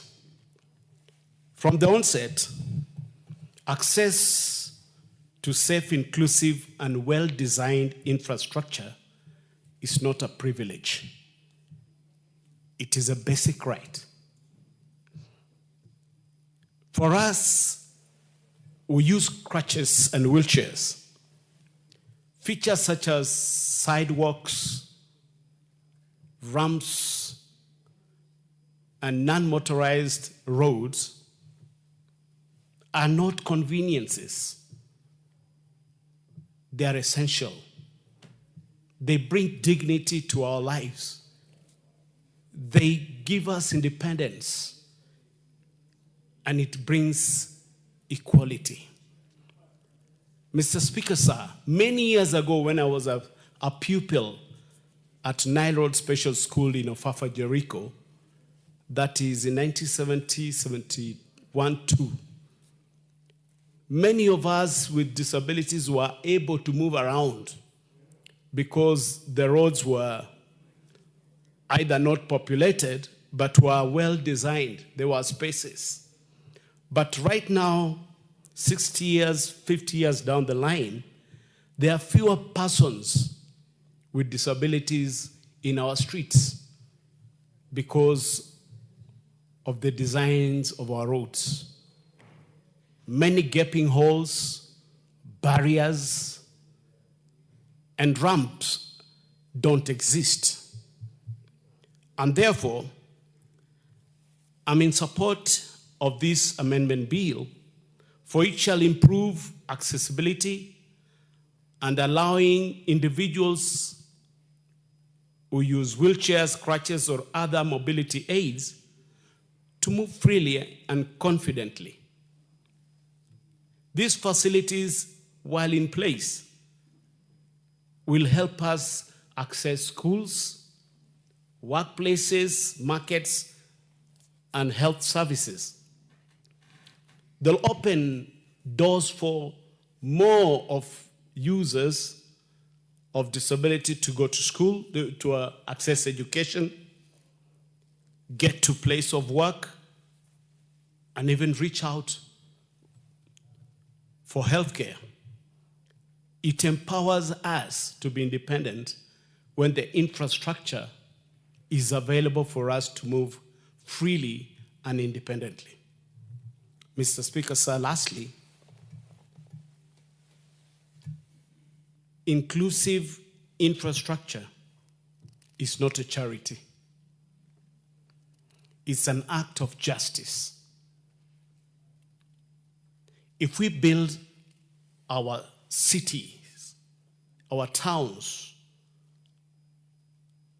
our villages to be accessible to everybody, there'll be no one left behind. And therefore that will bring us on board as fair competitors in our country. I support, Mr. Speaker, sir. Honorable Rashid Betsimba. Asante sana Mheshimiwa Spika kwa kunipa fursa hii ambayo pia mimi niweze kuchangia kwa mswada huu wa marekebisho. Kwa kweli Mheshimiwa Spika, nimesimama kuunga mkono mswada huu. Kwa ukweli barabara zote ambazo barabara zetu nyingi katika nchi hazijakamilika kuwa barabara. Kwa sababu barabara isiyokuwa na nafasi ya watembeaji wa maguu, watembeaji walemavu, wanaotumia baiskeli za ulemavu, wanaotumia baiskeli, hiyo barabara haijakamilika. Kwa ukweli barabara zetu Mheshimiwa Spika nyingi ziko na si pana. Na hiyo inasababisha msongamano wa magari na wananchi wanatembea pamoja katika sehemu za barabara. Na hiyo husababisha ajali nyingi sana. Kwa sababu hapa kwetu ajali nyingi zinapatikana kwa sababu ya upana wa barabara hakuna. Ukitembea sehemu zote katika ulimwengu, barabara haiwezi jengwa kabla ya kuwa na imekamilishwa kwamba kuna nafasi ya watu kutembea na baiskeli. Lakini hapa kwetu tunatenga fedha, barabara mtu anajenga, ni barabara tu basi ya magari kwenda, lakini si wote ambao wako na magari. Watu wengi pia hata wenye magari wanapenda kutembea kwa maguu. Lakini hakuna nafasi ya kutembea kwa maguu. Hata ukimwachilia mtoto wako akitoka shule, una wasiwasi mpaka aweze kufika nyumbani. Kwa hivyo Mheshimiwa Spika, ni kwamba ni lazima kuanzia sasa, hata hii marekebisho yangefanywa haraka ili ipitishwe, ili kusudi kuanzia sasa barabara zote ambazo zinajengwa sasa, kwa sababu Mheshimiwa Rais ametoa agizo za barabara nyingi zijengwe. Hizo zinazojengwa sasa lazima ziwe na nafasi hiyo ya kwamba watu wanatembea kwa mguu na wale wa baskeli na wale wenye viatu vya utelezi, kwa sababu kuna vijana sasa hawapendi kupanda magari, wanatumia viatu vya utelezi, lakini hawana mahali pa kutembelea, wanatembea barabarani, na hiyo husababisha ajali. Na vile vile Mheshimiwa Spika, barabara zetu hazina alama zinazoelekeza jinsi ya kutumia taratibu za hiyo barabara. Inatakaniwa ziwe na alama kuonesha hapa ni baiskeli inatembea hapa, kwa hivyo mtu wa maguu pia hawezi kutembea. Hapa ni mtu wa maguu, kwa hivyo mtu wa baiskeli pia hawezi kutembea hapo. Kwa hivyo barabara zetu zote si kutia lami tu, ni kuhakikisha umeweka na alama kwamba mtu akipita najua hapa nilipo ni mahali ambako mimi nafaa kutembea, na hiyo itapunguza ajali nyingi. Hiyo itatusababisha kwamba mtu hata akija anaona kwamba sisi tumejipanga, badala kujenga barabara alafu urudi tena barabara ujenge tena hiyo kwa kupoteza tena fedha zingine. Iwe ile tenda ya kwanza, zabuni inayotoka kwanza, iwe imerekebisha kwamba barabara ya kutembea kwa miguu, kwa baiskeli, kwa sababu barabara zetu hazina urafiki na walemavu. Barabara zetu hazina urafiki kabisa. Unakuta kule ambako watu wanatembea na maguu kuna mashimo ambayo mahandaki ambayo maji yanapita chini, drainage inapita chini, hayajazibwa. Sasa mlemavu atatembea namna gani? Watoto wa shule wakitoka inakuwa ni hatari. Kwa hivyo Mheshimiwa Spika, mimi nimesimama kuunga mkono kwamba hiyo taratibu iweze kuwekwa maanani na ianze mara moja. Asante. The Honorable Mishi Mboko. May I request we conscript? Yeah, thank you, Honorable Speaker. And I really thank you for giving me this opportunity, because I want to appreciate my sister, Honorable Naisula, for bringing this amendment bill, which is overdue. Honorable Speaker, I want to strongly support this bill, 2024, and I'm supporting it because of a clause that says all roads must be safe and fair for everyone. Because what we are seeing right now, it is like the roads have just been built for those who own cars or those who use cars, and not the walkers and the cyclists, Honorable Speaker. Honorable Speaker, according to World Bank 2019 study says over 70% of Kenyans walk or cycle daily. That means there must be a safe lane or a road which is safe for them, so that at least they don't face the dangerous accident which we see every day in our roads, Honorable Speaker. Honorable Speaker, I want to support this bill because it will make our roads to be fair and safe, giving our people the respect they deserve, Honorable Speaker, because for so long time we have neglected the pedestrian, especially the walkers and those who are cyclists and people with disability, Honorable Speaker.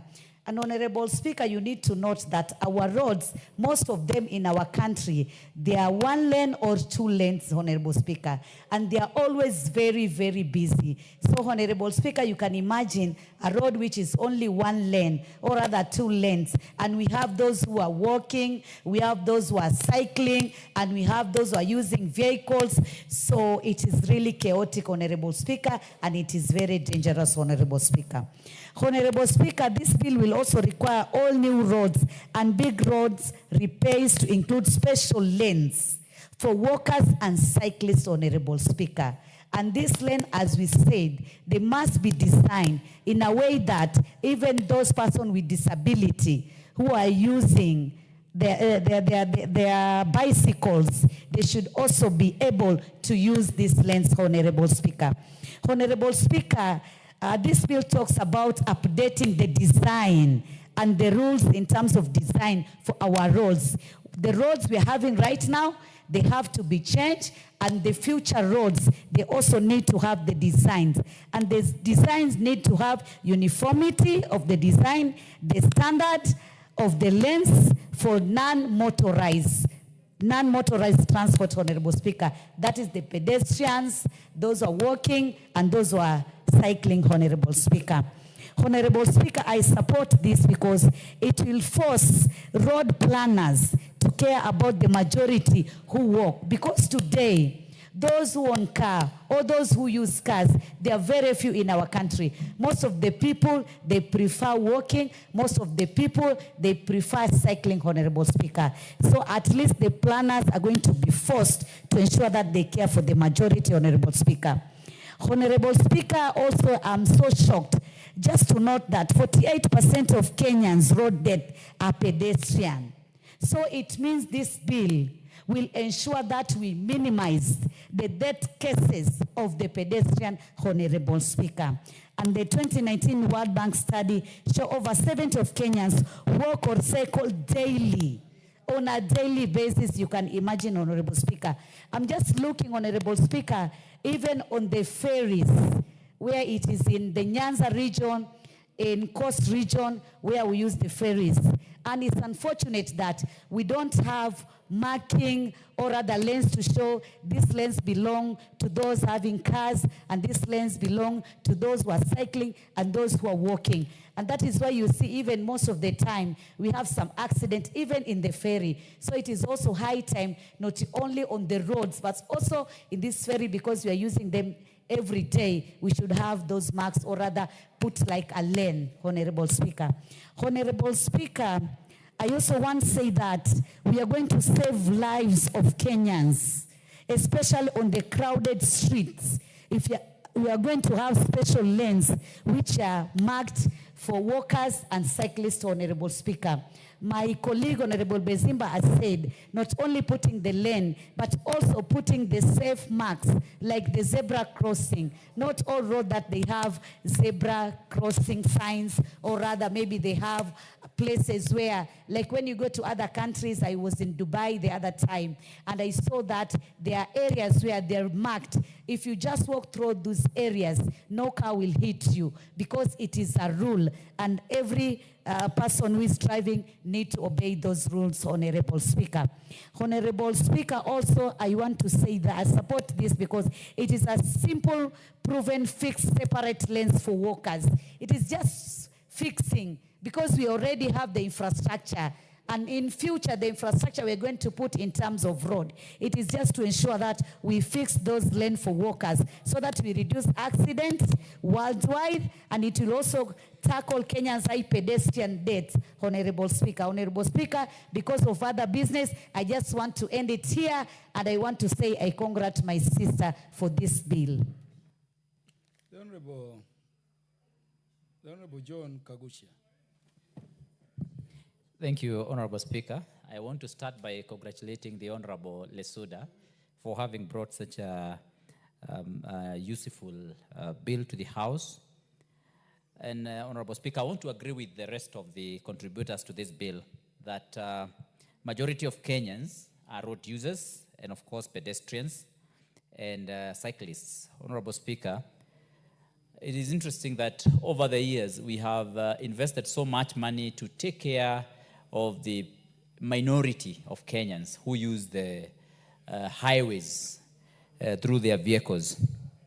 Honorable Speakers, the amount of money, the colossal amount of money that we have invested in that should make us a bit embarrassed that with a country where we are looking at bringing the people who are at the low levels of our economy to a higher level, we ignore them year in, year out, such that when we are designing our main highways, we are not considering them at all. Honorable Speaker, well-designed roads and walkways will help in improving the comfort, safety, and boost morale of a majority of Kenyans. Indeed, the 70% that is using the footpaths. Honorable Speaker, it will also be noted that walking and cycling to work also improves our fitness, our health, and definitely also improves the mental health of our people. This, if well taken care of, Honorable Speaker, is going to improve the morale of our citizens. It's going to help the mental well-being of our people, and the depression that we are seeing and witnessing today is going to be a thing of the past. Honorable Speaker, when we are talking about making these walkways, we must also make them very comfortable. And so I'm proposing that we're also going to be planting trees along the walkways. We also install benches so that those who are walking and they get tired can be able to take a rest at times, and also walk under the cover of the shades of our trees that we are going to plant by the walkways. Honorable Speaker, for this to work, we must also improve on the general well-being of our infrastructure. You will take note that most of the roads that we are using today have open manholes. They have open trenches and drainage pits. And so for us to encourage citizens to walk and make it comfortable for them, in this resource mobilization to support this bill, which I believe, as many other members have put, we should not give it such a long duration of time to be implemented, up to 15 years. It should be reduced probably to half that period. We ensure that the manholes are all covered and all the open trenches and drainages are all covered to ensure that our people do not get hurt along the way. Honorable Speaker, you also realize, yes, we are passing this bill, but do we have the spaces? Do we have the road reserves necessary to do this? And the answer is good as your thoughts are. Many areas and many spaces have already been grabbed. They have been encroached. They have been stolen. And so, one of the riders that we must also put here is to ensure that we reclaim all the stolen and encroached spaces so that we can return it back to the public for public use. As I conclude, Honorable Speaker, if you just take a walk to Mombasa Road, at the junction of Mombasa Road and Cabanas, where the Eastern Bypass begins, at around 4 p.m. to 5 p.m., you'll be very surprised and very shocked as to the masses and masses of people who are walking across that road. And you see, they walk squeezing themselves in between cars, in between the cars and the walls. And it's such a pathetic situation. And yet, the road users, we are all stuck again in traffic. Why? Because the road users and the motor vehicles are all using the same road. And so they are all playing cat and mouse along the road. And for that reason, again, we all get stuck in the traffic. Honorable Speaker, if you go to Mukurweini town today, you realize that between Mukurweini town and Wakulima Dairy and the Mukurweini Level 4 Hospital, we have very many people who walk along that road. But do they have somewhere to walk? They don't. Between Mukurweini town and Muheto Primary School, again, is the same problem that we encounter. If you go to Gikondi, you will find from Gikondi Shopping Center to Mukurweini Technical, because we have many students who are schooling there and they are walking along that road. It's always full of students. And sometimes we imagine maybe we ought to have invested much more money on the walk path than we probably have done. And so I am here to strongly support this bill so that it can help us solve this old age problem in our country. And so that now we can be able to put our thoughts, our resources, where it matters most, where we have the population. Of course, Honorable Speaker, the very last point. Sometimes I imagine, instead of investing so much on these expressways where we are moving vehicles, we probably need to invest a little bit more on mass carriages like light rail and express lanes for buses, so that we can carry the masses from point A to point B, rather than carry one or two people in one vehicle who are able to pay for the usage of that expressway. We need to rethink and we need to put our mind back to the people, back to the masses, back to the people at the low echelons of our society. Thank you, Honorable Speaker, for this opportunity to make my contribution. Thank you. The Honorable Moses Kirima will be followed by the Honorable Mark Mwenje. Then the mover will reply. Thank you, Mr. Speaker, sir, for giving me this opportunity to contribute to this important bill. First and foremost, I congratulate Honorable Isuda for considering this bill at this right time. Mine is to say, Honorable Speaker, that having an experience as an advocate and having been in the court corridors for a period of about 25 years, I can sincerely say that pedestrians really contribute to a number of accidents in the Republic of Kenya. And when they are given their own lane to walk on and to avoid motorists, is one of the best things can be done to the Kenyan citizens. For the last 2 years, the fatal accidents which have been taking place in our roads, mainly about 70% was pertaining the pedestrians. And these people are not regarded as really ordinary human beings when it comes to motorists on the road. They just don't even give them a chance to cross. But to me, the current menace we have now is the bondas. When it comes to, if something can be that, is that I have just come a little bit late. If I had come in time, I could have recommended we go further and hand a lane for bondas, because as they are now, they are really becoming a problem in the Kenyan roads. They are very good people. They are doing good business. They are carrying out smart business. They are really they are making a living with those bondas. But when it comes to management on the road, it's a really a hectic issue. So, Mr. Speaker, sir, this bill is timely. I support it, and all what is there is that should not ignore that this is a money bill, and it should be given the consideration it deserves. Thank you, Mr. Speaker, sir. Thank you. The Honorable Mark Mwenje now. Thank you, Honorable Speaker. Honorable Speaker, let me congratulate the mover of the motion, the sponsor of the motion, the Honorable Naisula Lesuda, for a job well done. Honorable Speaker, as a member of Parliament from Nairobi, I'd like to bring it to your attention that we have about 6 to 7 million people in Nairobi during the day. And that number is set to even increase. It means we have a huge number of people moving and transacting. We are kidding ourselves, Honorable Speaker, if we think that all these people will be moved by public transport and their own personal vehicles, including the trains. It is not sufficient. Honorable Speaker, my constituency, Embakasi West, lies on the east side of Nairobi, and I can tell you we have people who walk every single day to work. People from Eastlands use two major routes. They use either Juja Road, or through Madare and Kamukunji, or they use Jogoo Road. Honorable Speaker, these two specific roads do have walkways, but at times these walkways are insufficient. They cannot accommodate the number of people walking. So at times you will find people walking actually on the main carriageway, Honorable Speaker.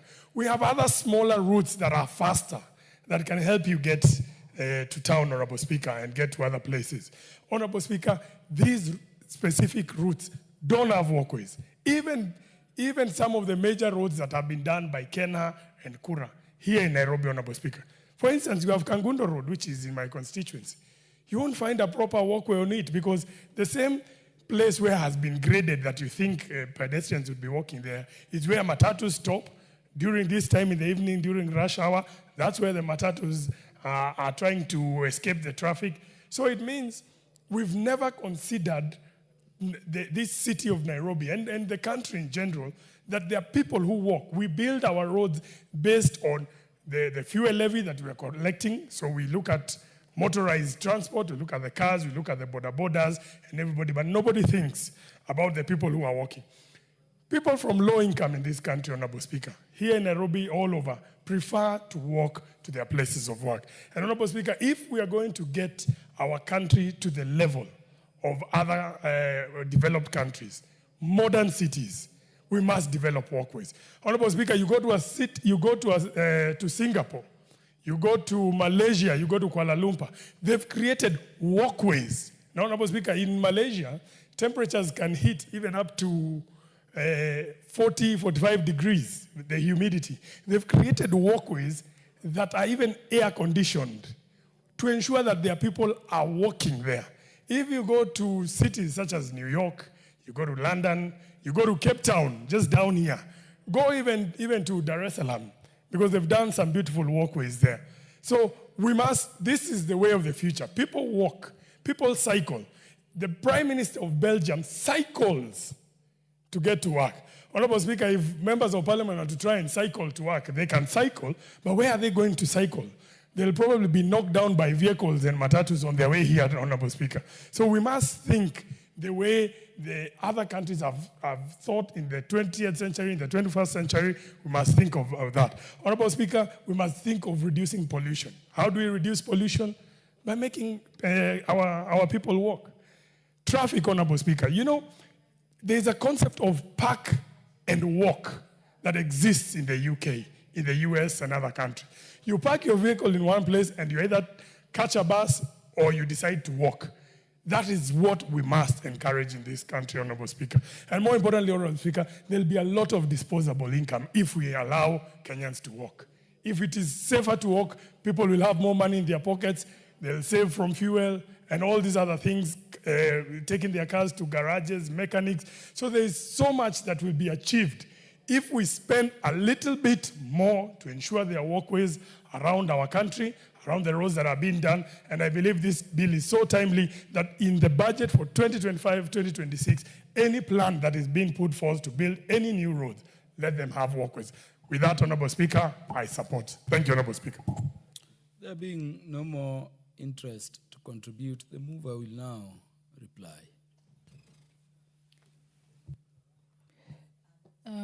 Thank you, Honorable Speaker. I can see a colleague across the aisle who would like to contribute, so I'll give him even just 2 minutes, Honorable Speaker. Under the standing orders as they are, no donation is permitted. I think I can. Oh, go ahead. The Speaker. Okay, I've heard you, Speaker. The Speaker proceeding under standing order, number 1, grants you leave to say something, but it is not practice. So you can proceed. Give him the mic. Thank you, Honorable Speaker. I accept and I believe that the issue of walkways is an issue that should have been addressed a long time ago, and I congratulate the mover, Honorable Naisula. In fact, Naisula, Honorable, really knows Nyahururu well, and there's an example of the bridge at Thompson Falls area. The bridge, Honorable Speaker, is so narrow that people from Nyahururu to Mairenya normally pedestrians compete with cars, and they are normally exposed to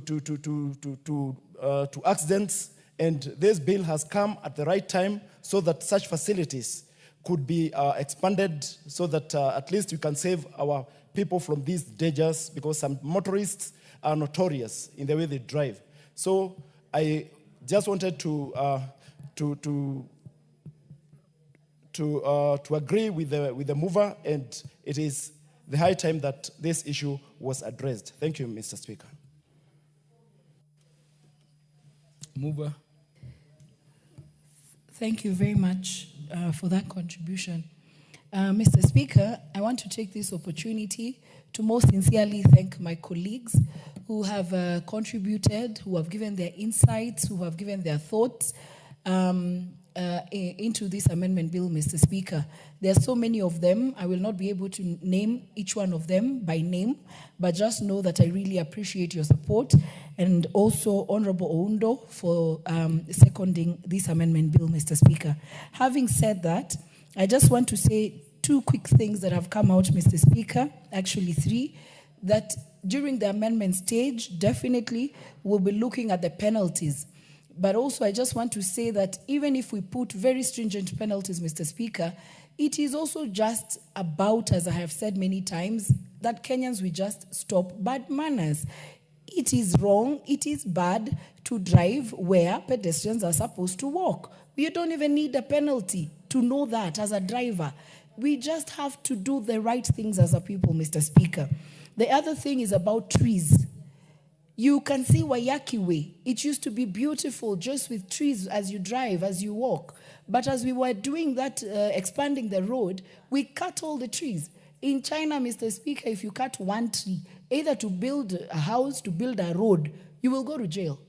And so anyone who cuts a tree, Mr. Speaker, has to plant. That used to be the motto. If you cut one, you plant 2 trees, Mr. Speaker. And that is something that we'll be looking at when we are looking at the amendments. The second thing is about land.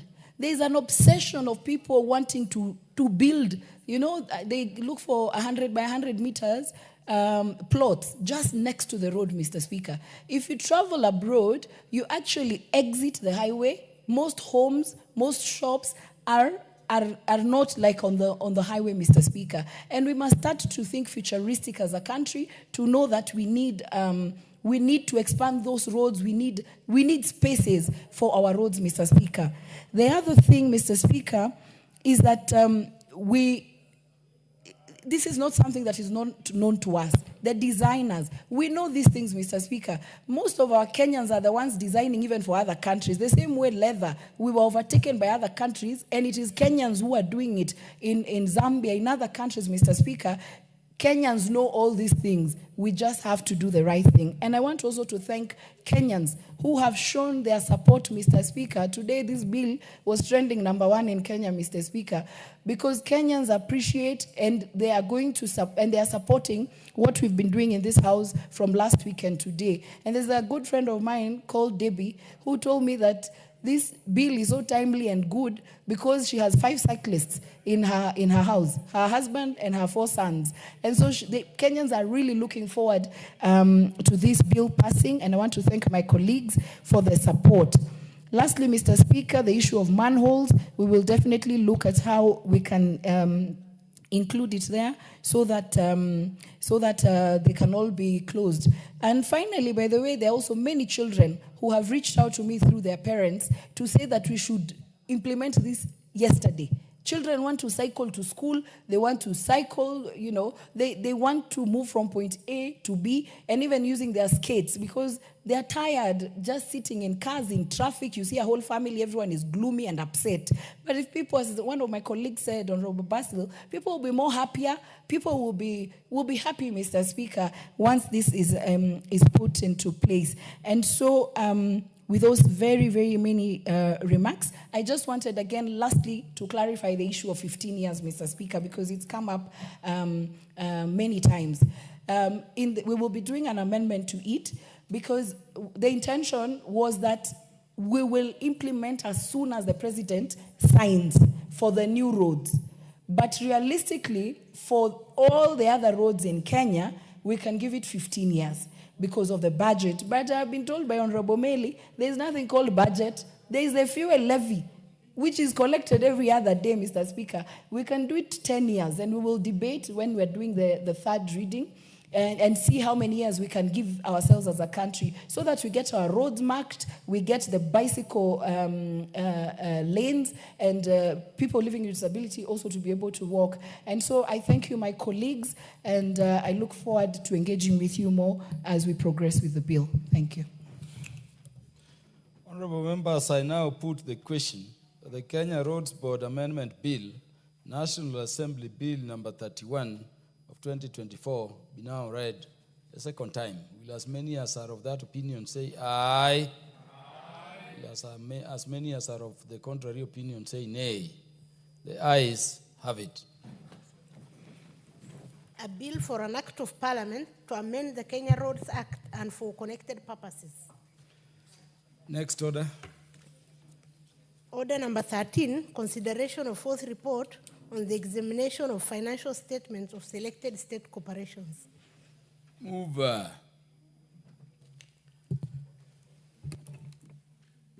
Thank you, Honorable Speaker.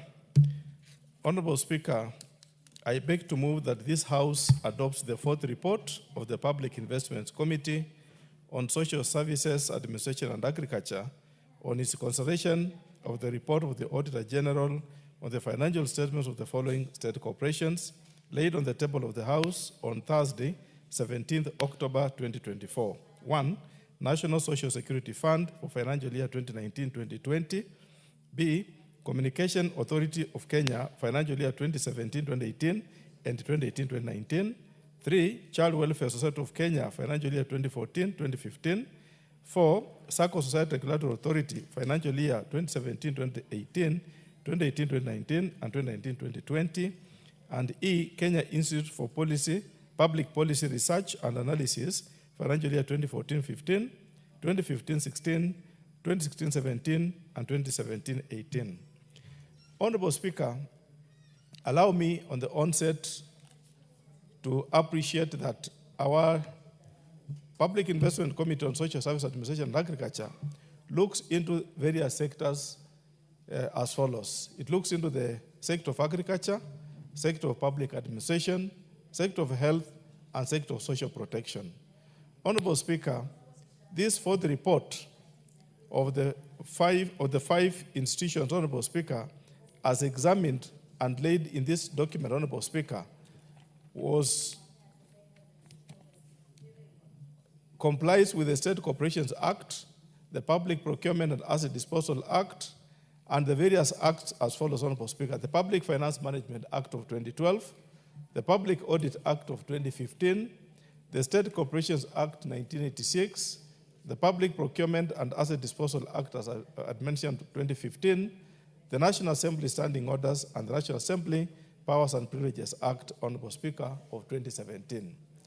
Honorable Speaker, when looking at the audit of the accounts of these institutions, in summary, Honorable Speaker, we had to look at both the general observations and the individual observations, Honorable Speaker. I want to take the House, Honorable Speaker, through the general, which are cross-cutting observations that cut across all the five parastatals that we examined. Honorable Speaker, in the five parastatals cutting across, there were lack of possession, meaning, Honorable Speaker, a parastatal has the title but doesn't have the land. And also there is, Honorable Speaker, lack of ownership documents of the land, meaning, Honorable Speaker, the agency has the documents, has the land, but doesn't have the documents, Honorable Speaker. In particular, Honorable Speaker, among a few documents, among a few agencies, Honorable Speaker, we have the Child Welfare Society of Kenya and the National Social Security Fund, who do not have title documents for the land. You find, Honorable Speaker, some parcels of land belonging to Child Welfare Society, particularly 16 parcels of land. They don't have the title documents for the years under review. If they have gotten the documents, Honorable Speaker, is after the years under review, Honorable Speaker. We have, Honorable Speaker, the Institute of Public Policy and Research Analysis has a title for the land, Honorable Speaker, but they don't have the land. They cannot access the land because, Honorable Speaker, the Department of Veterinary Services has obstructed access. The Honorable Emmanuel Wangwe, for how long do you estimate you will move? I'll definitely take my 30 minutes. Oh, you'll take 30 minutes? In the next... Yeah, so then I'm looking at the clock and I'm worried we may not, achieve the intent of completely moving. And so I see you have consumed 5 minutes of your time. Thank you, Honorable Speaker. You will have the balance of time when the business will be next scheduled to be This is an ordinary motion. As the clock is telling me 5. How many minutes are remaining? Really? Yes. Yeah, so you still have a lot of time to move, and that way we'll be doing justice to this audit. Thank you, Honorable Speaker. Report. So you'll have a balance of 55 minutes, I'm informed. Thank you. Yeah. Order, Honorable Members. Honorable Members, the time being 7:07 p.m., this House stands adjourned until Wednesday, the 6th day of August 2025 at 9:30 a.m.